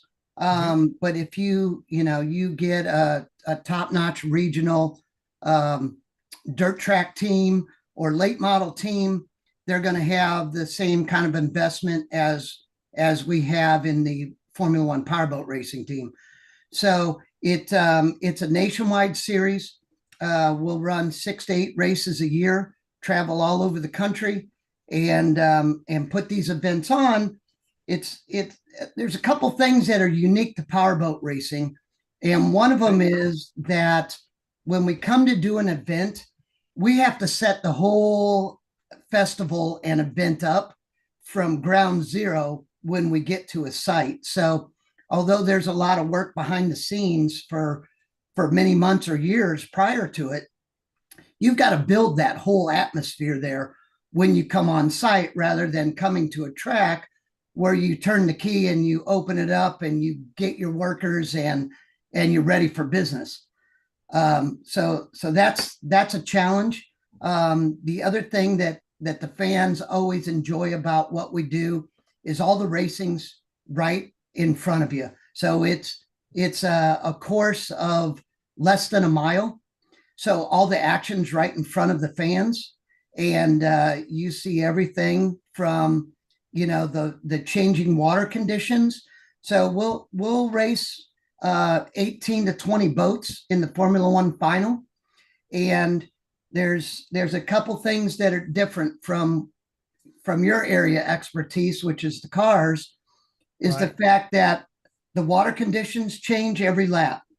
So unlike an asphalt track where there's a bump in turn 4, that bump's going to stay there. Now the track might heat up, cool down, which changes it for the setup of the car. But ours, you got a bump in turn 4, 2 laps later, that bump's going to be down in turn 1, so it's fluid. The other thing that makes it unique is the fact that you are flying these boats as much as you're driving them. So when the Formula One boat is running at its peak of around 120 miles an hour, depending on the course, you only have about a foot of the boat in the water. So you're keeping it up, you're flying it, and from there, you've got to drop it down, you trim it down. That way, more of the running surface is wet, and that allows you to take a 5-6 G turn in these boats. So you'll go 120 miles an hour down the straightaway, but you may go through the corner at 100. Okay, with all that being said, and all the ever-changing conditions, is it strictly up to the driver to keep up with the course, or do you have, like we have here in NASCAR, do you have a crew chief or a spotter or somebody that you got radio communication with you that might be telling you, say, hey, Tim, rough water's in 4 this time, rough water in 4, really choppy, stay inside, stay what, you know what I'm saying? Do you have people that kind of like give you some insight of what the Yes. conditions are as you approach them? Same setup. So we've got spotters available, and depending on what class, but that's exactly right, because you got guys helping you. The other thing that's kind of a curveball is you got the rooster's tails coming out of the engine. So you've got a spray of water that is 150 foot long. So you can't draft them and you can't get right behind them because the boat will ride that up and blow you over. So you can't. We saw the picture of that in that video. Exactly. So you get too much air. You know, the wind plays a huge factor on these boats. You're talking about, you know, about 1,175 pounds with the driver and the motor. It's got a high power to weight ratio. So you're accelerating from 0 to 100 in about 5 seconds. All right, let me stop you there since we're kind of talking about crashing and making people focus back in on that. How is your series set up to where when something like that happens, safety wise, number one, to get to the pilot, the driver, and at the same time, do these boats, when like that flip, even though we see body parts flying off and everything, could that boat be picked up, drug back to the dock, and then, you know, repaired in time to maybe run again or later on that weekend? I mean, how does that work? So that's some great questions. So first of all, the series, we have our own rescue team. So that's one of the things that we wanted is consistent rescue. So that way we've got drivers that feel comfortable and know exactly what kind of help they're going to get once they get out there. Now, these boats, the drivers are sitting in for lack of a better word, like an INDYCAR pod. So you're in a safety cell and you're strapped in.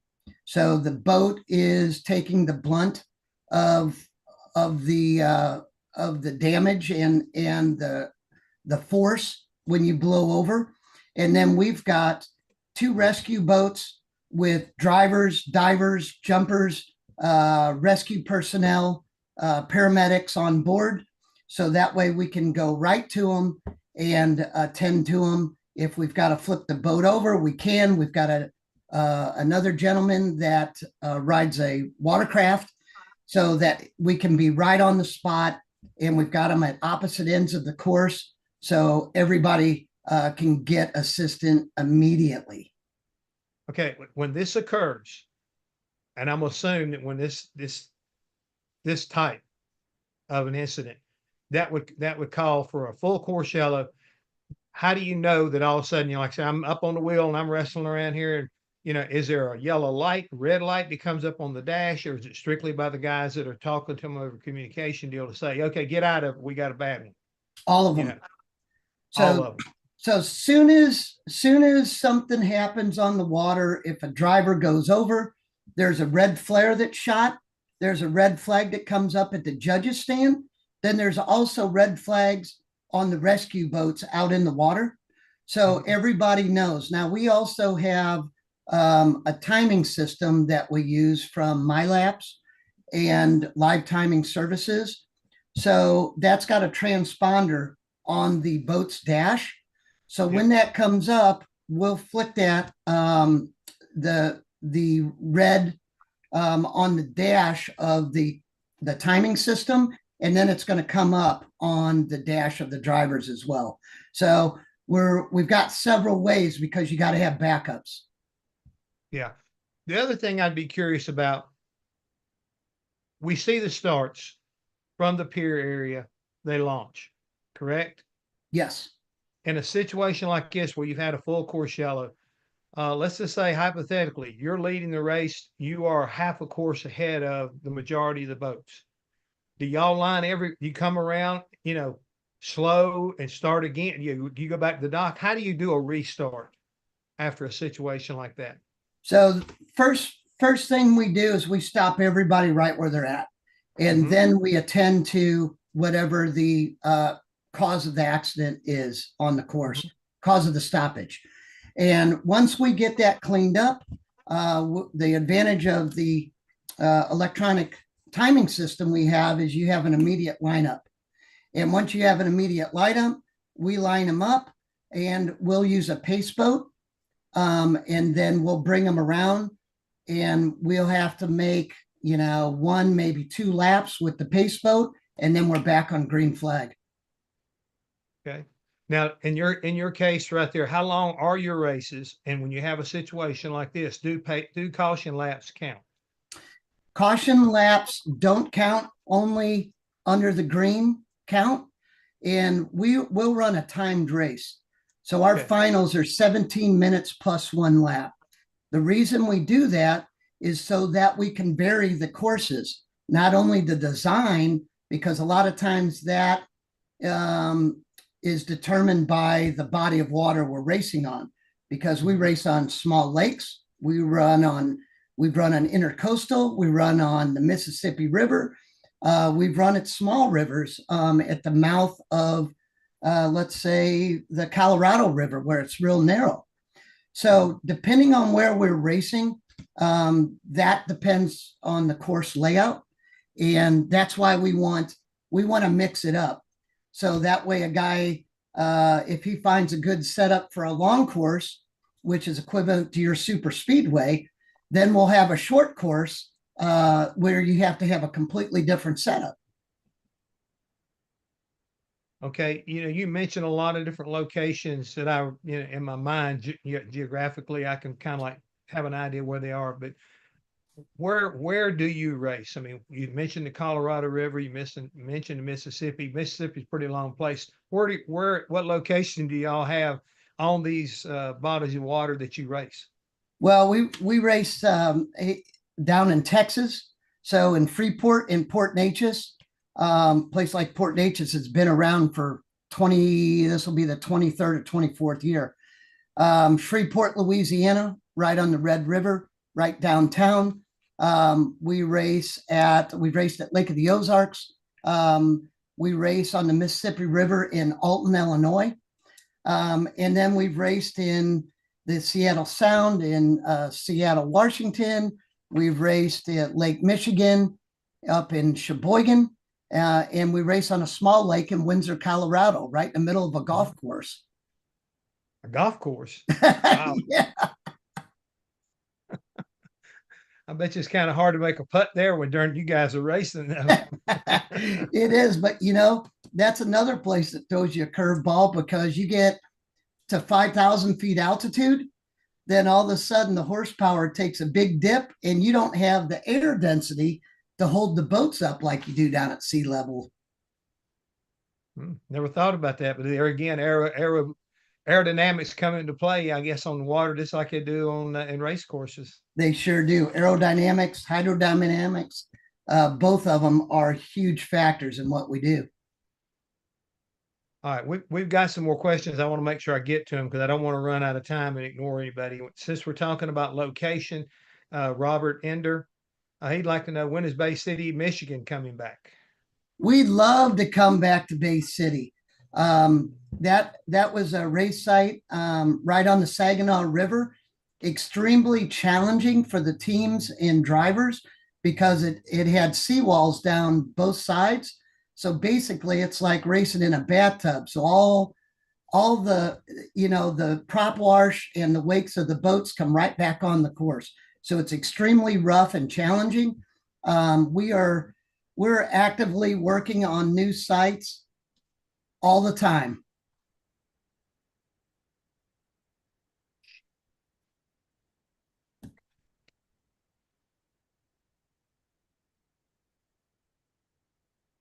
You still got me?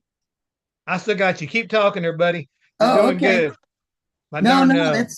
It's just, my computer had took a hit right there for a second. I got trying to figure out what's going on here. But, no problem. I'm still with you. Yes, sir. Another question we had from one of the folks was asking about your 2-seater that you have, and which you bring and you give fan rides in. How does that right there work for you, and what kind of response do you get that when that shows up? Well, that is a valuable tool for us because of the fact that we can actually give a ride to somebody so they can really feel what this feels like. You know, unlike everybody else, on land, these things don't track exactly straight. So it's almost like, feels like a helicopter when you're running down the course. The boat moves around a little bit. So especially when you set the boat down and for the corners. So that's kind of the biggest surprise. But the two-seater is for VIPs, it's for sponsors, it's for media, and some lucky fans. So it's a great tool so we can really show what our boats do.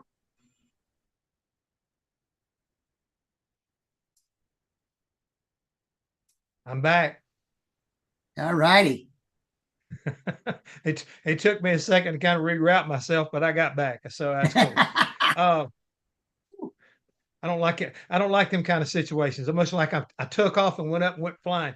But also we had a question from one of the folks was, how do you get into this series? I mean, you know, we touched a little bit. You talk about price and everything, but how does somebody out there that's watching today, tuned in to try to understand, where do we go? How do we do it? Are there used boats available? I think one of the questions I was going to ask about, let's say, you know, for example, I wanted to come race. What would I have to do to be able to meet the requirements to get behind the wheel of one of these things? Because again, just like with NASCAR, you know, you just can't go out there and run that Daytona 500 because you want to. You got to qualify with, you know, at short tracks, intermediate track. You know, you've got to prove to the governing body that we're going to wind up allowing you to race with some of these guys. Oh my gosh. Well, that's a very good question. And I don't know if my screen's right or not behind me. I was trying to fix it. Sorry about that. But you can reach out to us. You got a nice array of boats behind you. If that's what you're looking for, you got 4 boats. I didn't know if my wording was backwards or correct for you guys. The F1powerboatchampionship.com is a great place for you to go. You can reach out to me, Tim Siebold. All my information's on the website, or you can go to F1 Powerboat Racing on Facebook and reach out to us. We will assist you. A lot of the drivers have come up through the ranks. So in all types of motorsports, as you know, second, third generation racers come from a long line of family history. And that's what we have. You got to go through smaller classes in order to get into the Formula One class. And you'll be put through some tests, driving courses along the way. We've got some schools, and that's all valuable in order to teach someone what to do, how to do it, and build their experience.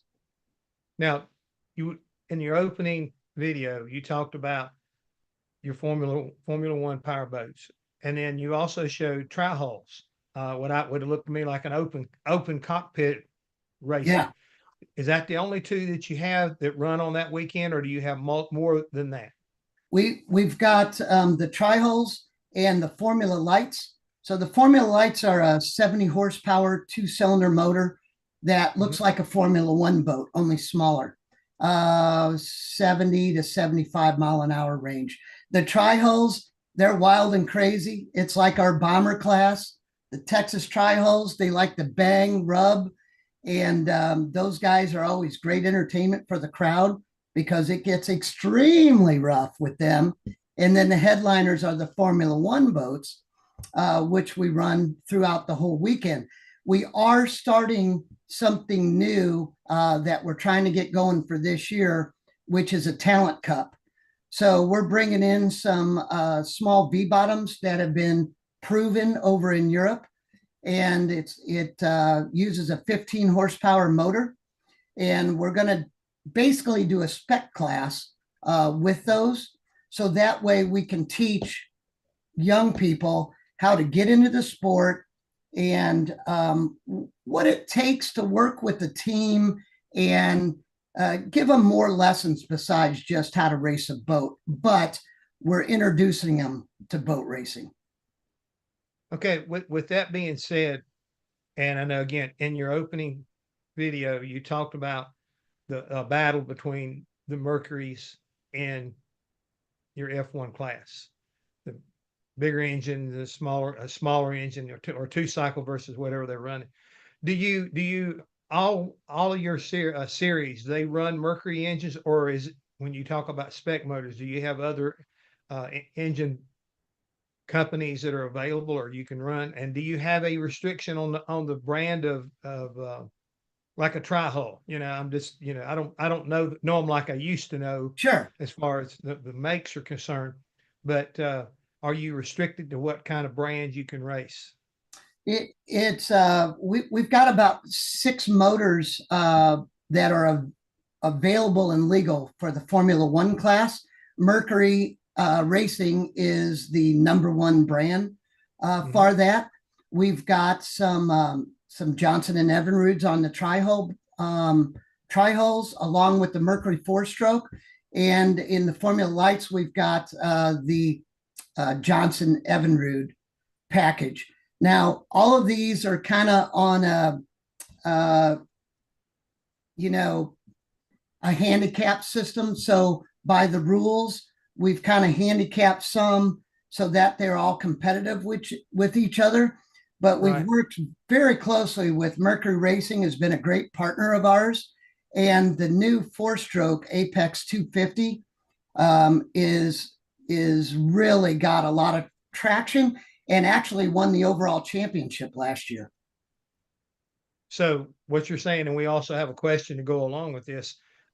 James Pito out of Macomb, Michigan, was talking about you've made changes in the boats, props and or engines, and how are things setting up as far as that's concerned? You got any more rule changes coming next year, or what's it looking like? It's been really good and very competitive, especially with introducing the new Apex 250 engine platform. But we're constantly evaluating that. So we're looking at who's finishing in what position, maybe not who's necessarily winning the race, but,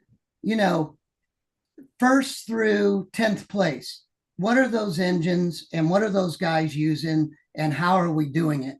So we'll continue to evaluate that. We're actually going to have a test coming up in December, so that way we can test a few things, but we're always wanting to make sure there's parity with all the engine packages.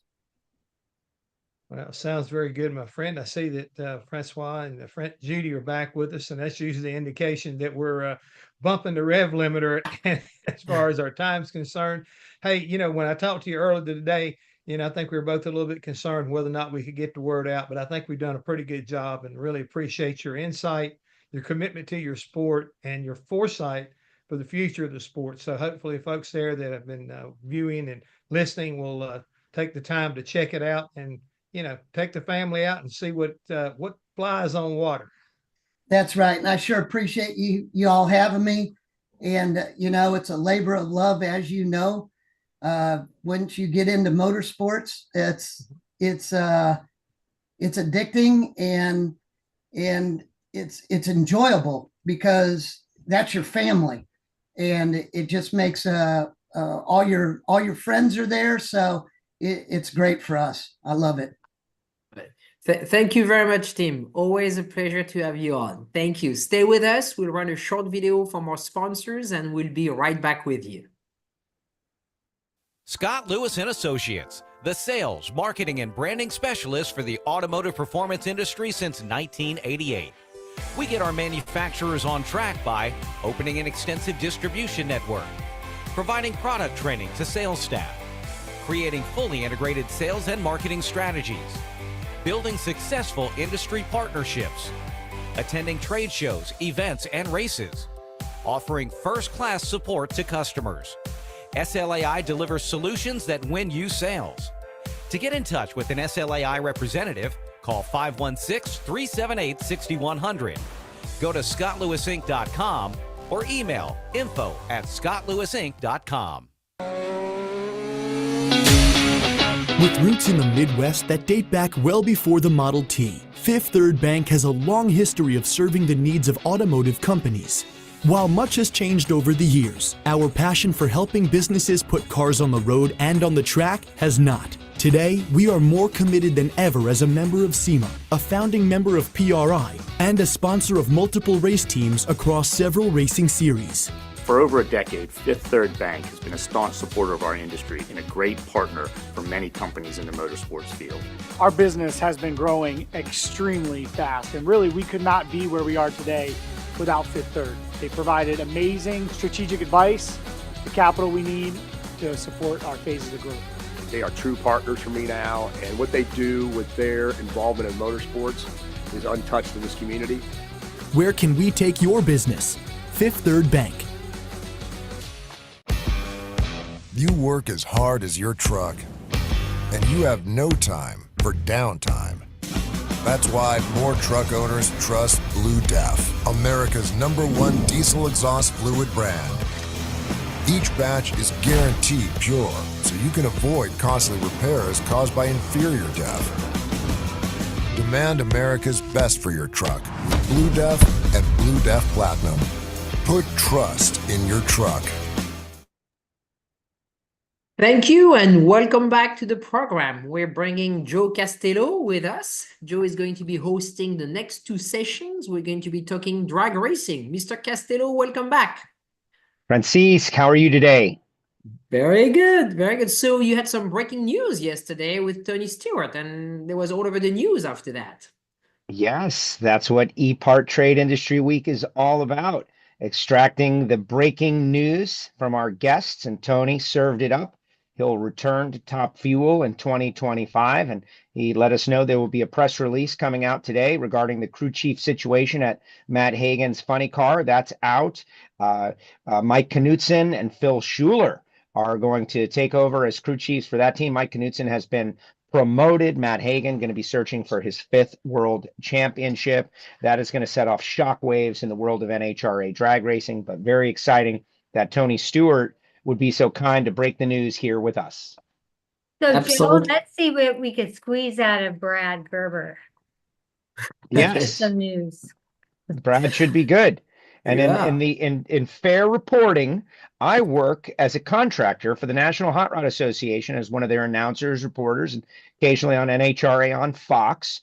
So because of that fact, I'm obligated to be a little tougher with Brad than most people. I wouldn't want Great. people to think I'm lobbing him softballs. And so hopefully Brad is ready. Here he is. Thanks for joining us, Brad. Thank you. Thank you, Judy. Thank you, Francisque. Very good to see you both. Hi, What's Joe. up? How you doing, buddy? I'm great. How about yourself? What a year. We had a tremendous year of NHRA drag racing, and I'm excited to get your personal review, your personal wrap. It was the first season of the Mission Foods drag racing series, but it didn't feel like a first season. They fit pretty well with the sport of NHRA drag racing. Yeah, agreed, Joe. They are just such phenomenal partners, and on the heels of the first year of the Mission Foods Too Fast, Too Tasty program that we did last year in 2023. Then they came in, and that went so well that they came in and they said, we'd like to look at being a series partner. And they came in and they just exceeded all expectations. They are the ideal partner in that they're not only engaged on site, but prior to each race, they do local promotions with us and C-stores and things like that, with standees, with some of the drivers and stuff like that. So they've been just phenomenal partners. And in addition to that, Mission Foods, we were able to retain Camping World as well. They're phenomenal partners too. We're always into data and why people should be working with us and stuff. And so I'll throw out a lot of research numbers, that isn't a lot of times all that sexy, let's say.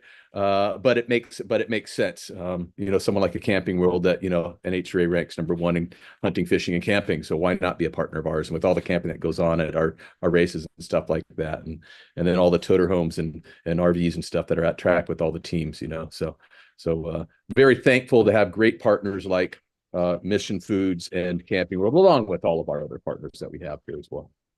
Before we dig a little deeper, this is the perfect place for data, for marketing speak. ePart Trade is watched around the world, and very often this industry week breaks news, makes news. And so I would fully expect there are some executives out there logging on specifically to see this. Why don't you take a moment to explain what you do for the National Hot Rod Association? There were a lot of amazing initiatives this year. We'll get into them. We'll talk about the on-track action. But for people that are exactly who I described, looking to get involved in the sport, trying to pick which series in which to get the best bang for their buck in terms of marketing dollar, what do you do for NHRA, and how does it work?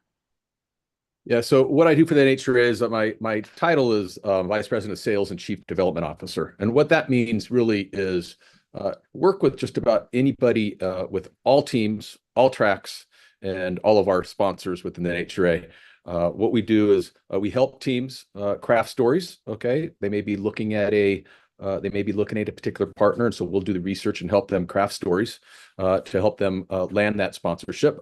Then on tracks, what we'll do is we do the same with tracks as well. Is that they may be looking for a title partner and things like that. So what we'll do is me and my team, we will pull the research, help craft the stories, and why someone should be a partner and why we make sense. Why they may be a higher propensity of our fans to be buying a product that they may that a sponsor may want to be working with a team on. Let's just say. We did a little analysis, an in-depth analysis on spark plugs, let's say. And what that showed is not only that we index the highest of all sports of buying and installing spark plugs, but also index the highest in every single age break as well. A lot of times people think that, hey, it's hard to reach the 18 to 34-year-old market, 18 to 25-year-old market. But if you want to sell spark plugs, we are the number one person. The NHRA is the number one league to work with in the 18 to 25-year-old market for installing spark plugs. So things like that, we like to create a lot of stories and help people find sponsors. And then what we do is we also identify areas that we have open categories, okay, within our sport. And so we identify those and do what most people do, go out and try to find sponsorships. In addition to that, we find ways to ideally put money back into the team's hands. And what I mean by that is things like the call out. We created the call out, and Pep Boys have been our partner there. And then now we have Gittrex as our partner on Pro Stock and Pro Stock Motorcycle. So that puts another about $400,000 in the team's hands. And then on top of that, the Mission Foods Too Fast, Too Tasty program that we created last year. That program puts about $550,000 into teams' hands as well. So we try to create programs that not only sponsor the NHRA, but also ultimately put money back into the team's hands in that area. Does that make sense to you? Well, isn't that the constant battle of all motorsports, that it's expensive to get there? It's expensive to be there, whether it be over the road with your teams, flying people in, driving over the road, and the parts and pieces are very expensive. And so it's the job of the series to help the teams to find money for sponsorship, but also to provide it in terms of prize money. It seems like NHRA has taken a more active role in recent years to try to close the gap between expenses and the money that comes in. Is that something you've focused on specifically? Absolutely, because it's always I think in every form of motorsport, there's always that thing that people aren't making money, let's say, at the sport. So what we try to do is we try to put more money in the team's pockets, and we've done a pretty good job at that over the last year. Since 2019, I believe we're up about $3 million in what we're putting in teams' pockets right now. So up over 2019 levels. So that's good. And then ultimately, we always have to not only retain sponsors. We have to not only find new sponsors, but also retain sponsors. We have to continually justify why we are the best value for a potential partner and sponsor there. So a lot of times we say, hey, we don't need to go in. A lot of people look for the big deals. Okay, we say, hey, let's get started. We can get started at any level. It could be a display partner or get what we frequently call a base hit. Okay, I know it's a baseball analogy, but we frequently say, hey, let's just get a base hit, and then we show them, prove it out, and then once we prove it out and what we do and how we do it, and we end up normally able to work with and grow those people, if that makes sense. So there's a lot of obviously thought process, research, things that go into it. But number one, we try to get people in the sport. Once we get people in the sport, I always say find a way to yes. And then once we find a way to yes, we end up frequently being able to grow those people. But most importantly is to get them in the sport so they could actually be introduced to NHRA drag racing. Well, just yesterday on ePart Trade Industry Week, Tony Stewart, who has done such a great job all year long, said that it's the kind of sport that you can enjoy it on television, and television viewing is amazing when you can't be there, but it is amplified by having been there and knowing what the experience is on the other side of the camera lens. I would imagine that's true for a sponsor or a marketing partner as well. Absolutely. I mean, I've been in the business for a long time, 30 plus years, in touching and being involved with the performance automotive business. I have friends that come out that haven't been out to a race in 10 or 12 or 15 years that are automotive enthusiasts. And they come out and they're like, I had no idea this was going on now. And it is just, I've been in it 30 years, like I said, and I still think it's just crazy what we do. 12,000 horsepower cars going out there, and just the sounds and the smells and the feels, I mean, people don't realize that, you can say it a million times, but when you get in those grandstands, you can see the entire race, number one, but then number two, you feel it in your chest. You really do. And it's just something that you have to come out and experience. And I've heard Tony say that before, where, hey, congratulations, by the way, the rookie of the year there. Congratulations, Tony. But I've heard him say that, hey, it's great on TV, but it's even much more, it's crazier in person. And what we do with the teams just have that, get inside the locker room. I mean, we've said it a million times that every ticket's a pit pass. And when we say that, I don't think people really understand what that means either. It's like you can walk directly into the pits, and actually when those cars are coming out of their pits, you can touch the cars before they're ready to go down the track at 330 miles an hour. Or if you're Austin Prock, 341 miles an hour, which is pretty crazy. And that's, yes, well, we will get to that. And I think it's a nice transition from some of the sponsorship and marketing speak into some racing action. This year just concluded at the In-N-Out Burger Finals in Pomona. Antron Brown, who we spoke with early in the week, won his 4th championship, but it was the first as a team owner. And I think that speaks volumes that drivers can elevate themselves into team ownership positions and still continue to be successful. Antron won a championship. We had the emergence of a young, I think he's a superstar across motorsports, Austin Prock, with that incredible season, surpassing John Force in #1 qualifiers, running 341 miles an hour. That's like a shocking number to anyone in motorsports. And then, Gage Herrera on Pro Stock Motorcycle, and Greg Anderson, who are now a 6-time champ. You can't spell GOAT without GA, one of the greatest of all time, certainly. Just speak a little bit around the diversity of the champions in 2024 and the season that you think we just experienced. Yeah, I mean, the diversity, we are very, very proud of our diversity, obviously, with Antron Brown winning, and congratulations to him in his 2nd year as a team owner.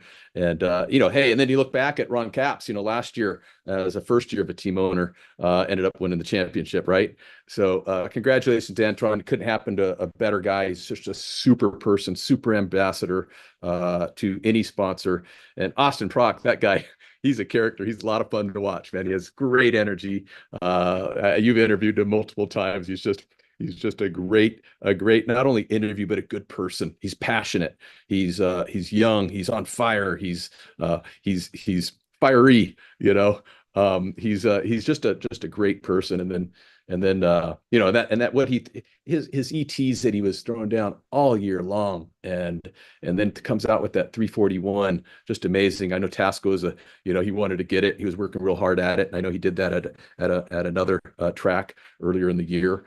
But man, I'll tell you, what a great season. And then you have Greg Anderson come in, and everything just comes down to, he's just a super, super person. We had a lot of good laughs over the last couple of races with Greg and his partner, Hendricks.com, HendricksCars.com and Summit and stuff. So had a lot of fun there. Hey, Gage, Gage and the battle that he and Matt Smith had, that was just there's this article on NHRA.com just I think today it came out that talked a little bit about the parity in motorcycles and stuff. And you don't really think about the parity because Gage has been winning a lot over the last couple of years, but if you look at it, it's a pretty interesting article that is very, very, very tight, within thousandths of a second, 13 thousandths of a second either way, between those two guys a lot of times, or it's 7 thousandths in some areas.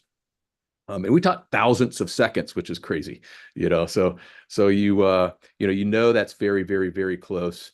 But Antron and Matka, that's great, and Toyota, things of that nature, and Austin, announcing that he's going to have a 3-year partnership with Cornwell Tools. How about that? So we'll see him in the driver's seat for the next 3 years, which is always a lot of great news when that happens with sponsors and things like that too for tip drivers. So a lot of great things in 2024.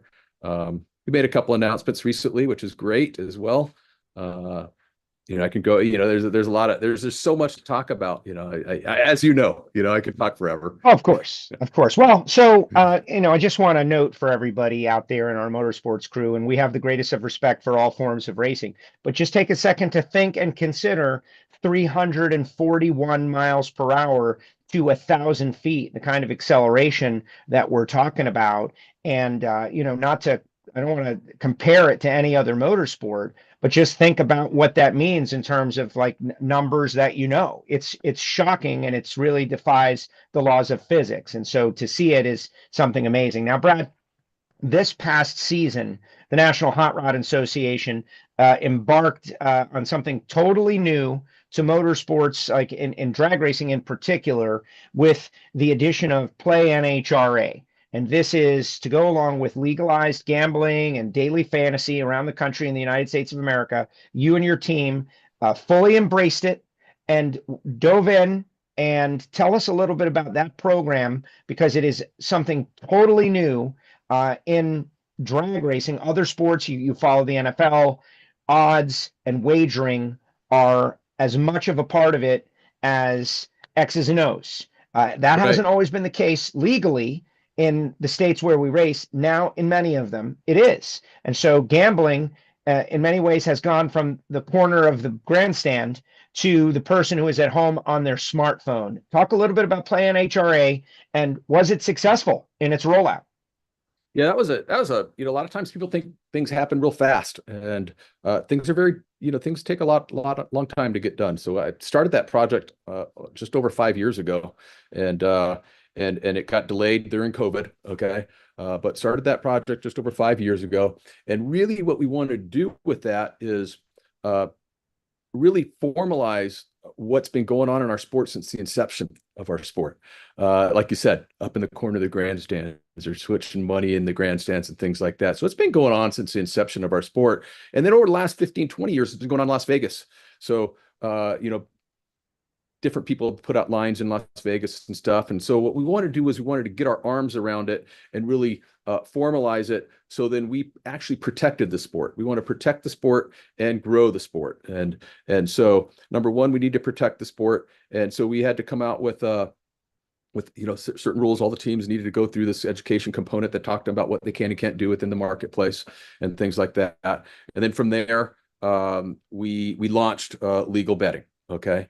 So working with the company called Alt Sports Data that is actually ingesting all the data and putting out the odds. They're working with different books like DraftKings and FanDuel and Prize Picks and Underdog and things like that. Bet365 and Caesars and things of that nature. So there's a lot of people that are involved with it right now. How it's going, we've only been doing it for 4 or 5 months now, and I think we're off to a great start.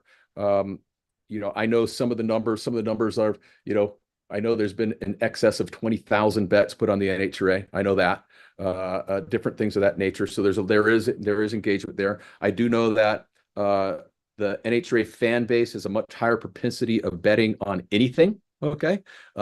So they're not like number 3 in terms of all sports fans. Okay. In terms of betting on any sport. Okay. NHRA fans are number 1. This is all research again. NHRA fans are number 1 on betting on motorsport. So they have the highest propensity to bet on any motorsport, okay, of any motorsport fan. So those types of things are just numbers that we use. And I always say it's research. What it does, research does, it kind of gives you a guiding point, let's say, and it gives you kind of somewhere to go, and then you craft stories around that. But the Play NHRA initiative, I'm very bullish on it. Why is that? It's a huge industry. I've had people that were 22, 23, 24 come up to me and say, you know what? I didn't even recognize you guys as a sport if you didn't have betting. They recognize us as a sport because we have legal betting now. It's pretty ironic, okay? That hey, we couldn't bet on you, so you're not a real sport. So that's interesting as well. But the Play NHRA initiative has been really well. It's just going to continue to grow. It is in the education phase right now. We've been talking about it for 4 or 5 months, but we still have to educate and talk to people and say, hey, we have, oh, you do? I can't tell you how many times, we've been talking about it. It's just like anything in life. You got to tell them once, you got to tell them twice, you got to tell them 3 times. And then, oh, okay, now I understand it. Okay, it's just like marketing. So sometimes I make it too simplistic, but I really think it's just to get back to the core. It's a lot of things. Like, we rebranded In-N-Out Pomona to In-N-Out Pomona Drag Strip, our drag strip in Pomona. It used to be called Raceway. Okay, and I came in, I looked at it, and I said, why are we calling this a raceway? It's, when's the last time we said we're going to a raceway? We say we're going to a drag strip. So, and they only have a drag strip out there. They don't have any ovals, road courses, anything else.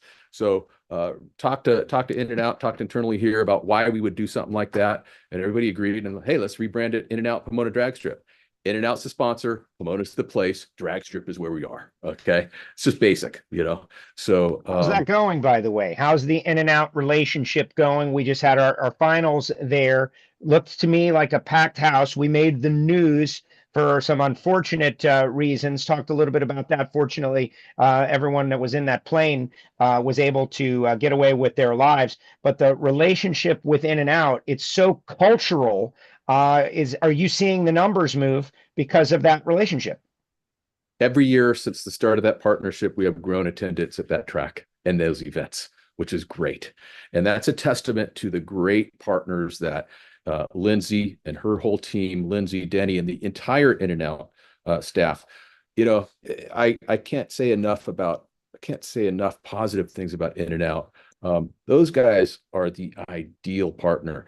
I was walking through the event, our Winter Nationals, and I saw them. They're in their In-N-Out uniforms. Okay, we have 8 In-N-Out burger trucks there. That track is the only place that you can get an In-N-Out burger at a venue outside of an In-N-Out store. Okay, you can't get an In-N-Out burger at any other venue. Only at Pomona In-N-Out Burger, Pomona Drag Strip. So you go to that drag strip, you can get an In-N-Out burger there. But I bring it back to the way that you're dressed in the In-N-Out burgers. Okay, they're all to the T's. Okay, they're always really dressed really nicely in their work outfit, and then they're walking around and they're actually cleaning up our track, not the track itself, around the pits and things like that. They're just picking up stuff outside of their whole food trucks and stuff. And I looked at the COO, and I looked at him and I said, wow, I'm so impressed by your people. And he said, yeah, well, we have a motto at In-N-Out besides, quality you could taste, cleanliness you could see. And the motto basically is, if you can lean, you can clean. And they take that to heart, and they were literally cleaning up our picking up trash and things like that. So they're just first class partners across the board. Just love those guys. And we do, we show them that, we tell them that, but we also prove it out that we actually, we actually do a lot of extra special things because of that. We love to work with partners like that.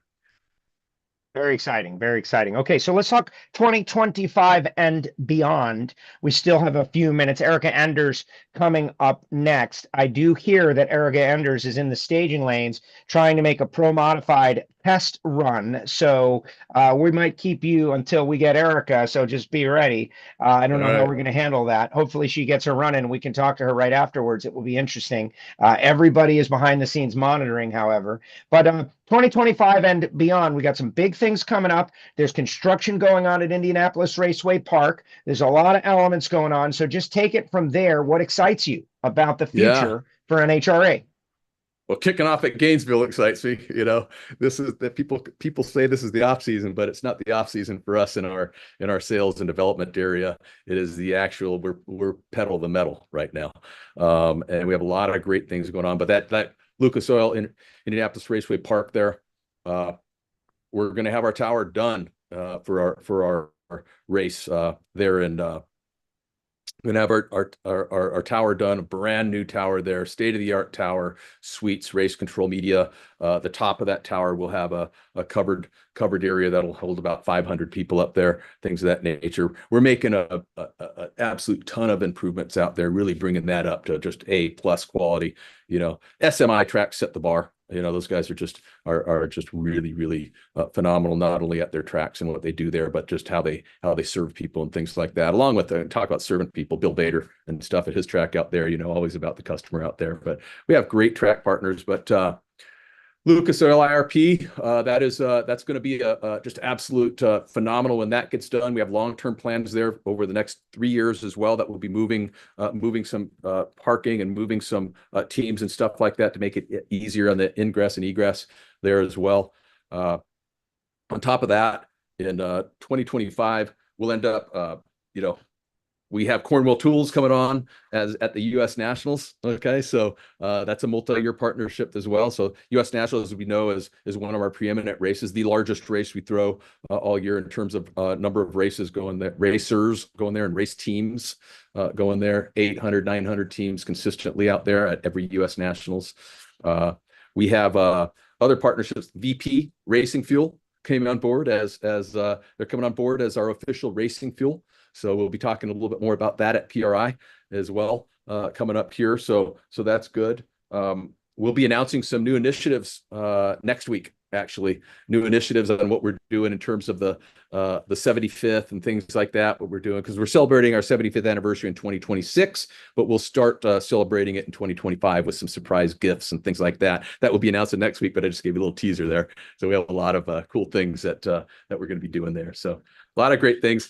I know Erica's coming up next. Erica is. We actually have a video also for you, Brad. So that's perfect timing. And we know that Erica is actually in a car. So we're going to first run the NHRA video, which you send us, and then we'll keep running, Brad. We'll carry on. So let's run the video. Hang in there, Brad. I got to talk to you about the television deal.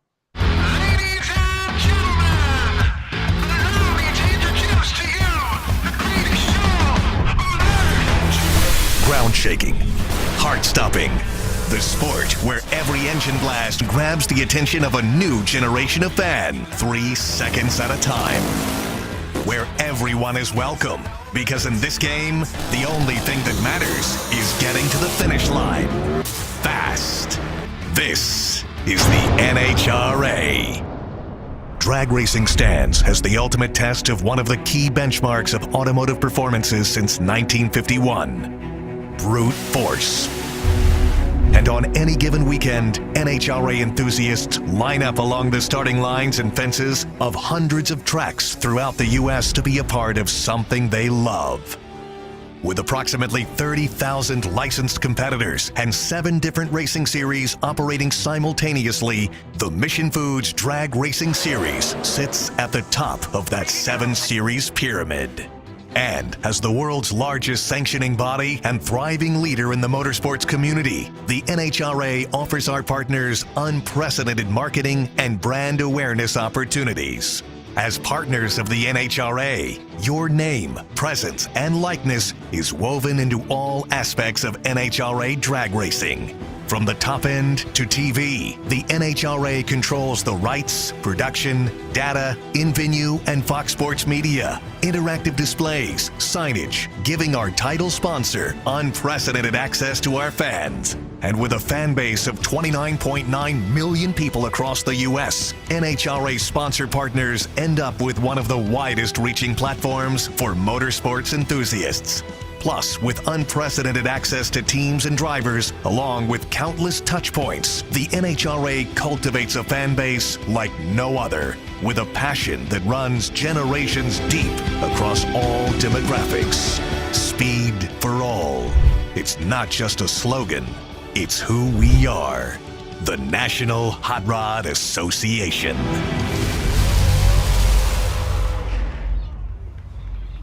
Well, that's exciting. Great video.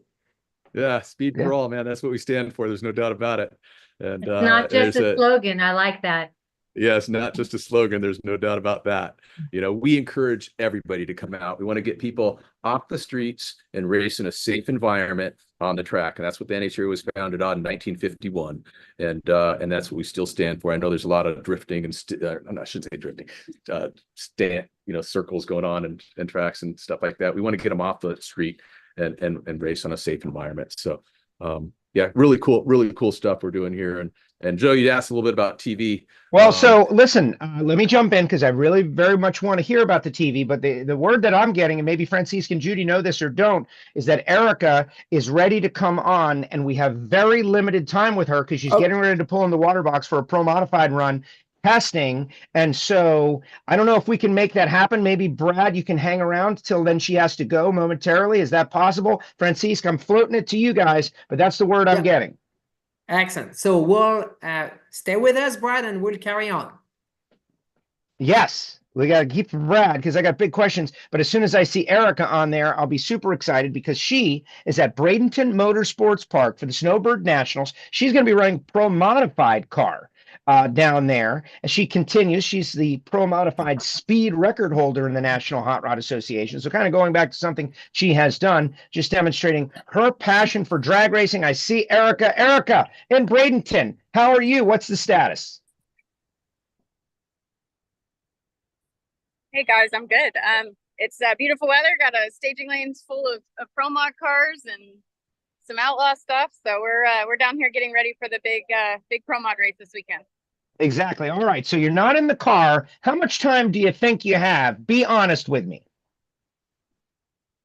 I got about 6 pair in front of me, so maybe 5 minutes. Okay, that works for me. You won the Gator Nationals. It's a tremendous victory. It's one of the crown jewel races. So when you look back at 2024, that's going to be the highlight of the season. Why was that race so important to you? Well, first of all, I had never won it. We had run it up quite a few times there, and the last few years I've been wanting to knock. Look, it's AB. I've been wanting to knock the tracks that I hadn't won at off the list, and we finally got it done at Gainesville. It took me 20 years, but just a super meaningful race, the Gator Nationals. I mean, from a fan standpoint, it sells out every single year.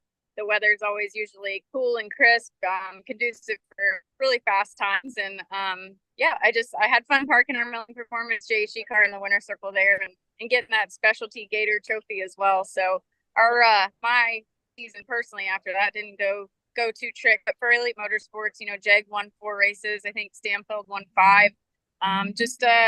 Just directionally correct, and we're ready for 25 and to have all of our ducks back in a row. Hopefully we got Ingersoll back on board and everything going well. So we'll see what happens. She's referencing her crew chief, Mark Ingersoll, who had a double lung transplant, was still adjusting, making assistance to the cars as he was rolling into the operating room. Amazing. So you finished 4th in the 24 season. That's not your standard, but it's a great standard nonetheless. We just had Brad Gerber on here. Talk a little bit generally about why you're so positive on the National Hot Rod Association in the future.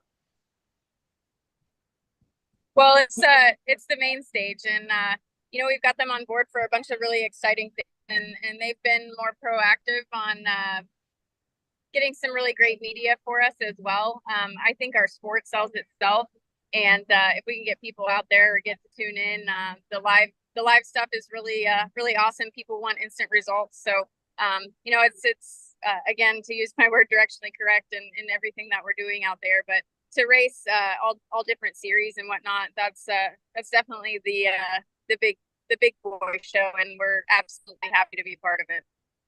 Many people may not understand Pro Stock, Pro Mod, all of these different series.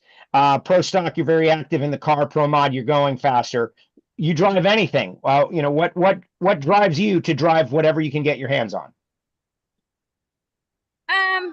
I said I probably wasn't going to drive Pro Mod again. Richard was keen on it after our fire a few years back, so the opportunity to join forces with Scott Tidwell and his guys, and him and Richard have been friends for a long time. Scott has been in drag racing for a lot of years, so, and he's got really great equipment like Richard does as well. And the longer I'm out here, I guess the older and wiser I get. I'm very picky about what I drive and the people that I work with. And I'd rather stay home and watch it on my computer than to get in something that's not safe. But this deal lined up and everything, all the stars aligned, and we've got some of our great partners on board with this 3-race winter series as well. So I'm excited. I'm out here with people like Lyle Barnett and Spencer Hyde and Stevie Fast and all the bad boys in this world. So we just came to have some fun and keeps your skills sharp. It's an automatic, so I was messing with the guys that it's missing a pedal and you're not really busy in the car, but it's still fun. It's a handful. You're going 360s to the center at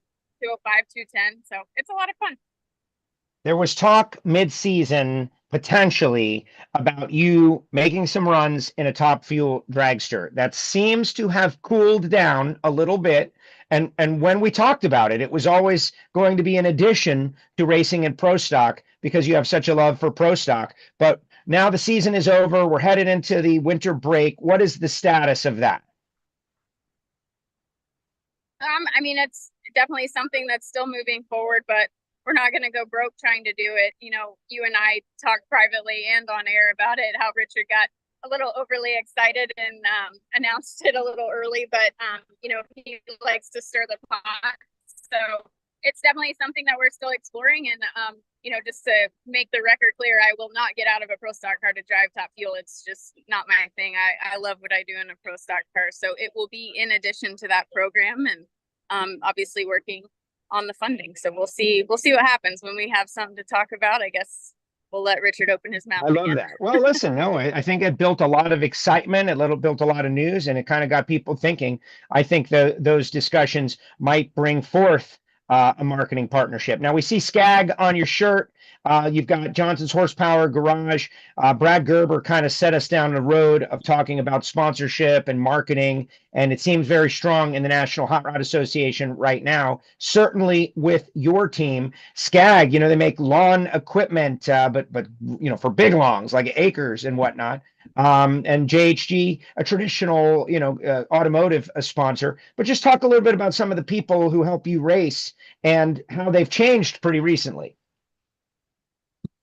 Yeah, well, Mark and Matt Melling have been a huge part of our program for almost as long as I've been a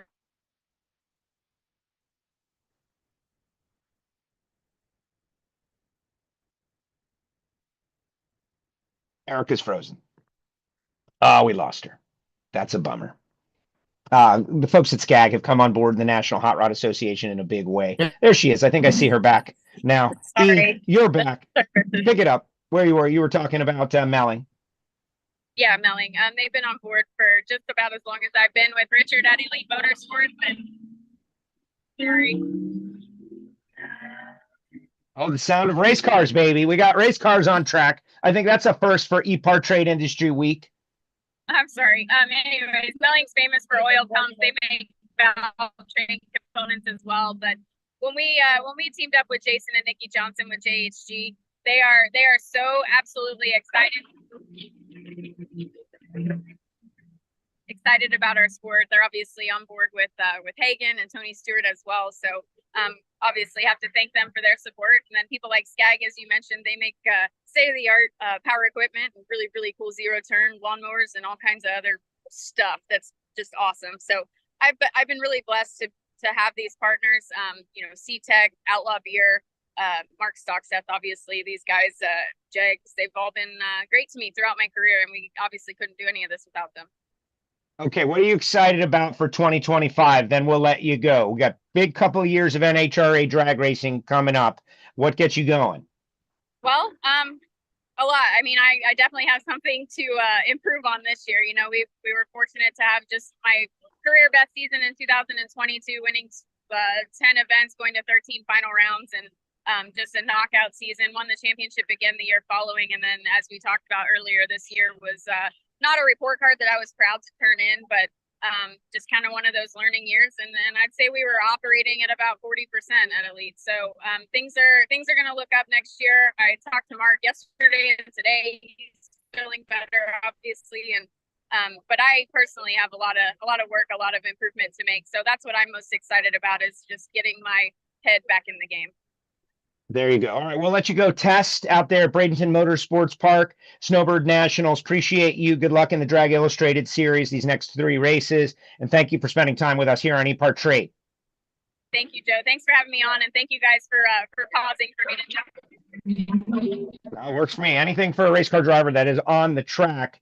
Francisque and Judy, I know you guys are back. Hopefully we can retain Brad for a few minutes. I know he's got a big meeting that he's got to get to, but thank you very much, Erica. Appreciate you. Say hello to everybody for us. Thank you, Erica. Please, Antron.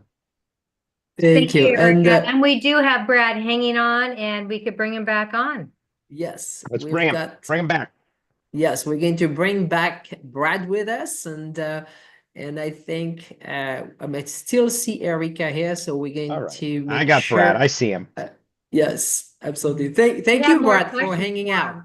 Yes. Yeah, sure. Yeah, true champ there, Erica, man. Not only, I mean, just one of the greatest drivers all time. There's no doubt about it. You know, I mean, she is just so good on the tree, and just she's just phenomenal. And as you see, her personality just is just a great person there. And you know, it's as a true champion, she finishes 4th, which many people would be happy finishing 4th. She's upset. Not a good season at all.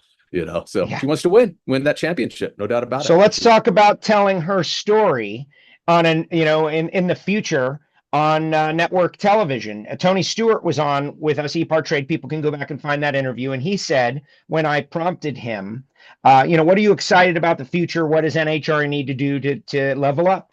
And he says that this next television contract negotiation is really important, and it is big. And I felt like, we all know how great the personalities in drag racing are, but you can only get so many people to the track each year. You got to touch more through television. So what can you share? How important is it this next? NHRA on Fox is and has been, I think, the greatest television partnership the sport has had. But I would love to hear you expand on what this negotiation means, when it starts, and how outside of the box are you guys thinking, having seen NASCAR and INDYCAR and what they accomplished in a similar situation? Yeah. So that subject is obviously Fox Sports is a great partner of ours. We have a very good partnership with Fox Sports in that they know what we do. A lot of people don't know that we produce the show wholly internally in-house, and then we upload it to Fox Sports. They're very appreciative of that and love what we're doing. We have a unique partnership in that when there are open slots and things like that, they'll actually give us those hours and things to say, hey, they know we're ready to go live from Friday morning to Sunday night. And if they happen to have something that needs to move or something like that, then we actually come in there and, hey, will you guys go live right now? And we're capable of doing that, our team and our trucks and things like that. So great partners in Fox Sports. Middle of next year, in the summer of next year, we go into our new partners. Okay, we have a exclusive negotiating period with Fox Sports, and then once that hopefully we come to an agreement with them. They're phenomenal partners. But if that doesn't happen, then we take it out to market. But I'm bullish on them. They are very good partners. Love working with them. I can't say that enough.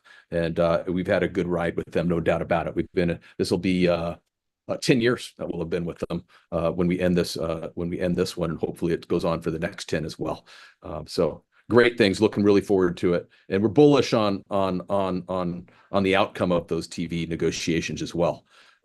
Fox Sports just signed INDYCAR. A lot of people know they already have NASCAR. They just signed INDYCAR, and then they with us, INDYCAR and NASCAR, they'd be a motorsports powerhouse, obviously. So that'd be great. Their demographic lines up with our demographic as well. So a good thing there. In the past, you and I know you got to go. I'm watching the clock. We've discussed. I think that the Drive to Survive style program, maybe is the last big idea, right? And maybe we don't want to chase the last big idea, or maybe we do again.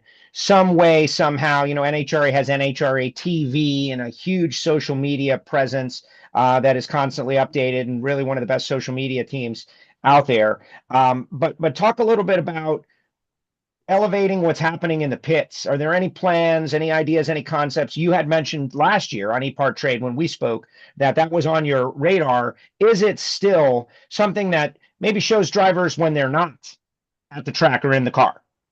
Yeah. So that's everybody would love to emulate that Drive to Survive series.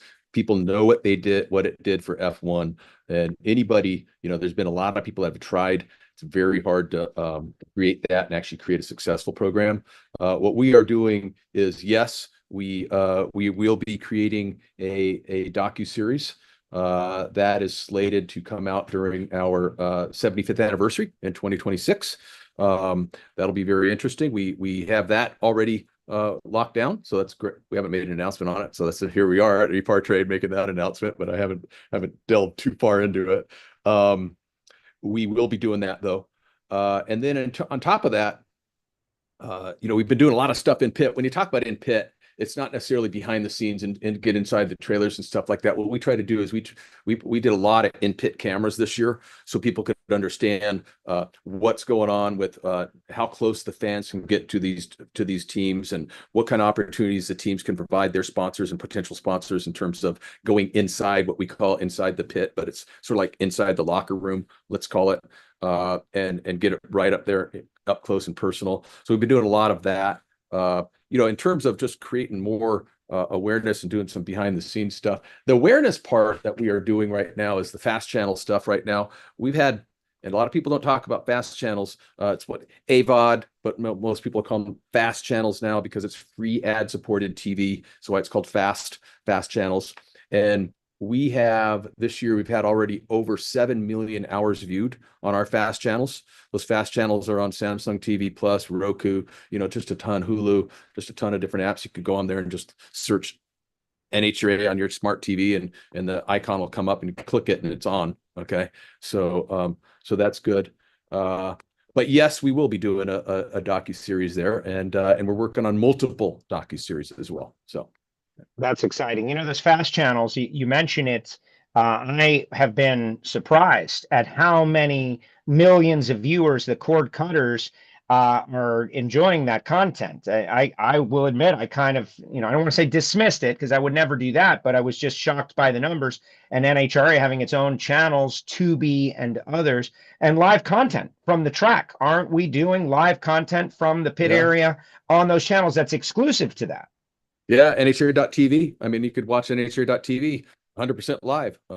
So what we have is our in venue. It's called Sudoku Vision last year. But that in venue broadcast, what we're doing in venue, that is all live content, is actually directly streamed right to NHRA.TV. We partnered with Endeavor on that 2 years ago, and the service it's working really well. And it's very, very stable. Okay. When we first launched it, it wasn't as stable as it is now, that's for sure. But it is very stable and it's growing right now as well. So a lot of good, positive things going on. We always have our things, just like every sport. Okay. We always have our things that we have to deal with here and there. And that won't stop. Okay. But we will, I feel very, very bullish, not only in the NHRA, but what we are doing and the leadership that we have within the NHRA with Glenn Cromwell, Peter Clifford, and the leadership team. They all work really hard. I know we work really hard. I'm a part of that. And I'm very bullish on what we're doing day in and day out. And along with people like yourself, Joe, I mean, we see that, you get to the track at 7, 8 o'clock in the morning, you're not leaving till 8 or 9 o'clock at night a lot of times, maybe later than that a lot of times. So those are long days, but it takes dedicated people like yourself and the team that we have there. So, I mean, just think, and the racers, I mean, you can keep going. I can go on and on and on, I mean, we have such. All right, you got 5 minutes, then you got a meeting, and we appreciate you, Brad, for sticking around. Erica was at the track. We appreciate you. Coast. Yeah. Yes. I'm on the Pacific Coast. We get it. So I do have a noon meeting that I got to get prepared for actually, but I have a couple more minutes here. But final thought. Okay, so the whole game for drag racing, and on ePart Trade, we've got road course racing, we've got boats, we've got formula style cars, and everybody has their motorsport that they are most passionate about. I want you to talk directly to the people that are not our core that are open to coming out to a drag strip this coming year. And why should they come out and experience NHRA drag racing as like maybe their secondary motorsport, is something that they would be impressed by, even though they love sports cars, though they love sprint cars? Yeah, I will guarantee that they will be, it'll be something that they have never seen before in their life. It's very hard to articulate or explain to someone and they understand what it's like. I've been to multiple ovals, multiple road courses, all types of sports. There is nothing like NHRA championship drag racing, and going to the track and the access that you get and the feeling and the smells. I mean, you know, when people start up those nitro cars and you smell the nitro, we call it, you know, baptism by nitro. Okay, there's a lot of great things there, and I'll tell you what, people come out and they want to come out and see our sport. See me personally, walk out there and say, hey, Brad, I heard you on e-Par Trade. Tell me why this is great. Walk me around, show me some of the cool stuff. I'll be glad to do that. Okay. If I have time, but I'll be glad to do that. I do that all day long when I'm at the track as well. So Joe, you see me walking around like that. You got 1 minute remaining. What has Tony Stewart's presence meant to NHRA drag racing? He's just a cool guy. You know, he's a cool guy, and not only a cool guy, but you know, just his passion for drag racing. He really articulates why it is different. It's a family sport. There's multiple generations going out there. When you go out there, people are barbecuing, people are enjoying themselves. It's obviously people are very competitive. I mean, in Tony's class, Top Fuel, we had 41 different drivers this year. People don't realize that. They think, you know, we had 41 different drivers in Top Fuel this year. And Tony is just not only a super, you know, obviously a great driver, one of the best all time, but just a great person and a great ambassador for drag racing. You know, can't say enough to what he has done with us and for us. And, you know, that's what we work very closely together, and just a super guy, you know, so, you know, and along with their new Dominic, their new son. Okay. Leah and Tony's new son. So that's awesome. Congratulations to them. I could see Dominic here in about 5 years going down the track as a junior drag racer like his mom did. And that'll be really cool when that happens. Look forward to that. Brad, thank you so much. Thanks for making a little extra time. We'll let you go, of course, but excellent job as usual. Always excited to have you on and talk a little NHRA drag racing. All right. Thank you, Joe. Brad. Thank you, Francisco. Thank you, Julie. Thank you. Okay. Thank All you. right, cheers. Oh. Thank you very much. Well, that was a first, right? You always bring you know, world news, right, Joe? I mean, first time we had the driver from the pit lane ready to go doing an interview, correct? Well, so the staging lanes, Yes. you know, on my own live stream podcast, WFO Radio, we do something like that almost every week, right? And we speak with the drivers where they happen to be. You know, she's getting ready to go on the racetrack though, and she made time for us.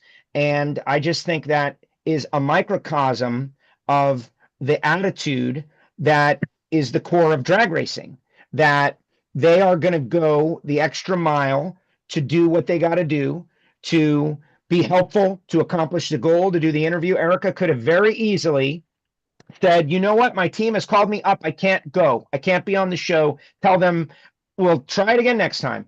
How many people, and, you know, not naming names, or like just in general, would have just not done it?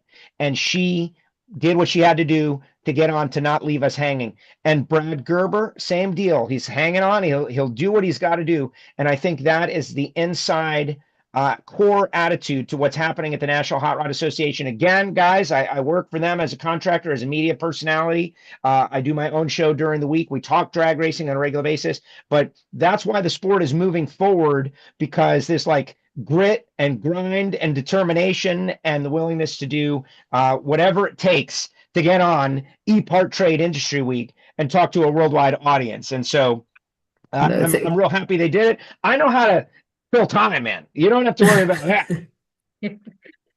No, the racer mentality is just so real. And then you're out there at the races and just people come out. You're right there talking to drivers, talking to engine builders. It's just all around. And the hordes of kids that come to the track. I always see the buses and I try to go around them because there's so many kids. It's really great to see what they're doing all in all for this Well, marketplace. You were referencing, and we saw you guys both at a race towards the end of the year. I think it was Pomona, the In-N-Out Burger Finals. And I almost ran over Francisque. I forget where we were. But you're talking about the Youth and Education Services program. It's called the YES program. They had 4,000 high school students at that race. These are young people who might be the next machinist, they might be the next Ford technician, and they come out, and there are a couple of companies that get to talk to them and offer mentorships. And so you don't have to get all 4,000. You only need to get 400 kids to come on board with your company. And that's the future of not just racing and not just business in America, but it's the future of America. We need to train kids to work with their hands, to have technical knowledge. And the National Hot Rod Association put that together. And it's such a unique program, 4,000. And we do that not every race. Sometimes it's only 2,000, but it's a tremendous program. But yes, you got to dodge them out there, because now once we let them loose, they go have a great day at the races. Well, Joe, what are you on? You've been covering an HRA for how many years now? Well, for, let's call it 25 years. Yeah. When I first started in Miami when I was a bracket racer, but I've worked for the National Hot Rod Association now for 13 years, and my WFO radio show has been going on for 15 years. So we talked, during the week of, how much changes the industry has gone through, the series that have been on, and they're talking, from Steve Phelps NASCAR all the way down to grassroots, grid life, and everything in between. So, how much changes have you seen in all these years going into NHRA? Well, it's been tremendous. Let's just say what's true. The pandemic was a shocking event to the entire planet, and it forced everyone to get stronger in order to survive. And coming out, I recall thinking 17, 18, 19 were the best years I'd ever experienced with the NHRA, because it was just becoming more and more refined. The introduction of NHRA TV, the fact that it got better each and every year, the fact that we had more competitors. Then the pandemic happened, and it was like, oh my goodness, triage. What can we do to survive? But now 21, 22, 23, 24 have continued. Like if it was a stock, it would just be going up at a steep ramp. And it's because each year you've had the same team has been back. We've got excellent broadcast team, Brian Loans, Tony Padragon, Amanda Busick on Fox Sports 1. They're telling the story. Bruno Massel is a world champion racer. They're telling the story from the inside out. I get to work with them from time to time as well. You've got people that are extremely passionate. And when we get people to the track, you get people that are involved for the next 10 years. And so that gives stability. And then the racers, the technology is rapidly advancing, and the cars are more competitive than ever, a closer competition in NHRA. And I think that's a big change. Your question is, what's different out there? The competition has never been closer because they have kept the rules pretty consistent. So no one has something that the other teams don't have. And as cross-pollination happens within the crew chiefs and the crew organizations, information is passed around. And so you had 8 cars that could win the championship mathematically on the final day of racing, and not mediocre cars. Like everybody's good. And that has not been the case. And it really isn't the case in most motorsports. You look at Formula One, you got 3 or 4 teams that could win any given day. NASCAR, more, but not that many. In the NHRA Drag Racing Series, you have wide open competition right now, and I give them credit because they have restricted the rules. In some cases, people don't like that because it restricts innovation in certain areas, but it has made the racing so entertaining. You bring in guys like Tony Stewart, and who knows, Francis, what lies on the horizon. I don't think Tony Stewart is going to be the last person from outside of drag racing. Rick Ware has come in. They won the U.S. Nationals. Rick Ware's involved in INDYCAR, involved in stock cars, involved in motocross. I don't think those 2 guys showed up in NHRA drag racing for no reason, for a passion play. It's a good business, and it's on the rise. I think there might be more coming. And I know there's an audience. I invite people that are in sports cars. I invite people that are in sprint cars. I invite people that are in formula style cars. If you have shop space and you've got a staff that's on, consider expanding into NHRA drag racing because it's a great bet. It's a great value. We've got great fans. We're stable. And our people that are in it, you know, everybody's passionate, but these people have shown they're willing to go the extra mile, like Erica just did.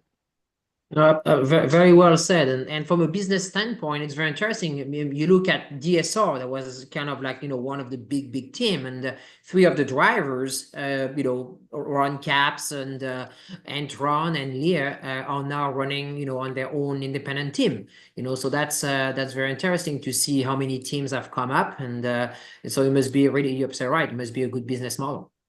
Well, the interesting part, DSR, you mentioned Don Schumacher Racing. You know, he had built a super team. For those that don't know, had 8 teams within his organization.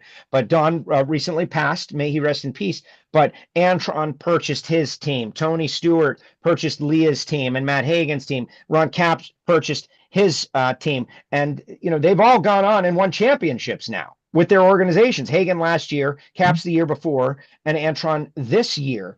And there's something to be said about, I'm going to use the terms like pruning the tree. You prune the tree so that it can grow. And when Don Schumacher Racing fractured, the sport grew because now you have all these different organizations competing for the best crew members, for the best crew chiefs. And we've seen everybody gets stronger. Now it's tougher because Antron told us earlier this week, ePart Trade, he's like, I don't have a business. I'm a drag racer as my profession. The idea that he can even do that is a great testament to what's happening in the sport. And they're trying to make it so racers can make more money. Of course, John Force this year was one of the huge stories with his crash and recovery and return to the racetrack. Brittany Force wins the race that he returns at. We have so many great personalities, storylines, people, rivalries, variety of cars. They're not all the same. They don't all look the same. There's something for everybody. And you don't have to like it all. You only have to like some of it to enjoy NHRA drag racing. So obviously I've tied my future, in addition to ePart Trade, to NHRA drag racing in my YouTube channel, WFO Radio TV. I'm going to race in 2025 myself. In one of the Lucas Oil Series categories. So I'm confident of where NHRA drag racing is going. And by the way, the gambling deal, Francisque, you don't look like a degenerate gambler, of course, but I think people who are gamblers, who work on the apps, are going to find drag racing and become interested in it just as much as drag racing fans are going to want to ride with their driver and place a $5 wager. I think that is potential huge growth as well. So very excited about drag racing and, ePart Trade. I appreciate you for having me on. Thank you, Joe, and beautiful job. And we are on the hour, so thank you so much for joining us today. We're going to transition directly into our next session. We're going to bring Mike Kirchner from Speed Sport is going to be joining, and we're going to have next World of Outlaw, Brian Carter. So we'll wait for Mike. And we're going to start the interview directly with a video from the World of Outlaw. So let's get the video rolling and we'll dive into World of Outlaw. Race fans, we're so excited to have you here with us. It's going to be a phenomenal night of racing. You can just feel the electricity in the air. We've got race cars on the racetrack ready to push for engine heat. This crowd, huge and ready for a fun night.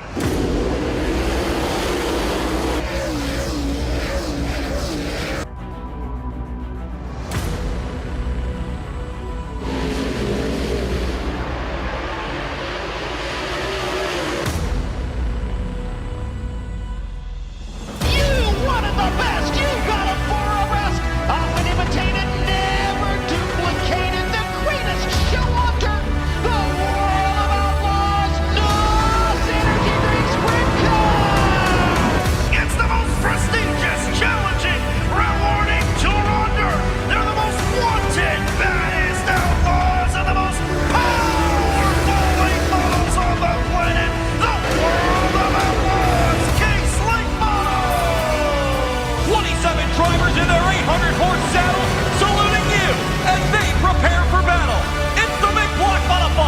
Super Dirt Car Series.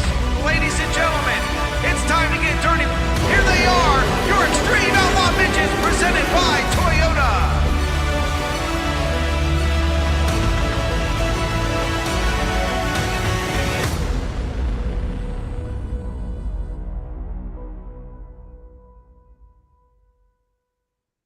What a great video to start an interview. Good afternoon, Brian, and thank you for joining us. Thank you. It's my pleasure to be here again this year. Thank you for having me. Yeah, how can you not get excited about watching that video? Oh, I know. I've been to many of your races and got all dirty and enjoy them. Yeah, it is a four-dimensional experience with us when you're there. To you, Mike. All right. Good afternoon, Brian. Welcome. For those of you who don't know, I'm Mike Kirshner from Speed Sport, and Brian is the CEO of the World of Outlaws and its parent company, the World Racing Group. And the video you just watched was an outstanding example of all of the different properties that race under the World Racing Group banner. Brian, let's kick things off by talking a little bit about how the 2024 season went. Well, it was another great year. It was an interesting year for us. Lots of rain, but it kind of hid in pockets. So we had a good year. We embarked on some journeys relative to updating our Dark Vision platform and the distribution to our fans, and we ended up acquiring another property that we didn't really expect to, but acquired the ASCS in the early part of the year to expand our support and development and growth of regional sprint car racing. So we didn't expect to do that when we started 24, and ended up with a great year trying to pull that back together. And it was even busier than I expected. So it was a good year. It's a great year for motorsports. You've heard it from the other series. You know, it's on the growth and our continued evolution on how we engage with the race fans, how we expose more people to it, and how we continue to develop in a very fast-paced environment is real, and it's real every day for us as we prepare for PRI next week. But as we prepare for this trade show, the pace is unbelievable. You touched on a couple of things there that we'll dive into a little deeper. I knew he was going to do that. Yep. You there? Yeah, I can hear you.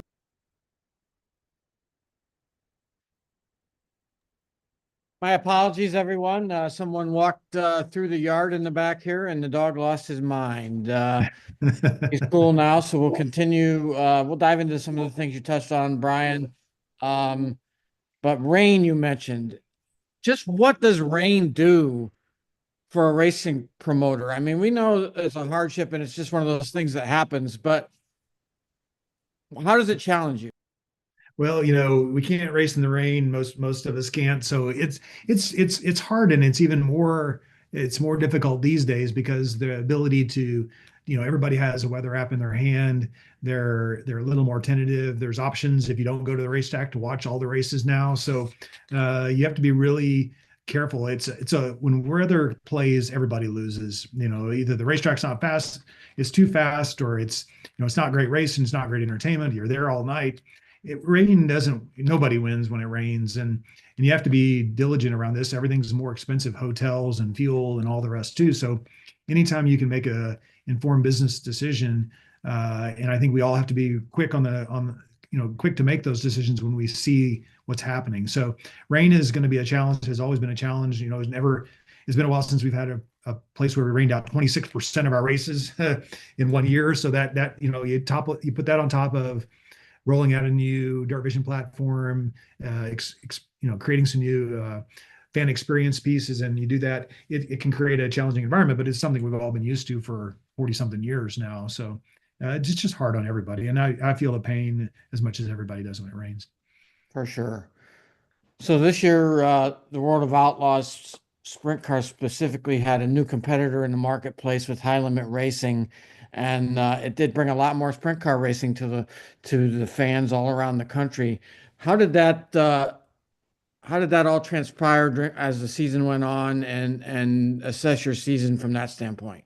Yeah, we've had direct competition in all of our series.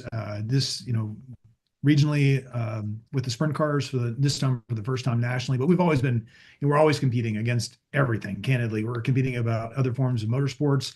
We're competing against baseball and soccer and all the other things that take a family take a family's time and allocate that. So we've been in the competition world for a long time. So, but having head-to-head competition on the National Sprint Car Touring schedule creates challenges. I mean, you got to make sure that you're meeting the demands not only of the teams but of the promoters and primarily the fans. I mean, are we addressing what the fans need? Are we providing too many races? Are we diluting a marketplace? Are we meeting the needs of all the marketplaces? So, for a long time, it's been us, and we're able to manage our calendar. Now you're managing a calendar not only with our other 7 touring series that we manage, but with all of the other touring series, including the high limit series. So it's just an added dimension to it.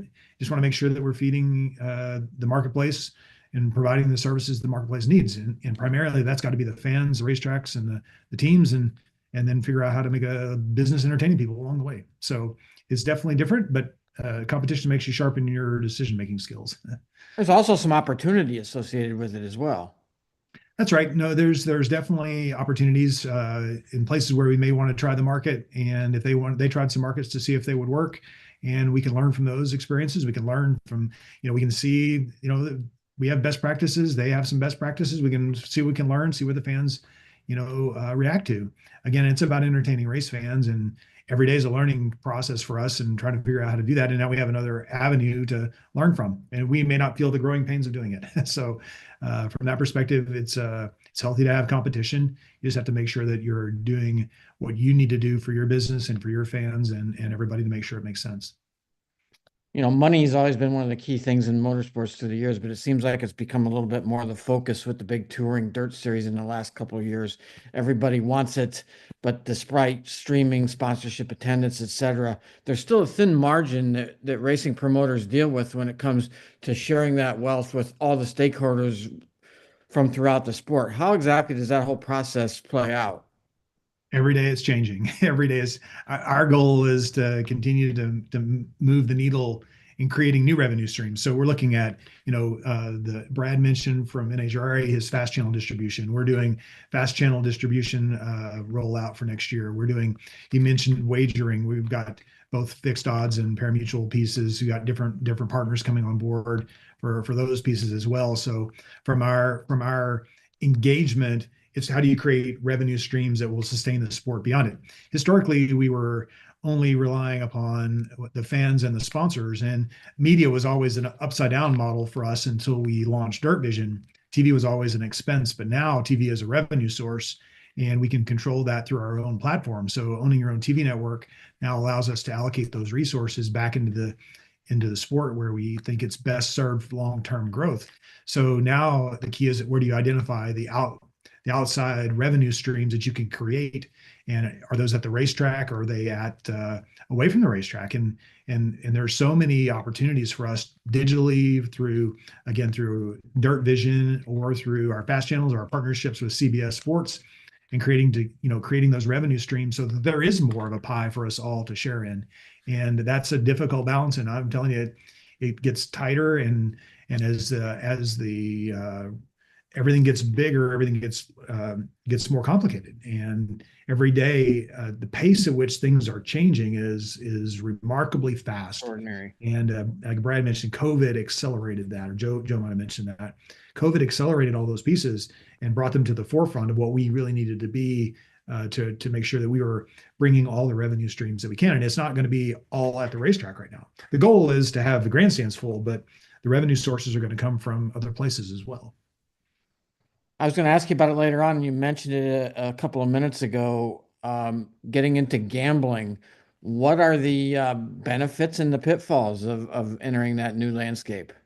Well, our goal is engagement. So if you're is to figure out another way to involve the fan. Our pit areas are open. You come in and you can come in as a spectator, and you can get really close to the race cars, get to know the guys. There's so many great people in our pit area, so many guys that work really hard to make the cars go fast, really hard to make everything clean, and that level of engagement at the track is remarkable. But what we want is to create the pipeline of people that You got to get them interested and then get them to the track. You're not going to come to the dirt track without having any knowledge whatsoever in advance. So our goal with the gambling is to create another avenue in which to be engaged with our race fans. So my opinion is, if you are going to watch, you'll be more engaged if you are, have $5 of fun on the side. But also, if you're going to gamble, you're going to watch. And hopefully, if you're watching, then soon we have you out at the racetrack, and then now you're at the racetrack and you're enjoying a night at the races with your friends, and then you're all playing $5, and maybe you have a good time. But it's about expanding the engagement with the race fan, and at the same time generating some revenue for everybody here trying to figure this out. Yeah, ideally the way you just explained it benefits everyone then, because maybe those same people are buying souvenirs and driver T-shirts and hats and so on and so forth. Exactly. It's just about creating another level of engagement and awareness. So you mentioned the addition of the American Sprint Car Series last year. What does that add to the WRG portfolio? Well, I've said for years that the importance of sprint car racing's health at all levels is important to us, especially as we're trying to travel across the country that are not specifically 410 or 410 strong. So ASCS provided a real strength in the middle of the country and an alternative, cost-effective show. So as one of our biggest challenges when we were faced with, we talked about high limit earlier, is that we can't race as much as the fans and the tracks want us to race across the country. There's only so many weekends in the year. And when I can't provide somebody a calendar date to run a sprint car show, it opened up the door for the opportunity for another national series. And in fact, a lot of these racetracks need an affordable sprint car program that creates an awareness of sprint car racing that feeds the needs of those racetracks in those regions. And ASCS has been providing that since 1992 when Emmett formed that. So needing ASCS strong is just as important as many of the regional 410 campaigns. So what it allows us to do is not only provide the World of Outlaws for the tracks where we can, but then it also provides a nationally promoted sprint car show at a cost affordable place that still has the energy and resources behind it that World Racing Group brings, the marketing and the advertising and the promotion, and allows that. And at the same time, I'm hoping that we can cultivate sprint car crowds, sprint car fans, and sprint car racetracks. And by doing that along the way, I believe that will support the long-term health of sprint car racing. And from my perspective, that's really important. And the ASCS has been an integral part of the history, and I wanted to make sure we maintained it. So from us, it's learning a different segment of sprint car racing that's not at the World of Outlaws level, but that can train tracks and train drivers and be the proving grounds along the way, and continue to build the sprint car fan base. And that's Emmett that Brian, pardon me, Brian. The Emmett that Brian mentioned a minute ago was Emmett Hahn, who built the American Sprint Car Series in 1992, from which WRG acquired it earlier this year. And ASCS, along with your Extreme Midget Series, kind of gives you a natural ladder system to build for drivers to build their way through your properties all the way to the World of Outlaws and maybe even beyond that. No, that's right. And it started years ago when we started with Millbridge. So Millbridge here in town, which is a fun little local racetrack for us, to our office, and has really been cultivating many of the up and coming stars.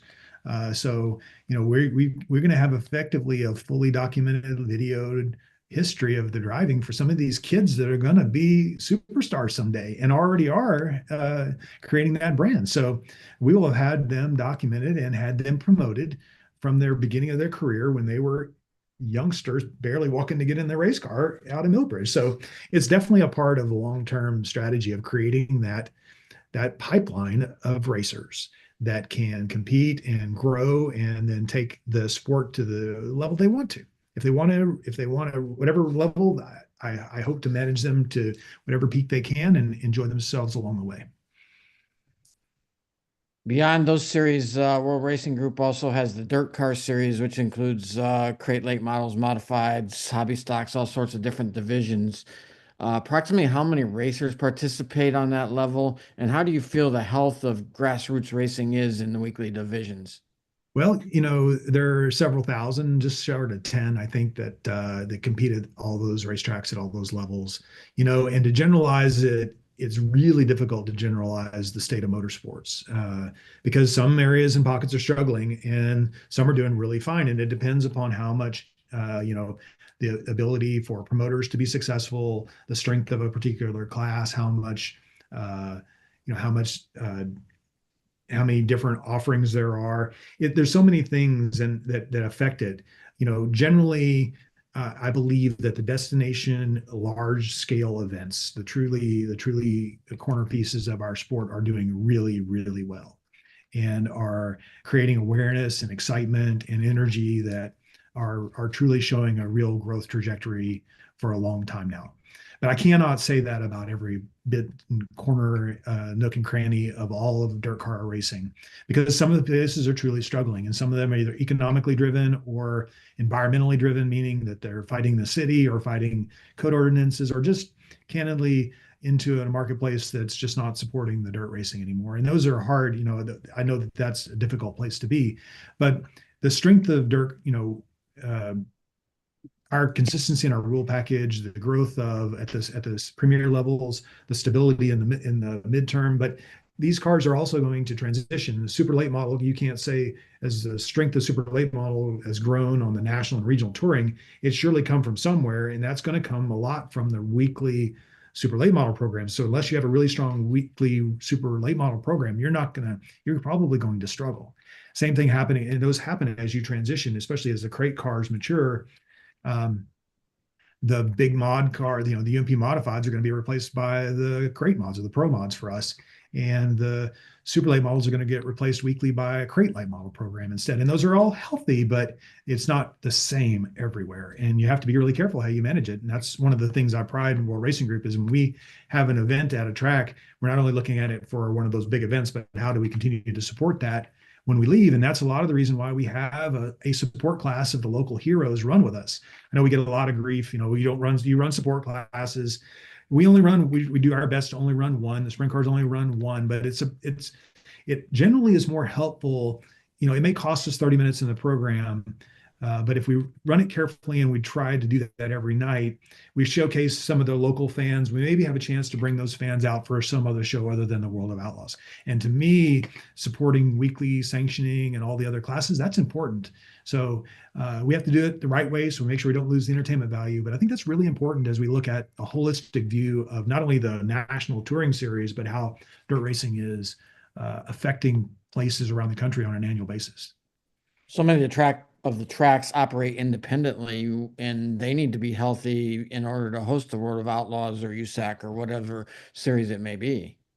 Yeah, you've got to have a healthy fan base. You're not going to start from zero and get to some massive number. It's going to be some version of X times your weekly crowd, and then we can bring in more than that. But you've got to have a strong base. You've got to have a strong group of community supporters of the racetrack, whether via sponsorship and the rest, to make all this work. Is it's surely not getting any easier running a racetrack, and it's not getting any less expensive running a race team. So all of those pieces are in play, and it's the environment is on a thin margin. You started with that. It's a thin margin, and you throw rain in there and the other pieces, you got to make sure that we're out hunting revenue. And that's what we continue to try to do.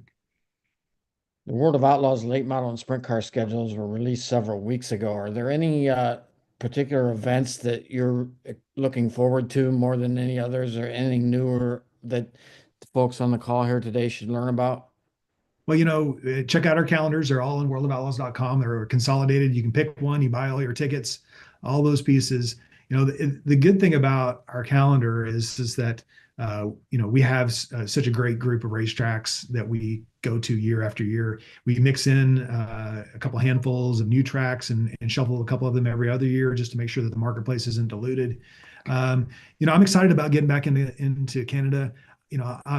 The last time we were there was before COVID. It was a challenging environment to transition from the United States into Canada and back with all of our equipment and all of our staff and all that. So maybe I've forgotten how hard that was, but I'm excited about it. Glenn Stires has been a huge supporter. The guys at Oshweekon have been a huge supporter. We're using it strategically at a couple of other racetracks to help support this dirt car brand with the other tracks we're going to in Canada. But I'm excited about getting back up to Oshweekon. I'm going to have my normal course. We're getting started in Volusia. It's a nice time to be sunshiny and warm in January and February in Volusia. But beyond that, I know there are events I'm not going to miss, and I think I've said that plenty of times. My Peebleys, my PDCs, and my Cedar Lakes, and my Knoxvilles, and the Eldora. You can't. I mean, just pick one and have fun, guys. Come out and see us. Say hello. Go into the pit area. Get close to a race car. Bring your kids. Bring your friends. Bring somebody new to the racetrack. Make sure we can do this for 20 years. That's my.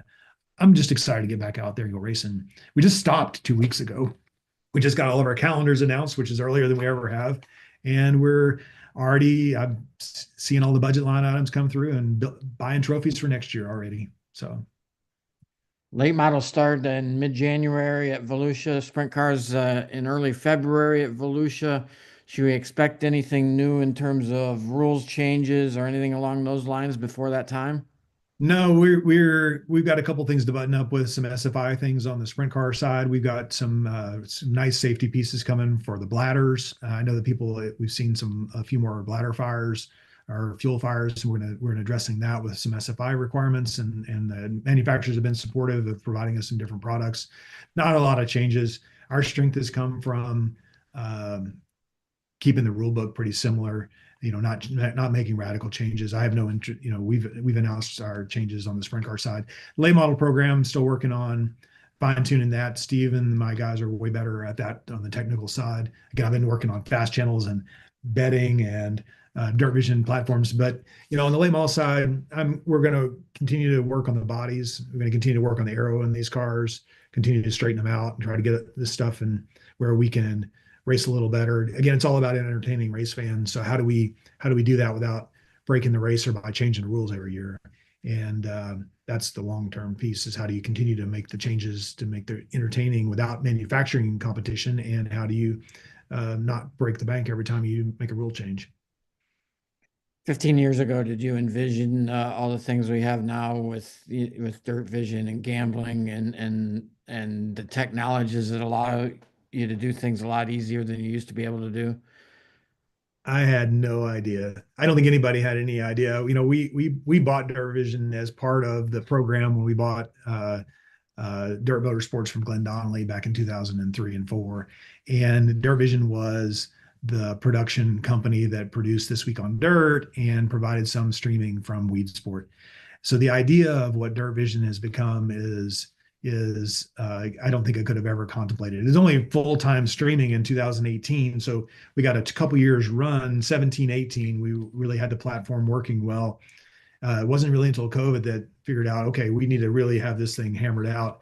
So we did a full platform. Some people complained about that, but there's a lot of functionality inside Dirt Vision now that people aren't aware of, with your own fast forward and slow motion replays. You can do all that on your own if you've got good enough internet.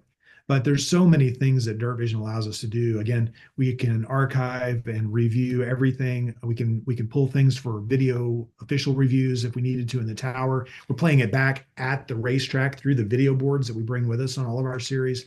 The idea that we would have progressed, I can't imagine not being where we're at today, given the journey that we're on.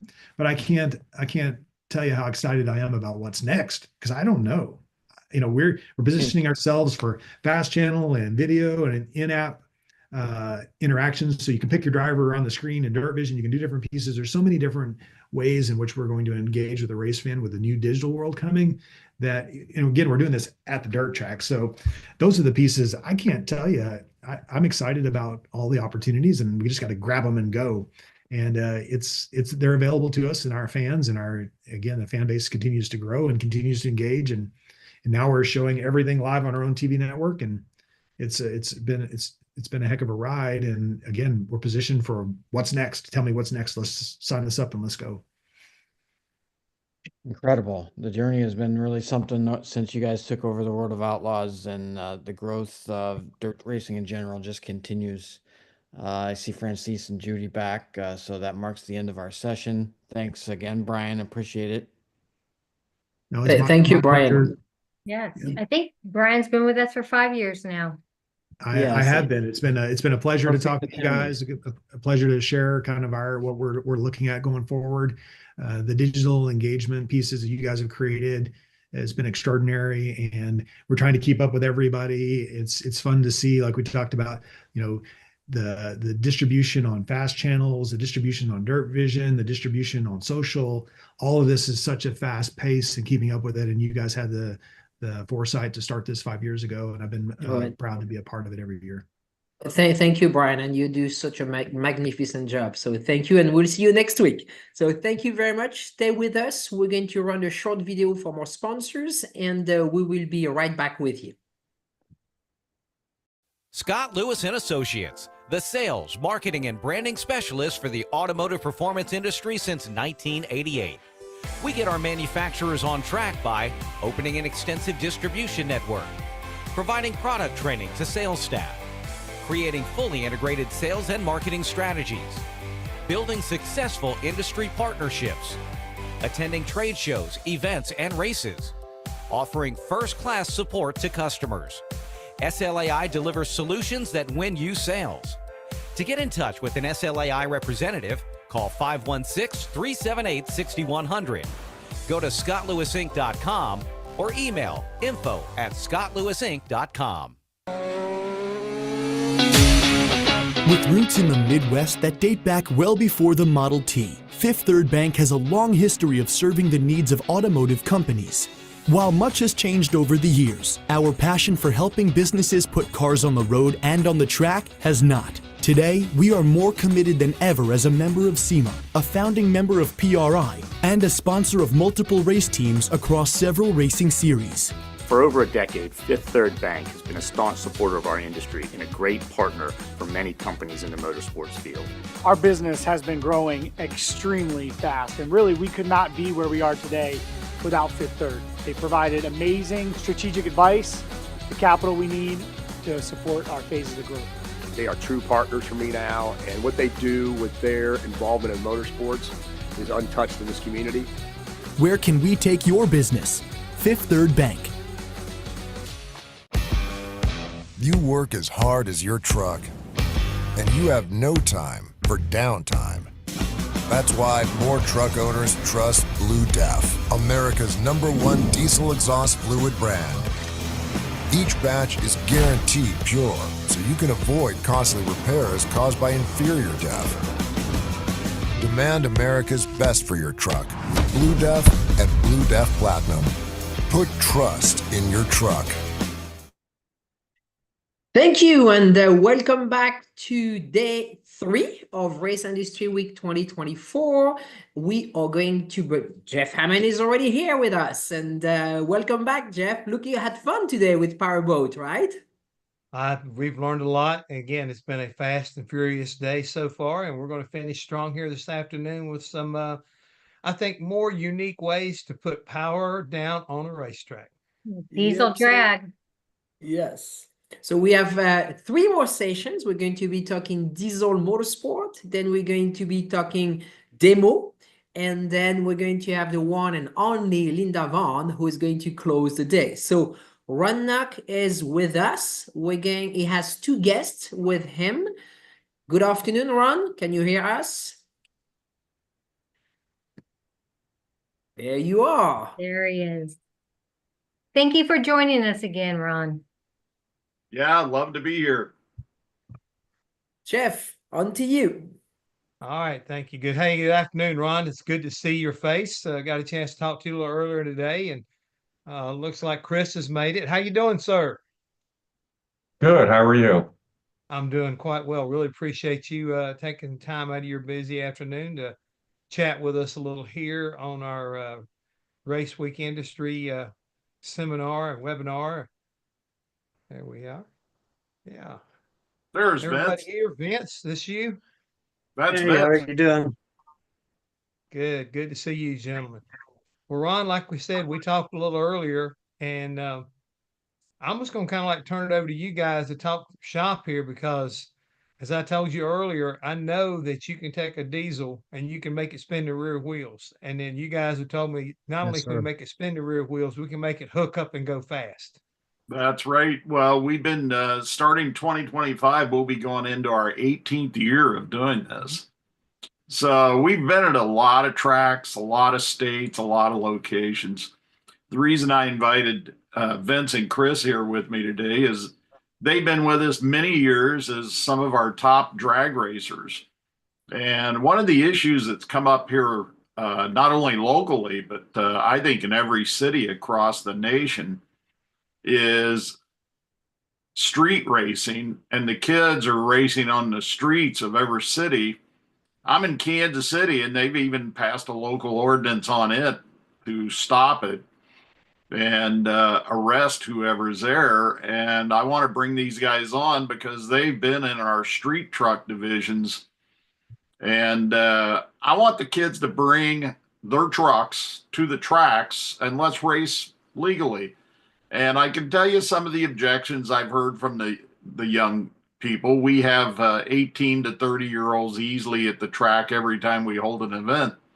Right. And they have trucks sitting on the side. And one of their objections is, well, I don't want to break anything. I want to get home.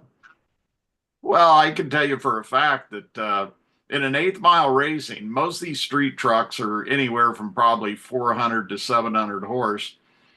And in an 8th mile, they aren't going to go any faster than an on-ramp on the highway going 75 to 80 miles an hour. So they're not going to be breaking anything, but they're going to be having a lot of fun because they can race their friends. We'll put them up against each other. And I get both these guys have killer trucks. They're both still street legal. And they won. Vince has been our 4-year points champion.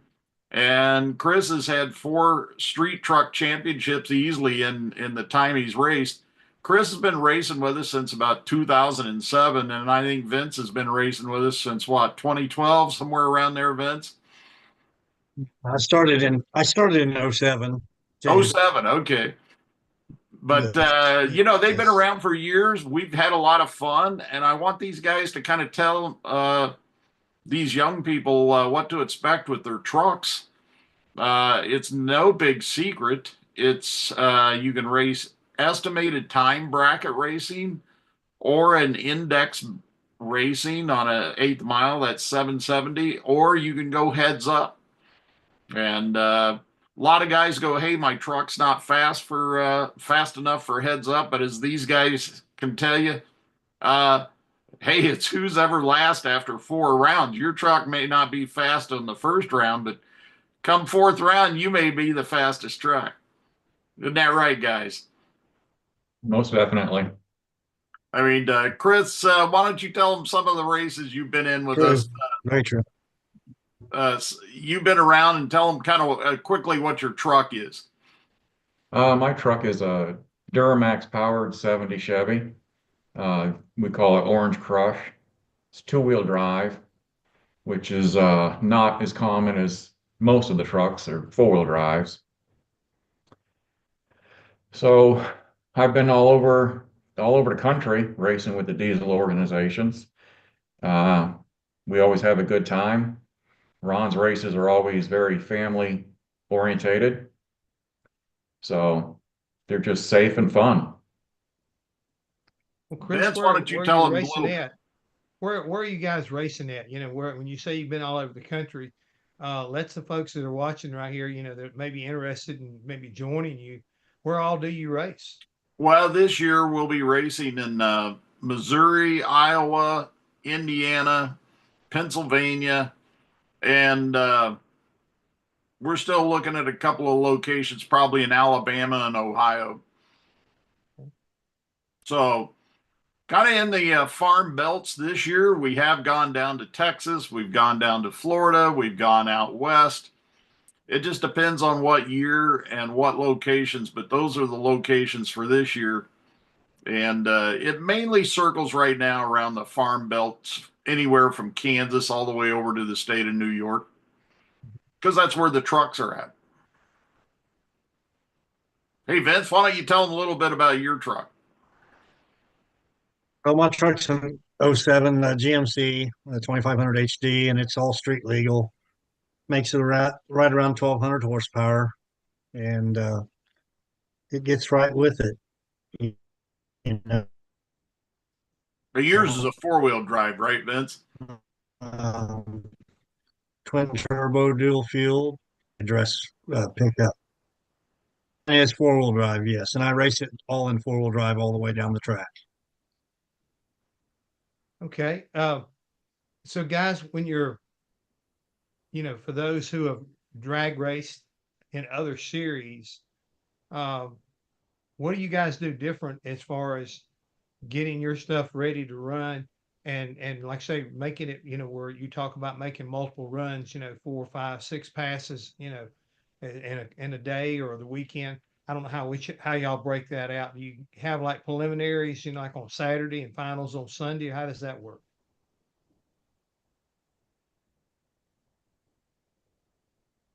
It's usually a full day, like on a Saturday, most cases. Yeah, generally we hold these on a Saturday so people can get there using Friday night, Saturday morning, and then we normally start in the afternoons or evenings.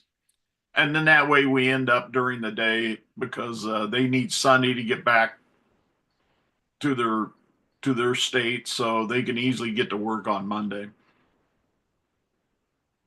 So how many different classes do you run in? Because like say Chris talks about his being a 2-wheel drive truck.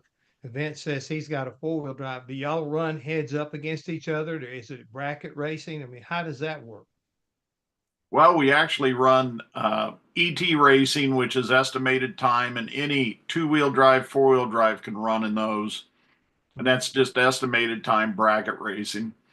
And then we have a 770 index, which is, again, either 2-wheel or 4-wheel drive. And then a heads up. Yeah, it's whoever wants to go up against each other. I mean, we've even had diesel cars jump in on some of the classes. So, it depends on how fast you think your truck is while you're running. But the main thing is yes, we follow all the safety rules of SFI, which are obviously the same as NHRA. So the faster you go, the more safety items you have to have on your truck. And yes, Vince and Chris both have those items already on their truck because they go pretty fast. So these two guys normally run in the 770 and the heads up classes. So they can run in 2 classes. I don't care how many classes they run in. The more they run, the more money they get, purse monies. And we generally pay first and second places and trophies for first and second. So normal fee is maybe $55, $75 to enter. And you can win 500, 1,000, whatever the purse money is for that day. But it's lots of fun. Most of these guys run 3 to 4 times against other competitors. And it can be lots of fun. The main thing is these young guys, they need to realize they can bring their truck, and you don't have to be that experienced in ET bracket racing. It's not how fast you go, it's estimated time. You could win going 18 seconds in an 8th mile if you want. I mean, that's pretty slow, but you could go that slow. As long as you're consistent. Yeah, as long as you're consistent, you can win. I mean, yeah, as long as you're consistent. We had a guy in Pennsylvania show up in a oh my gosh, it was ugly. 84 lime green diesel Mercedes. And that guy was so slow. People were laughing at him going down the track all day long. But when I went up in the winner's circle, I asked my race director, I go, what's that guy doing up here? And he goes, that guy almost won the race if he hadn't red lighted. He's second, Ron. Well, while we're talking about the vehicles themselves, and you talk about the speeds you're running and everything, you got to have the proper safety gear and everything. So I'm assuming helmets, full face helmets. I don't know if open face is still permitted. Fire suits. Do your vehicles have roll cages in it and like onboard fire extinguishers and stuff? Chris, you want to tell him what you got on yours? Yeah, my truck is full cage. It's basically like a Pro Mod back half, window net, belts, all SFI flex plate, tranny shields, balancer. I mean, everything that's required in NHRA to run low to mid nines, the truck has. Okay. Vince, you want to tell them what your has on there? Sure, mine's an all street legal truck, so I mean, it's got the safety belts, it's got the drive shaft loops, it has all the safety stuff for the front end to hold the front end. But as far as it don't have a cage, uh, it can run faster than what it what I on the track, so I have to slow it down to because I don't have a cage in the truck, and so I run the 770, and they don't we don't have to have a cage for that. I don't know if they're changing the rules where you have to now, but like I said, my truck's a fully 6,200 pound, fully factory. I mean, you can drive it to the store and back. It's a fully dressed pickup, except for the AC's been taken off of it. What? No air condition? How can you go to the store I without having know. air conditioning? Hey, now come on! They're not supposed to turn on the air conditioning in the Well, staging I know lanes. it's tough. Have to roll. I guess it's 280. Run the windows. Yeah. I'll go by. I'll go by Right. and yell at them, Jeff, if they have their air conditioning on in the staging lanes. Come on. So you got two I different. can put it back on there. It's not been cut up.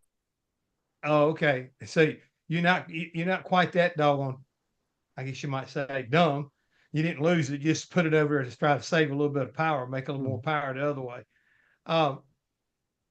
If you come to an event with a truck similar to Vince's here, no roll cage and everything, and you want to compete, what are the safety requirements, or what are the requirements to where if someone said, hey, I want to try this, and if I like it, I may want to go the same route that Chris went, but I'm not too sure yet. So how does that play out, guys? What kind of safety rules do you have, and what kind of inspection crew would you have to go up against and meet whatever you need to have on it right? Well, we have regular SFI techs, and they're all according to the rules that we have with SFI, which is basically the same as NHRA. And to start out, really about the only thing we require in an ET bracket where they can start out is you have to have long pants and covered shoes, no sandals. And most tracks requires they have a helmet. And lots of times, if they don't have a helmet, we'll actually even rent them a helmet, or the track will rent them a helmet. So that's basically all you need to start out. I mean, we do tell them, no, you cannot have coolers or boots or dirt or empty cans in the bed of the truck. You have to clear all that stuff out. But other than that, they can show up in their street truck and just have fun racing, So if one guy wants to come do it, you don't need a crew. You just need to have the will to come show up and pay your entry fee and come to one of you guys and say, okay, how do I do this the first time around? What's the secret? Do I have to run against the Christmas tree, or how do I know when to go? Well, we actually, if they really want to know, I've actually had people like Chris and Vince take a group of them and kind of show them how to work the lights. Okay. If they want to ask. I mean, I've actually taken a group myself and showed them how it works. And that's the reason we let them run a couple of trial runs, is to get the timing down. Right. And as these guys can tell you, they can kind of give you a brief idea of what they do when they pull up to the tree and on takeoff. But it's pretty simple. Why don't we start with Chris, and then Vince, you tell them too, after Chris, what you guys do when you get up to the tree to run up against somebody. Since mine is a two-wheel drive truck, I have to do a burnout in a bleach box. And then we roll up to the first amber light, and that is pre-stage. And then we start spooling it up, giving it throttle and getting a turbo to build a little bit of boost, and then roll it into the second light and get it up a little higher. And as soon as you see yellow, you get off the brake and you're out of there. Okay. Vince, why don't you tell them?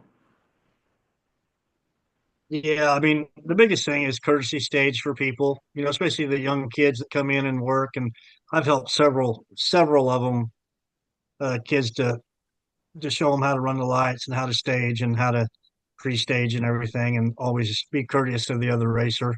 Don't want to double bulb someone. I pull up there, always turn on the first pre-stage light, always wait for the next racer, turn on his light. That tells me that he's ready. We're spooling up, ready for the double ball, the regular, all four lights. And then, depending on if you're running heads up or bracket, you'll either have three yellows flash on and you go, or you'll have consistent of 1, 2, 3 and green to flash on for the bracket. And, it's on. So, Chris, going back to your truck, so being a two-wheel in the division you're in, do you run a regular power glide or a automatic transmission? And the same thing for you, Vince. I mean, are there any variables there? It's a fully built six-speed Allison and transfer Okay. case. And they're both fully built. And I'm a custom home builder, have for been 26 years. So I do in the Navy, that's all I did is build engines. And so I do everything to my truck, but the transmission and transfer case. And I have a Raceline Diesel out of Everton do that. And also Mike Bodine out of Independence, Missouri, work on my transmission. And I don't know what they do to it. There's too many parts and pieces for me but it's the original transmission that come out of that truck, but it's just got aftermarket parts in it built to hold the horsepower. So you can pull up to a Corvette or stock Camaro or Mustang and just knock the doors off of them with a little 62-pound pickup. So it's a lot of fun. Yours the same way, Chris? Mine is actually, it's a Duramax powered, but I have a Dodge transmission in it from Suncoast, and it's all billet and everything's aftermarket and tranny pretty much. So guys, how long does your season run? And when you're running, are you running for points for a year-end trophy or anything like that? I mean, how does that work as far as your association is concerned? Yeah, our normally starts about the when the weather turns nice, April or May, and we'll run until October. And at the guys that come to each race, like Chris and Vince, we'll keep tabs on what they've run, and then we award a couple of awards at the end of the year for points, and make it fun deal for them, and we have fun going to different tracks. I mean, we've become pretty good friends over the years because I try to pick out different, sometimes historic tracks. There's a lot of neat tracks that we go to. A couple of years ago, we went to Amarillo, and just because it's along the old Route 66, and we left early and stayed at a couple of neat Route 66 hotels and saw some neat things. And then we went down to New Orleans and spent a week down in New Orleans and saw some. I think that was a week of Mardi Gras, wasn't it, Vince? So I actually won that race. Yeah, you did. There. I don't know if can you see that trophy? I don't know if you can see them, but it's one of those right there on the cabinet.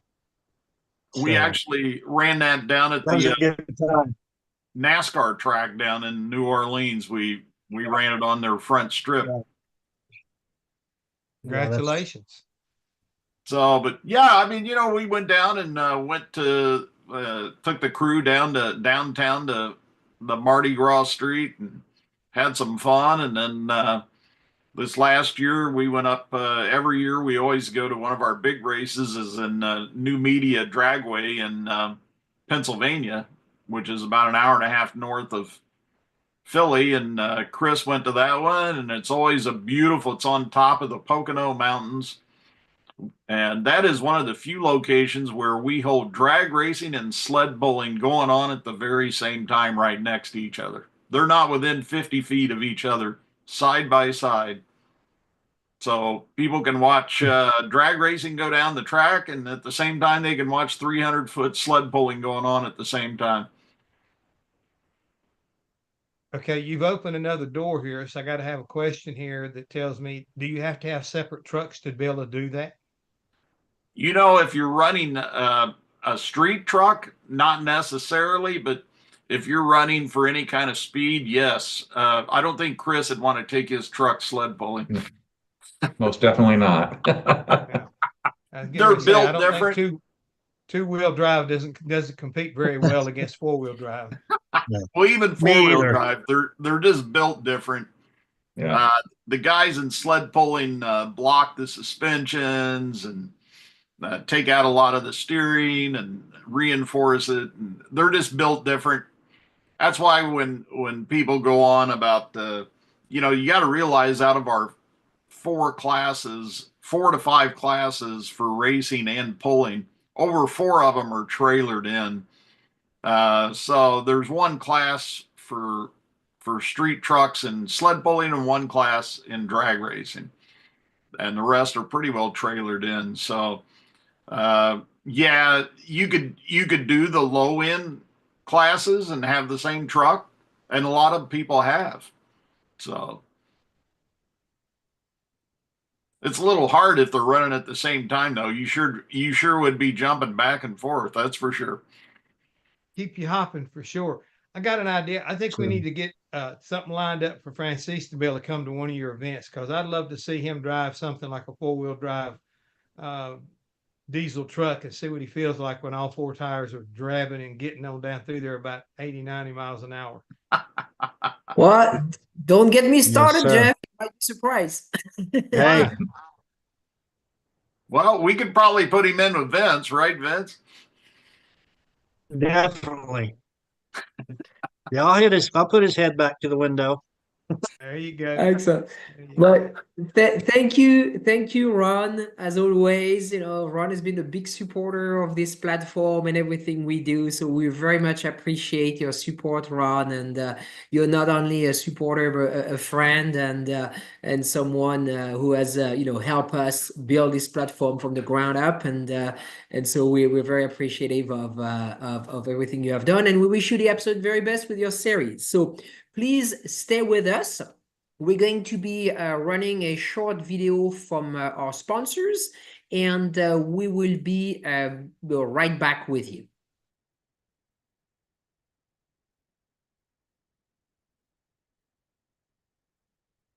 Scott Lewis and Associates, the sales, marketing, and branding specialist for the automotive performance industry since 1988.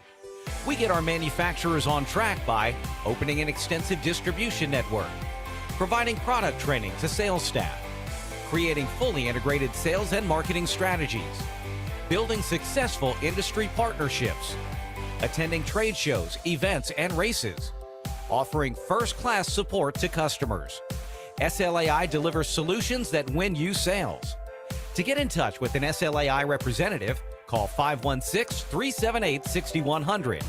Go to scottlewisinc.com or email info@scottlewisinc.com. With roots in the Midwest that date back well before the Model T, Fifth Third Bank has a long history of serving the needs of automotive companies. While much has changed over the years, our passion for helping businesses put cars on the road and on the track has not. Today, we are more committed than ever as a member of SEMA, a founding member of PRI, and a sponsor of multiple race teams across several racing series. For over a decade, Fifth Third Bank has been a staunch supporter of our industry and a great partner for many companies in the motorsports field. Our business has been growing extremely fast, and really we could not be where we are today without Fifth Third. They provided amazing strategic advice, the capital we need to support our phases of growth. They are true partners for me now, and what they do with their involvement in motorsports is untouched in this community. Where can we take your business? Fifth Third Bank. You work as hard as your truck, and you have no time for downtime. That's why more truck owners trust Blue Def, America's #1 diesel exhaust fluid brand.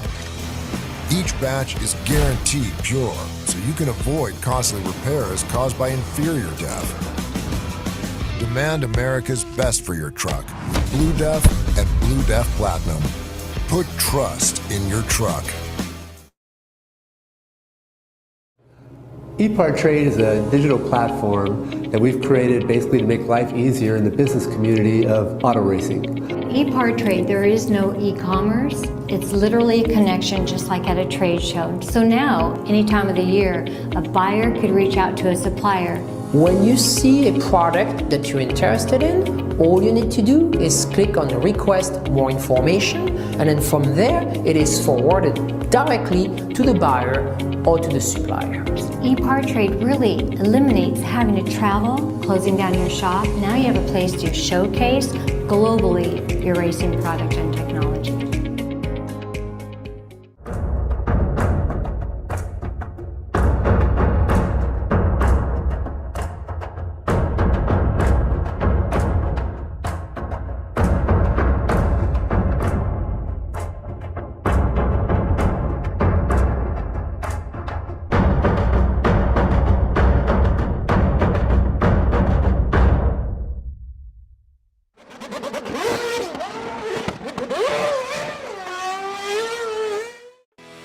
Speed Sport 1 is your new home for motorsports. If you're a hardcore race fan, you've got it all on this new, exciting network.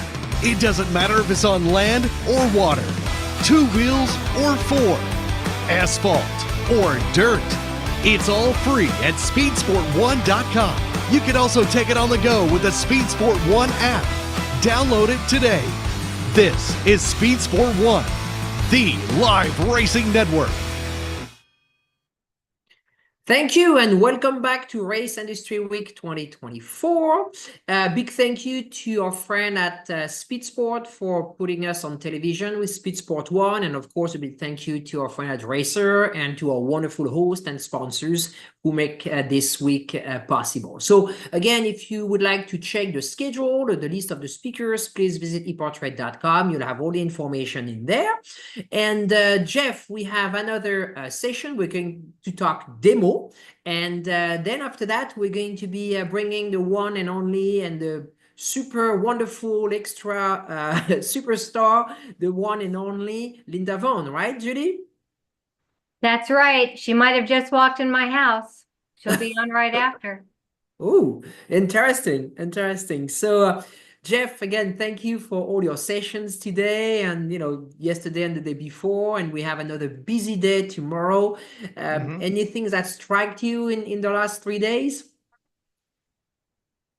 I think that, even though we're at the end of the season for so many of these companies and these teams and these executives, the energy is already there for 2025. I mean, they're already getting up on the chip and talking about it. And they've got a lot of energy that, that you would think they'd be, kind of like, man, sure, I'm glad this thing's over with. Can't wait, to have some time home for the holidays.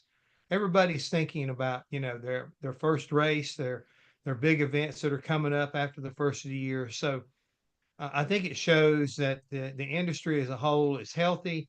It's still, running wide open. And the thing is, I think it's more important is that we're right in there with them.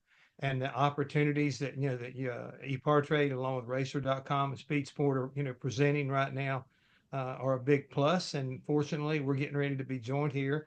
About when I did a little research on this new company here, I hope everybody will stick around and learn something because we got a new version of racing that maybe we haven't seen in recent years to the standard that this young man right here and his group is building. And to amplify that, we're going to start with a video that Dustin sent us that we're going to share with the audience. So let's roll the video and then you'll take over, Jeff.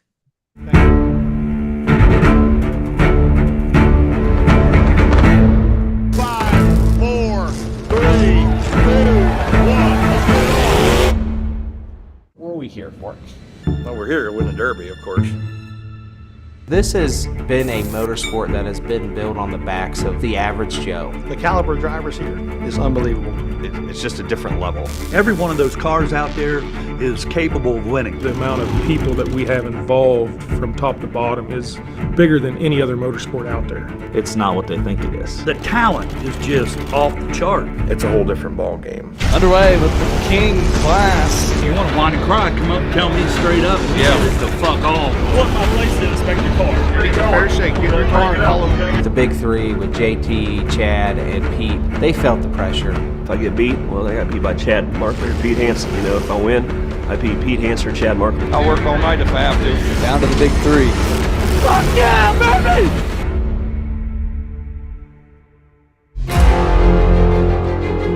If King of Ohio was a 10, Bristol is going to be a 12. When the green flag drops, I look for the toughest car. I mean, it's going to be wide open. It's going to be hard hitting. It's going to get rowdy, but that's all right. That's what we're here for. The last member of the big three here in the King class. Everybody's got bills and problems and issues. And when I put the helmet on, all that stuff goes away. The stakes for Bristol are so high, and we have to get it correct. We have to get it right. You can look all you want because there's nothing there. That's fine. But I tell you, you ask me, I tell you. The road to Bristol is the ultimate journey to the ultimate stage. I don't like to say it, but I'm above the rest of my competition. You really want to know the hardest thing on his shoulders? Me. Bullshit. Fucking soul, you little motherfucking bitch. You give me a challenge, I'm not going to turn it down. Somebody's got to win, and I didn't come here for it to be them. There's only one winner, and we're going for that top spot. Everybody feels the emotional impact of every moment. I don't recommend it for most because it affects your life. When you look around and your daughter's 25, got a grandkid, and you're like, man, I've been in the garage my whole life. This is what I think about, and this is what I do when I'm not at work or with my family. This is what we do.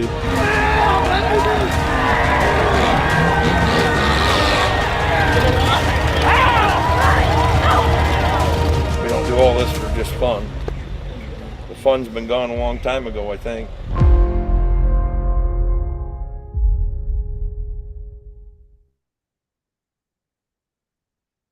White, the intro, I'd say, Mr. Woods, Dustin Woods, with us here, and this is kind of like your baby. And as you and I were talking earlier, this is not your average. I'll call it fairground. Go to the junkyard, get you something, and go to play demolition derby. You guys are gladiators, and you're going to war each and every time you unload these vehicles to come out on top. And again, it's not a matter of going crazy. What I've seen and what I've been able to ascertain, you better have some strategy at the same time. Yeah, absolutely. First I want to start off by this is an honor, Jeff. So thank you very much. Appreciate your time. Huge NASCAR fan, so had to get that in. But this is about creating a sport. And it's not just a sport, it's a combat motorsport. And we want that to be synonymous with what we do. And, think of it as the UFC with cars. Everybody's pretty familiar with demolition derbies. It's been around for 40, 50 years. I'll tell you, in our world, we've been itching and kind of, really begging to get some recognition. And so what we did is, about a year ago, we got we took a page out of NASCAR, we took a page out of PBR with professional bull riding, and a little bit of UFC thrown in there, and we decided to create our own organization called Demo, and it stands for Demolition Entertainment Motorsports Organization. We signed a bunch of drivers across the country to come compete at these shows and kind of showcase their talent. It's the best drivers, that we have to offer. As you know, with anything, it's been a unique transition from a hobby to a sport. And, I don't want to say you weren't necessarily involved in the early days of NASCAR, but I'm sure you were a fan, right? Waltrip and that era, you guys saw tremendous growth. Well, we're probably like 60s, 70s NASCAR, right? We're waiting for our big moment, that big fight, on the backstretch moment. I'm about to lose your fight on the back straight away. All right. Yeah. So we're there, but we're organized now, and we're excited for what the future holds here. With all that being said, and what I witnessed, I think, why did you decide to do it this way? I mean, because when I read a little further as far as, the rules and how you start creating your vehicle, and you talk about the money you can wind up spending on one of these cars, um, you're building a used race car to go out and win an event. You're not, creating a brand new one to tear all to pieces, but at the same time, the restrictions. You can't plate the front frames. They've only going to be so long you can have as far as the front bumper is concerned or a rear bumper is concerned. Nobody's going to have an advantage, is what I'm trying to say. You build it to where there's restrictions and there are rules, but then there's no rules. Am I wrong? But if you can figure out how to disable your competition, that's the name of the game. Yeah, so preparing your car, there are a strict set of rules. You are preparing it for combat. But like with anything, you got motorsports, money, and guys. Guys are going to push it. They're competing. So, there is some, we call it competing rather than cheating, as I'm sure you're probably familiar with that term. That these guys, try to hide things. So there is a stringent inspection process. When you get to the track, there are some, I don't want to say if there's more unwritten rules than there is rules. You're in combat. So, one of the things that you do want to do is avoid the driver's door. You don't, that's kind of like an unwritten rule. You don't want to hurt your competition. You don't necessarily want to go out and roll people. It's kind of, you're kind of looked at as a bad apple, right? Or someone you don't want to compete with if you're out there rolling people, putting people in harm's way. But besides that, I mean, everything's legal. The goal of this is to beat your competition. You got to make contact every minute, and when you can't make contact is, when you get timed out, or you got a stick on your pillar that you can, signal to the competition when you break your stick that, hey, you are no longer in the competition. Now, with those things that you just brought up, as far as making contact with a fellow competitor, and at the same time about the rules and how you are, govern this event. How is that done? Are you the main guy? Do you have a designated race director? Do you have, how does that play out? It's like, with NASCAR, we got one guy that kind of like calls everything, but you have a series of other people that are watching and seeing what's going on in communication with the race director. Does that work that way? Yeah, it works the same way. We're not here to try to recreate the wheel. We look at everything that you guys have done and put in place, and we kind of copycat the whole thing. It's you have we have a competition director, or maybe there's like a head wall guy. We got radios that we communicate on. We've got stopwatches. We put them on, but everyone's in constant communication. Hey, this guy's on the clock. We even have signals that we communicate to the drivers. Sometimes the drivers don't know they're on the clock or if that hit count, if that took them off the clock. So we have different signals, much like, basketball does with reset the shot clock and things like that we communicate to the drivers with. Okay, you said something there, being able to communicate with the drivers. Do the drivers have spotters or is that not allowed? And secondly, when you say you're on a clock or anything like that, how do you communicate that with them? And you also made a comment of if that was a legal hit. Can you explain those things? Yeah, so we're in a progressing sport right now. So the spotter thing is not something that as a sanctioning body we enforce or talk about. We do know that people do it, probably to their advantage to have a little headset in there and communicating on what's going on around the track. We don't necessarily enforce it. I imagine here real soon we're going to have to make a decision on that, and either allow that to be a thing or not. Um, what was your next question there? You said making a hit. Oh, No, you say you got to make contact. If that hit was, made it sound like what is a legal hit? What does that mean? So a legal hit means you have to engage in the contact. So you can't just be sitting there and then your opponent like hit you and like hit you into another car. That's not you engaging in the contact. So you can engage in contacts a number of different ways. I mean, you could spin the car around and hit somebody. You normally, right, it's the front or the rear bumper that you're engaging in contact with. But contact is contact, and as long as you're engaging in it, operating the vehicle, to initiate it, you're good. You talk about the infancy of the sport, and it's kind of like going through its growing pains. Do you have a governing body or any way to where, say, for example, I'm doing what I think is right, and you say no, you're not doing it right? Do you have the option to have a challenge? And if so, how does that work?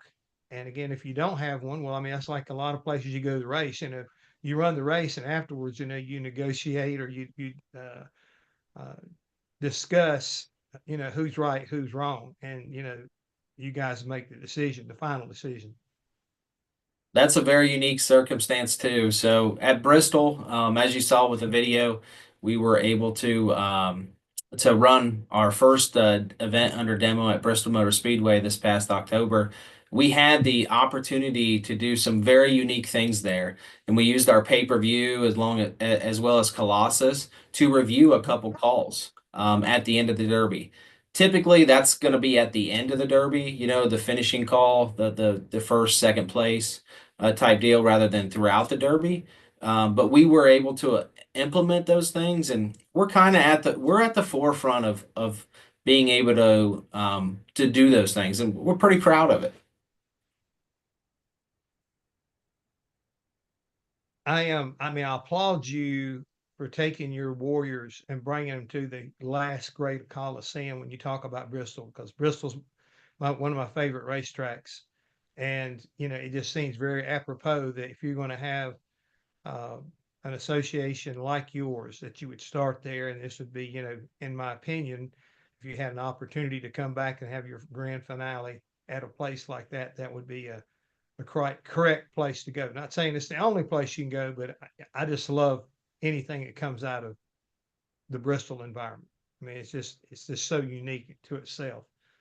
The guys that you've got signed to be your drivers and to be, to try to build your superstar base with, what are the requirements? And as far as age and skill ability, what are the constraints there? There's not too many constraints. We're kind of at the forefront of creating paths to get into the sport and where to start and stop. I've listened to a lot of conversations with you guys over the past couple days, and we need to establish that. We are fortunate enough right now to have about 2,500 events, demolition derbies across the country already. It's just a fraction. It's just fractioned out. There's different promoters that run different sections of the country.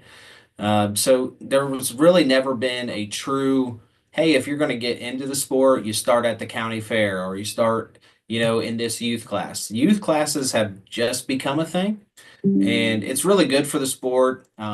It's still a little bit, I guess, fractionalized across the country. But we're getting there. We're taking steps to show, hey, this is what we do. This is where you start, and here's the path to the top. And with demo, that's what we're trying to do. We're trying to create that path to the top. So as you look into 2025, what kind of schedule have you got laid out right now? And during in the course of running the schedule, will you encourage your drivers to follow the schedule and run for a championship? Will that be part of the 2025 plan? We haven't quite got into the championship stuff yet. What we do, and the reason why is because we need to find money in our sport. We need to find exposure and money and really get people to understand what we do. So we've got 2, possibly 3 events that are going to be big events scheduled for 2025. We start out in June. We'll likely be back in Bristol in October, and then we'll fit something in between that will go likely out west.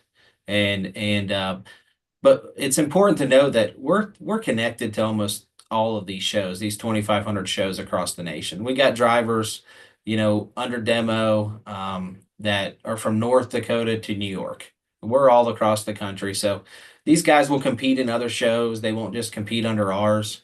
I will tell you that probably will surprise a lot of people is the money that is currently in the sport. I mean, at Bristol, we had 2 classes that ran for $100,000 to win each, which is a considerable amount when the normal or average person says, "Oh, you guys are just crashing cars. Oh, you're just knocking the windows out of cars." It's really not that. These guys have $40,000-$50,000 in their cars. They spend months building them, and we make sure we reward them at our big events. And I'm glad you said that because there again, I read the release, but I was just real curious if everybody owned their own car and if their cars that they were building, would still meet your requirements for 2025, if there'd been any rule changes at the same time. So Yeah, we update rules. Over the winter here, we'll update rules. But they do own their own cars. These cars are, I don't want to say they come straight off the street, but a lot of them do. I mean, that where they strip them down to bare frame, bare body, and they add, a cage. I mean, one of the neat additions to these cars is that we wrap everything in like 1-inch steel, half-inch armor plate steel or 1-inch steel, the motors, the trannies, the drivetrains, all of that, because it's built for combat, right? So we do a lot of aftermarket stuff. One of the neat things that we take from you guys is we run, now that NASCAR has switched over to the single lug nut, we pretty much buy every single spindle that you guys are not throwing away. So we run all your guys' aftermarket spindles, hubs, all of that stuff. So you use NASCAR wheels? Not NASCAR wheels, but the spindle in the hub. Yeah, we built our own rims. What keeps you from doing the wheels? They need to be built up. So if you saw one of our wheels, we do something called bead locks. So we basically put like a 1/4 inch, 3/8 inch bead lock on the outside of the car or outside of the tire, and that pinches the bead and to make sure that the tire doesn't just rip off. So there's a considerable amount of effort that goes into building those tires. So you are building them like Sherman tanks, even though they look like 65 Ramblers. Yeah, you would be very surprised at the effort and the time and the engineering that essentially goes into this sport. Well, that was one of the things when I was watching the video and some of the footage that you had captured of these guys working on their race cars and building them. And I also was interested in the fact that that you're not going to allow somebody to put chassis paint over to hide something. Everything's got to be pretty much bare metal, and when you can easily tell what modifications have been made and what modifications are legal versus the ones that are illegal. So I think you've gotten inside the head of a racer. A racer is always going to ask for forgiveness or beg for forgiveness and ask for permission. So if they can think they can get by with it, if for one race, they're going to run it up the flagpole. Yeah, that is absolutely what these guys do. Again, like you said, it's we learn from you guys. Honestly, we've taken a page. I would venture to say, nearly everybody in our side of motorsports is a NASCAR fan or some type of motorsport dirt track fan. The one thing I did notice, it doesn't like you have any kind of requirements as far as fire suits or anything. Is that something as you move forward that you'll feel like it's necessary, and then onboard fire extinguishers or anything like that required? Yeah, Jeff, it is, and we're leading the way, in that. Um, you ever dealt with a bunch of stubborn guys that don't want to change, that have been doing it their way for a while? Well, again, and like I say, I've lived around the sport long enough to know, say, yes, I've been through the argument about whether you need to run fuel cells. I've been through the argument of whether you're going to run a fire extinguisher that, won't put out a match. What good is it inside the race car? Just because you tell me, I mean, you have to tell and make something mandatory rules before they understand. If you want to race, there are the rules. The rest of it's not debatable. We wrote the rule book. You have the option. You agree or you go somewhere else. And I think that's the a lot of times, if you want to build something bigger and better, just like what NASCAR has done, or any other, really upper echelon series, just remember, you are the game and the ball is yours. So, you have to call the shot and let them decide, would you rather have 5 or 6 guys telling you how your rules need to be run? Or would you rather have, some guys in there that everybody knows that guy doesn't have an advantage over me scenario? And that's just coming from being old school. Yeah, well, there's so many similarities with your guys' sport, and what you grew up in to what we're doing now, and that is exactly it. I do think we have a group of guys under demo that are willing to push things forward, and adopt rule regulations. The biggest thing that I say all the time to these guys is a lot of rule regulations are written in blood, and they're written in blood by the biggest superstars. And the last thing we want to do is go to a track and have something happen to one of our stars, that Yeah. you look back on and you make changes. It's happened in every motorsport, as you know, and just It's that called reminder. growing pains. It's called a growing pains. And again, when you start off on one of the biggest stages that you can dream of, like Bristol, as far as a big, coming out deal, paying, like I say, over $200,000, to the winners. That's pretty impressive in its own right.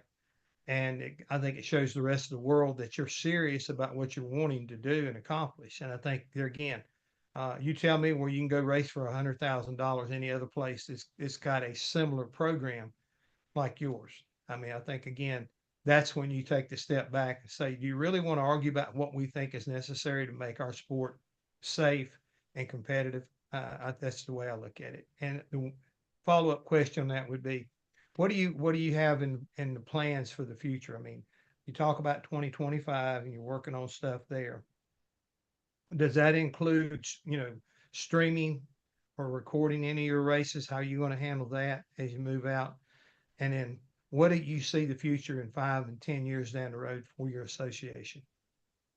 Yeah, so we actually work with Speed Sport, currently, under a subset, DerbyNation.tv, in which we do our pay-per-view on. It's a awesome pay-per-view. Those guys have treated us great. One of the neat things that we were able to do, we realized that content is king, and we need to get our content out there. We need to educate a lot of people. So we want to find, and we're very interested in pursuing not only partners or sponsors, to come in and showcase our sport and kind of build our brand, but investors, right, on the back end that have kind of went through the trials and tribulations, whether it's NASCAR guys, whether it's UFC guys, WWE guys. I feel like we all, maybe the PBR guys, we all have similar stories. And I think we can really relate this story that we're talking about here to those different groups. So we're on the pursuit of that. And that would skinny down a 5-year game plan, maybe into a 2-year game plan. Because we can do it, on our own. It's just going to take 5-10 years to really get to where we want. And we want to catch a break. We want someone to come in and believe and see the product and say, look, these guys really are the UFC with cars. This is pretty neat, and although it's different, this is very entertaining. Well, Dustin, all I can say is hopefully a little bit like you portray here and what Racer and Speed Sport has done the last 5 years to grow this organization where it is.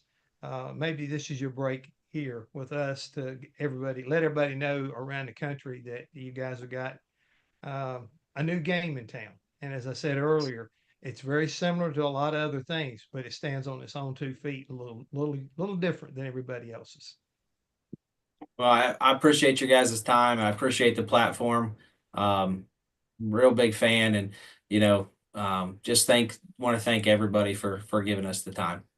Of course. Thank you, Justin. That was certainly entertaining, and we wish you the absolute very best. So please stay with us. We're going to run a sponsor video, and we will be right back with our last guest of the day. When it comes to pushing the limits of performance, the pros know there's no room for compromise. At Crower Cams, we don't just engineer camshafts and valve train components, we redefine what power means. Since 1955, Crower Cams has been the name trusted by racers, engine builders, and gearheads around the globe. Whether you're building a street machine, a dragster, or a track car, Crower Cams provides the muscle you need to dominate. And with Crower, victory is within your reach.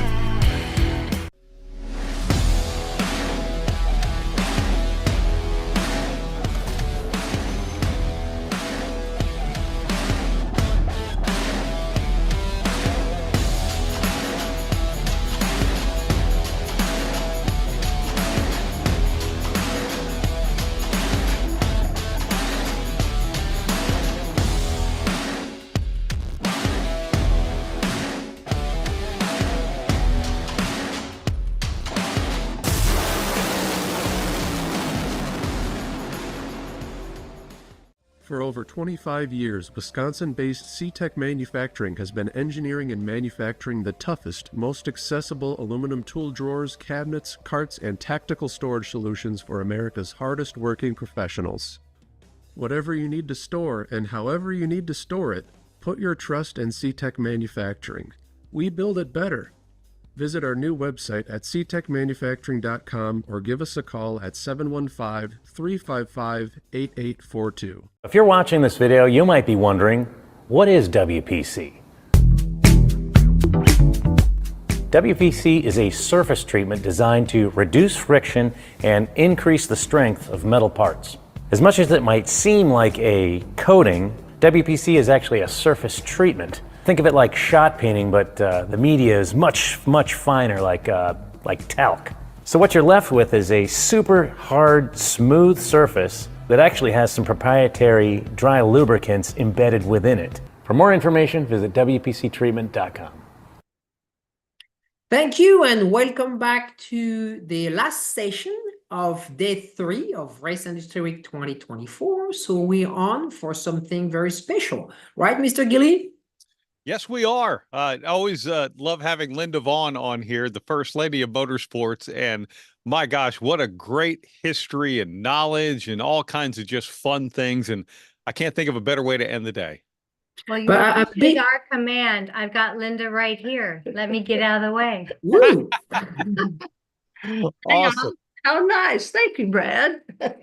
Well, thank you very much. And thank you, Francis and Judy. And, Linda, this is like, having you on is like a Race Industry Week tradition, which I think is a pretty awesome thing. But, let's catch up. How you doing? I'm doing pretty well. I had a little bit of a scare last week. They removed a small tumor from my left leg that was cancer, and they got it all. So I'm excited. I go back tomorrow and see him, and I caught it. I thought it was just a little pimple. I kept scratching it, but there's one thing.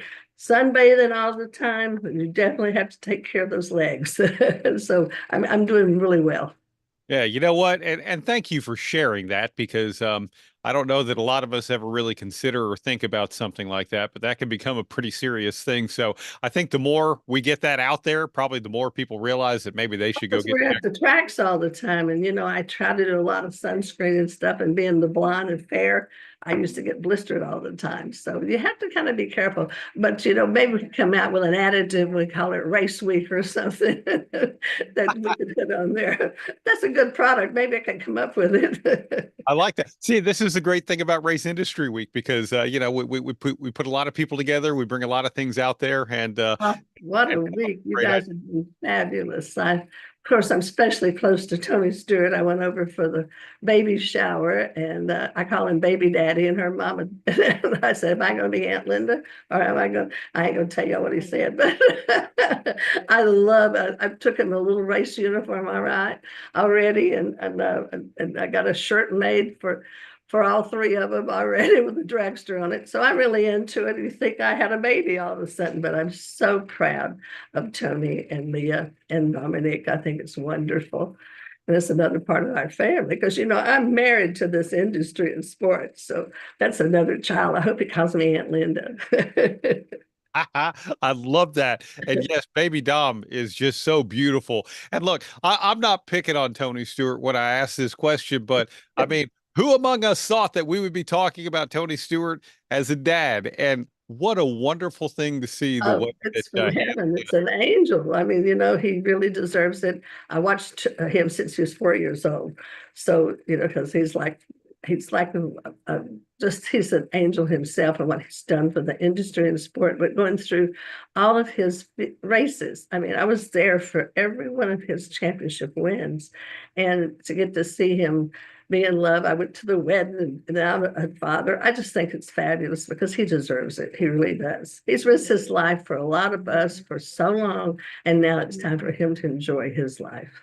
Yeah, I agree. And for them to enjoy life as parents. I'll babysit. Babysit, I'm sure that'll be great. Yeah, I saw where he is committed to going full-time again as a top fuel driver while Leah gets to stay at home. Well, not stay at home. Let me rephrase. No, she'll be a part of it, but what a great couple. I was married to a drag racer, and when I told Leah that, she said she didn't even know about it because I for the only time. Once was enough, but I learned so much, and it's such a lovely family. And people go, well, you go to INDYCAR, you go, what the best? I said, well, the quickest and the most exciting is drag racing. And I did fall so deeply in love with it. I moved to California 50 years ago, so to be closer to the sport. And getting to do all the races, I got to see him win his championships in INDYCAR and NASCAR and IROC, and I hope to see him win a championship in Top Fuel. And she'll be a great asset to help him because those two are quite a team. Yeah, they are. That would be a wonderful, wonderful thing to see. Yeah. Well, what else have you been up to? What's just life like for Linda Vaughn these days? Well, Linda's been working as always. It seems like I always work. I've been working with some promotional activities on some trade shows and some car shows, working on another book, which is going to take a while because I got a little bit laid up to recover from my surgery. So I've just been taking notes and working around the house and cooking, and I didn't get to travel for I made my dog and I a turkey. I've got since I couldn't have it. I think I cried all day long. Everybody kept sending me pictures of their turkey and their dressing and all the goodies. Even Allison sent me stuff. But I've been trying to catch up on some activity that I need help. And I'm also car show next year and working with William Museum. Absolutely of the world to see when y'all come out here. It's the Lions Automobilia Museum, in which if you haven't seen it, folks, y'all really need to. It's a whole family experience to go to this museum.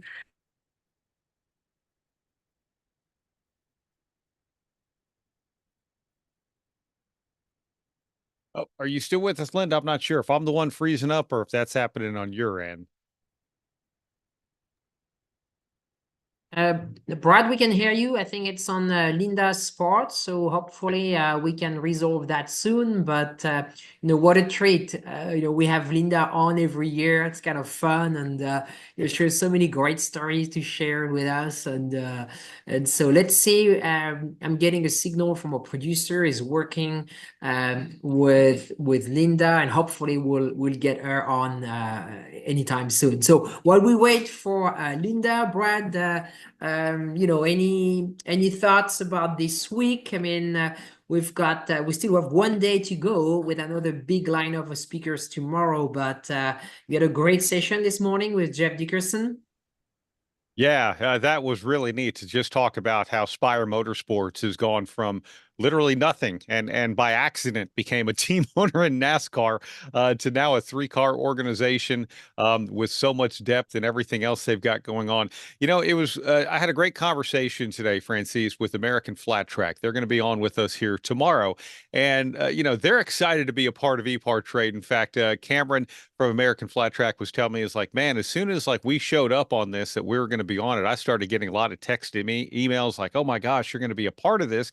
And he was asking me just a little bit about it, like, you know, hey, who are we talking to? And, you know, what's our audience like and all of that. And I just tried to explain to him, I said, look, this is a lot of racers, a lot of industry people. Think of it as being at a trade show and you're one of the panelists that we're doing. But the great thing about Race Industry Week and ePart Trade is how many connections that we make through all of this. And some of those connections we never know and we never see. But a lot of those connections we do, that literally people, I saw you here, I had a need there, so on and so forth. And that goes on throughout the year with Race Industry Now and the great suppliers that are on the website and everything. But it was just, it's always great to have a conversation with someone about this platform and be able to talk about how the racing community can not just come together as community, but come together from really a business and performance side of things. And this is a great week to be able to do that.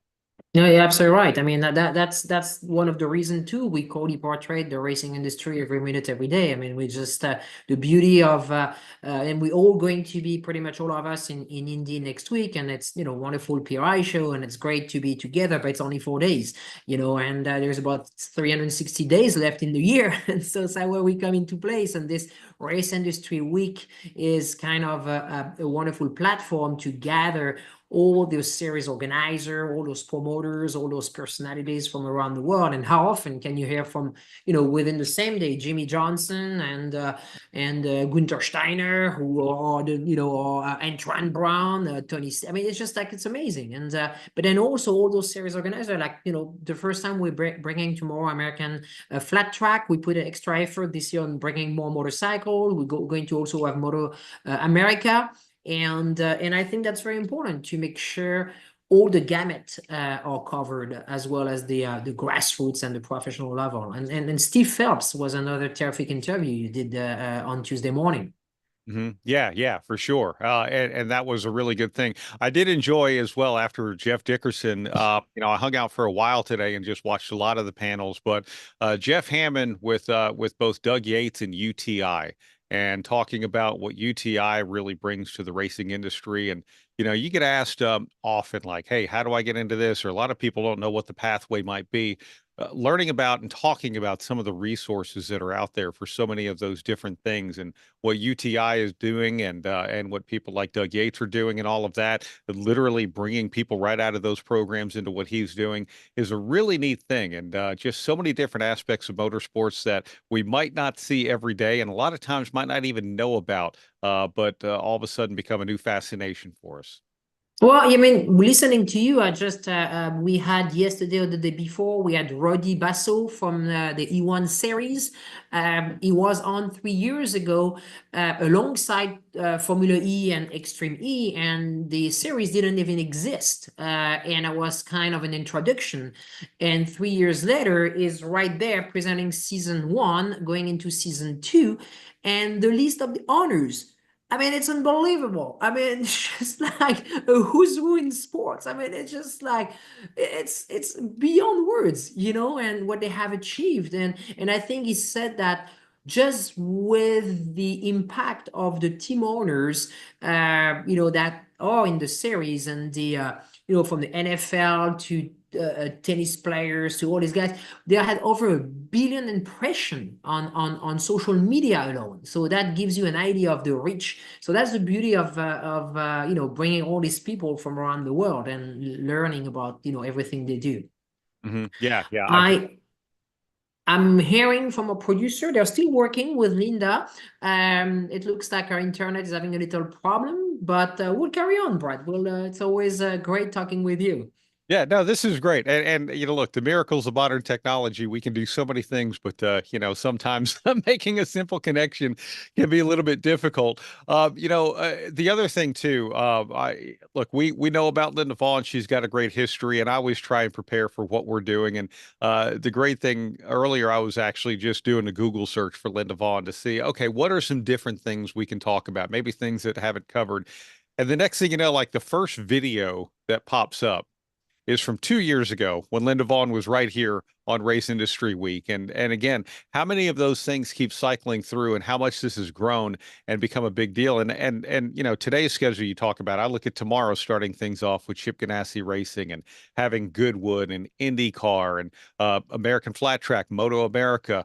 Look, you know me, I'm a motorcycle guy. The Moto America King of the Baggers series is just one of the coolest things that's come out here in about the last half decade or so. So I look forward to talking with them and learning about not only what that is, but some of the other racing that they have, obviously with sport bikes and everything else. So, you know, Laguna Seca, a lot of racetracks out there. I mean, it's going to be a fun day tomorrow, Francis. And HRC. But let me, you said something that really resonated in my head because we, you know, the Race Industry Week or the weekly webinar series that we have during the year is wonderful to be live. But all those sessions are recorded and they're posted later on the platform, shared on social, on YouTube, etc. And they're getting hundreds and hundreds and hundreds of views over time, you know, and you can go back and exactly as you said, you know, listen to Linda interviews last year or 2 years ago, or if you missed Chip Ganassi last year, he had a great session with us. So you wanted to hear Justin Marks 2 years ago, you can go back in there, and that's the beauty of it. That's why I'm cautious of what I'm saying, because it's being recorded. So I don't want to embarrass my kids in the years to come.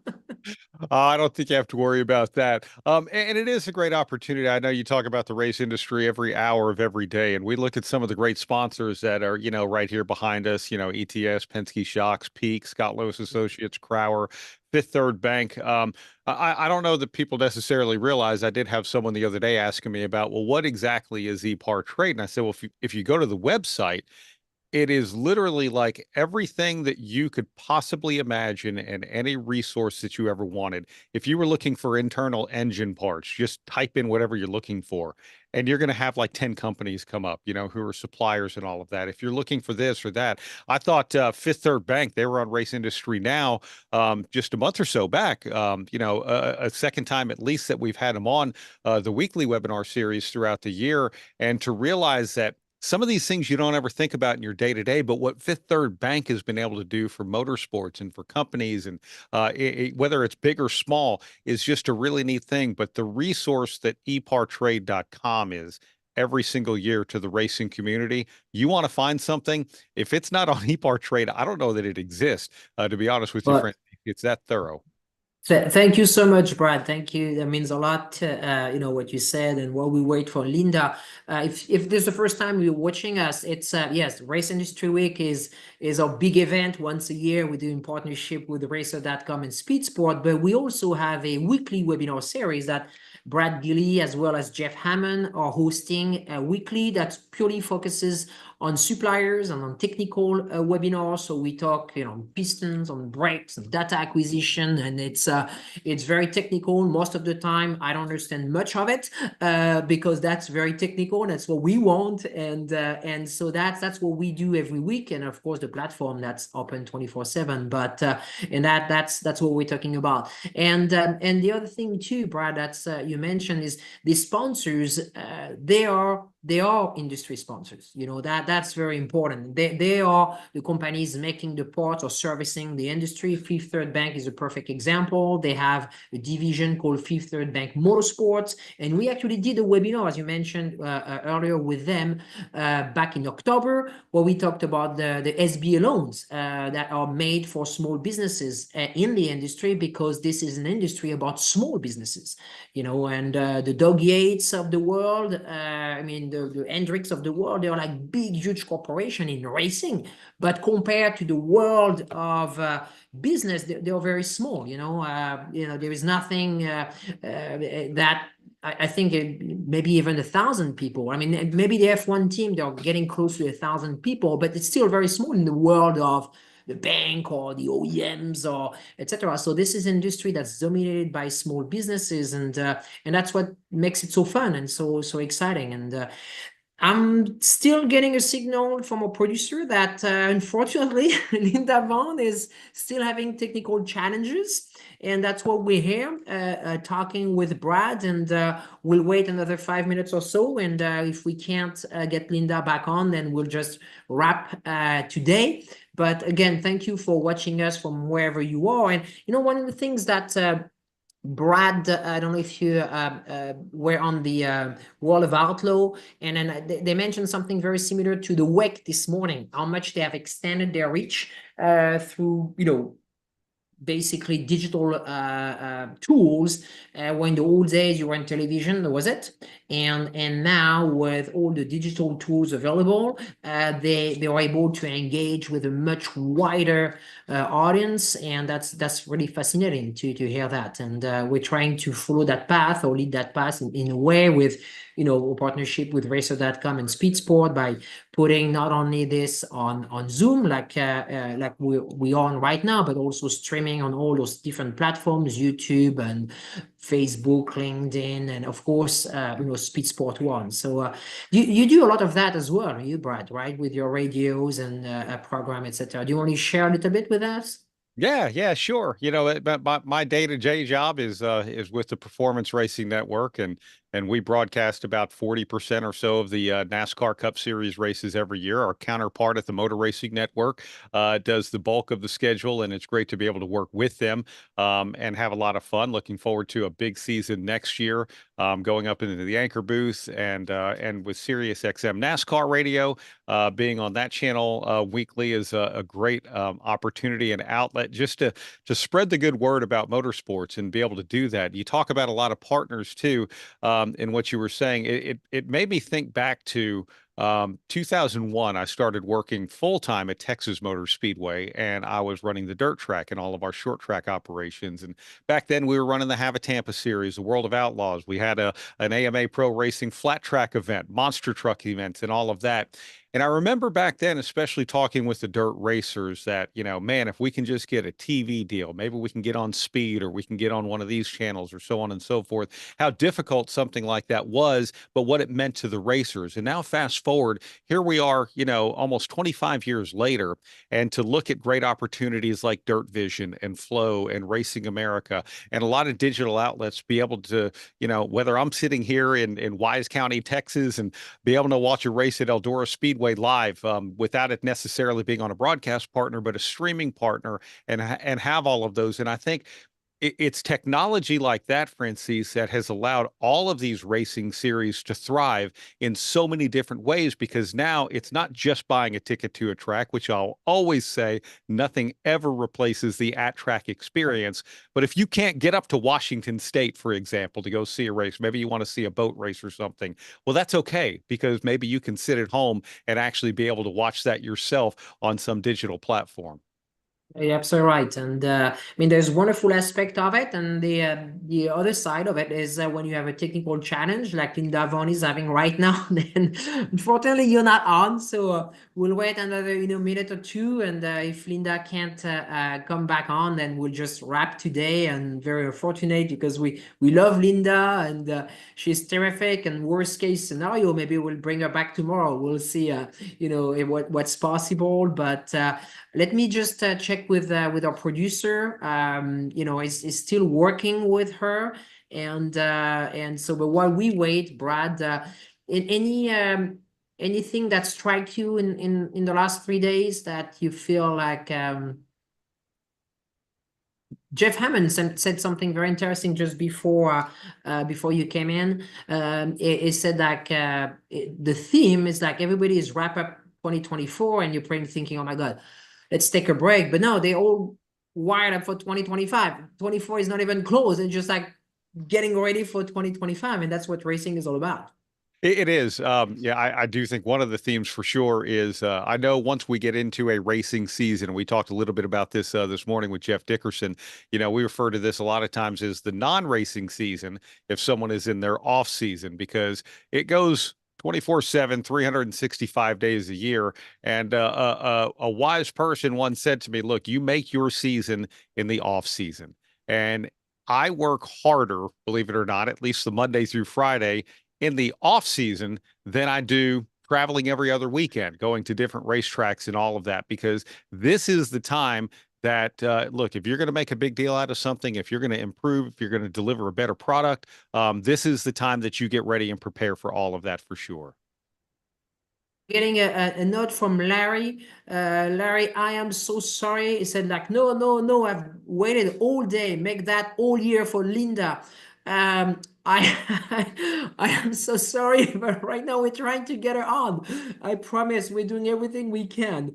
And but Larry, if we can't do it today, we'll see if tomorrow we can make it at the end of the day. And but you know, we have to end the show in about 4 minutes at 55, and that's part of the deal, being, you know, not only on Zoom but as well as on streaming on YouTube, on Facebook, on SpeedSport 1, Racer.com, and SpeedSport.com. So we've got 4 minutes. So hopefully Linda can do it, and if not, we'll try to work some magic to possibly make her come back tomorrow, which means, Larry, you have to watch another day. But the good news, Larry, is we've got a great lineup for tomorrow, correct, Brad? Yeah, it is a great lineup for tomorrow. Chip Ganassi Racing, a full hour with Chip Ganassi. And look, I'll be honest with you. In the last 5 years, one of the highlights of Race Industry Week has always been Chip Ganassi. From just the fact that, look, he's not afraid to hide an opinion or do anything, sometimes it can become a little irreverent. Like I remember last year, a couple of years ago, he had to get up in the middle of the interview for just a quick second, and then came back about 2 minutes later and said, I had to go do something. It's just, you don't know what to expect with him, but good one. But to be precise, so tomorrow is not going to be Chip. It's his team. Okay. It's Alex Palou, Mac Hall, and Brian. So last year was Chip. So this year he wanted to put the spotlight on his team. So, and I was very smart on the Team Ganassi, because it really, the whole thing here is that they have won 4 championships in the last 5 years, and so we're bringing the people that are making it, the winning team. And so last year was Chip, and this year is going to be Alex Palou, is 3-time IndyCar driver and champion, and he's coming with Mac Hall, who is Chip's right-hand guy. He's been running Chip Ganassi. I think credited to over 200 victories, worked with Montoya, with every driver that went through Ganassi, and of course the great Alex Zanardi and all these guys. And we've got 2 more minutes, so hopefully Linda will magically pop up, and if she doesn't, so after Ganassi we've got what do we have, Brad? I think Goodwood. Goodwood, yeah. We've got IndyCar, HRC, which is Honda Racing, correct? Yes. Is it Ligier or Ligier? Yeah, Ligier. So this is the first time we're bringing Mo Murray, who was with Mazda Motorsport for many years, and then after that with McLaren, is becoming the CEO of. We're getting a phone call here, but I don't think it's working. So is bringing this manufacturer of racing cars, Ligier, which is actually out of France, and Mo is developing the US market for them. Great cars and a lot, and they're covering a lot of series. So that's Hello. Hi, we've got Linda here. We don't have internet, but we got through on Zoom. Okay, well, we've got 3 more minutes, Linda, so go ahead. 3 minutes is better. 3 minutes is better than nothing. What did I do, miss a shift? But he asked me what I've been doing. I've been making personal appearances. I was at the Hearst Automobile Club of America. I worked that show.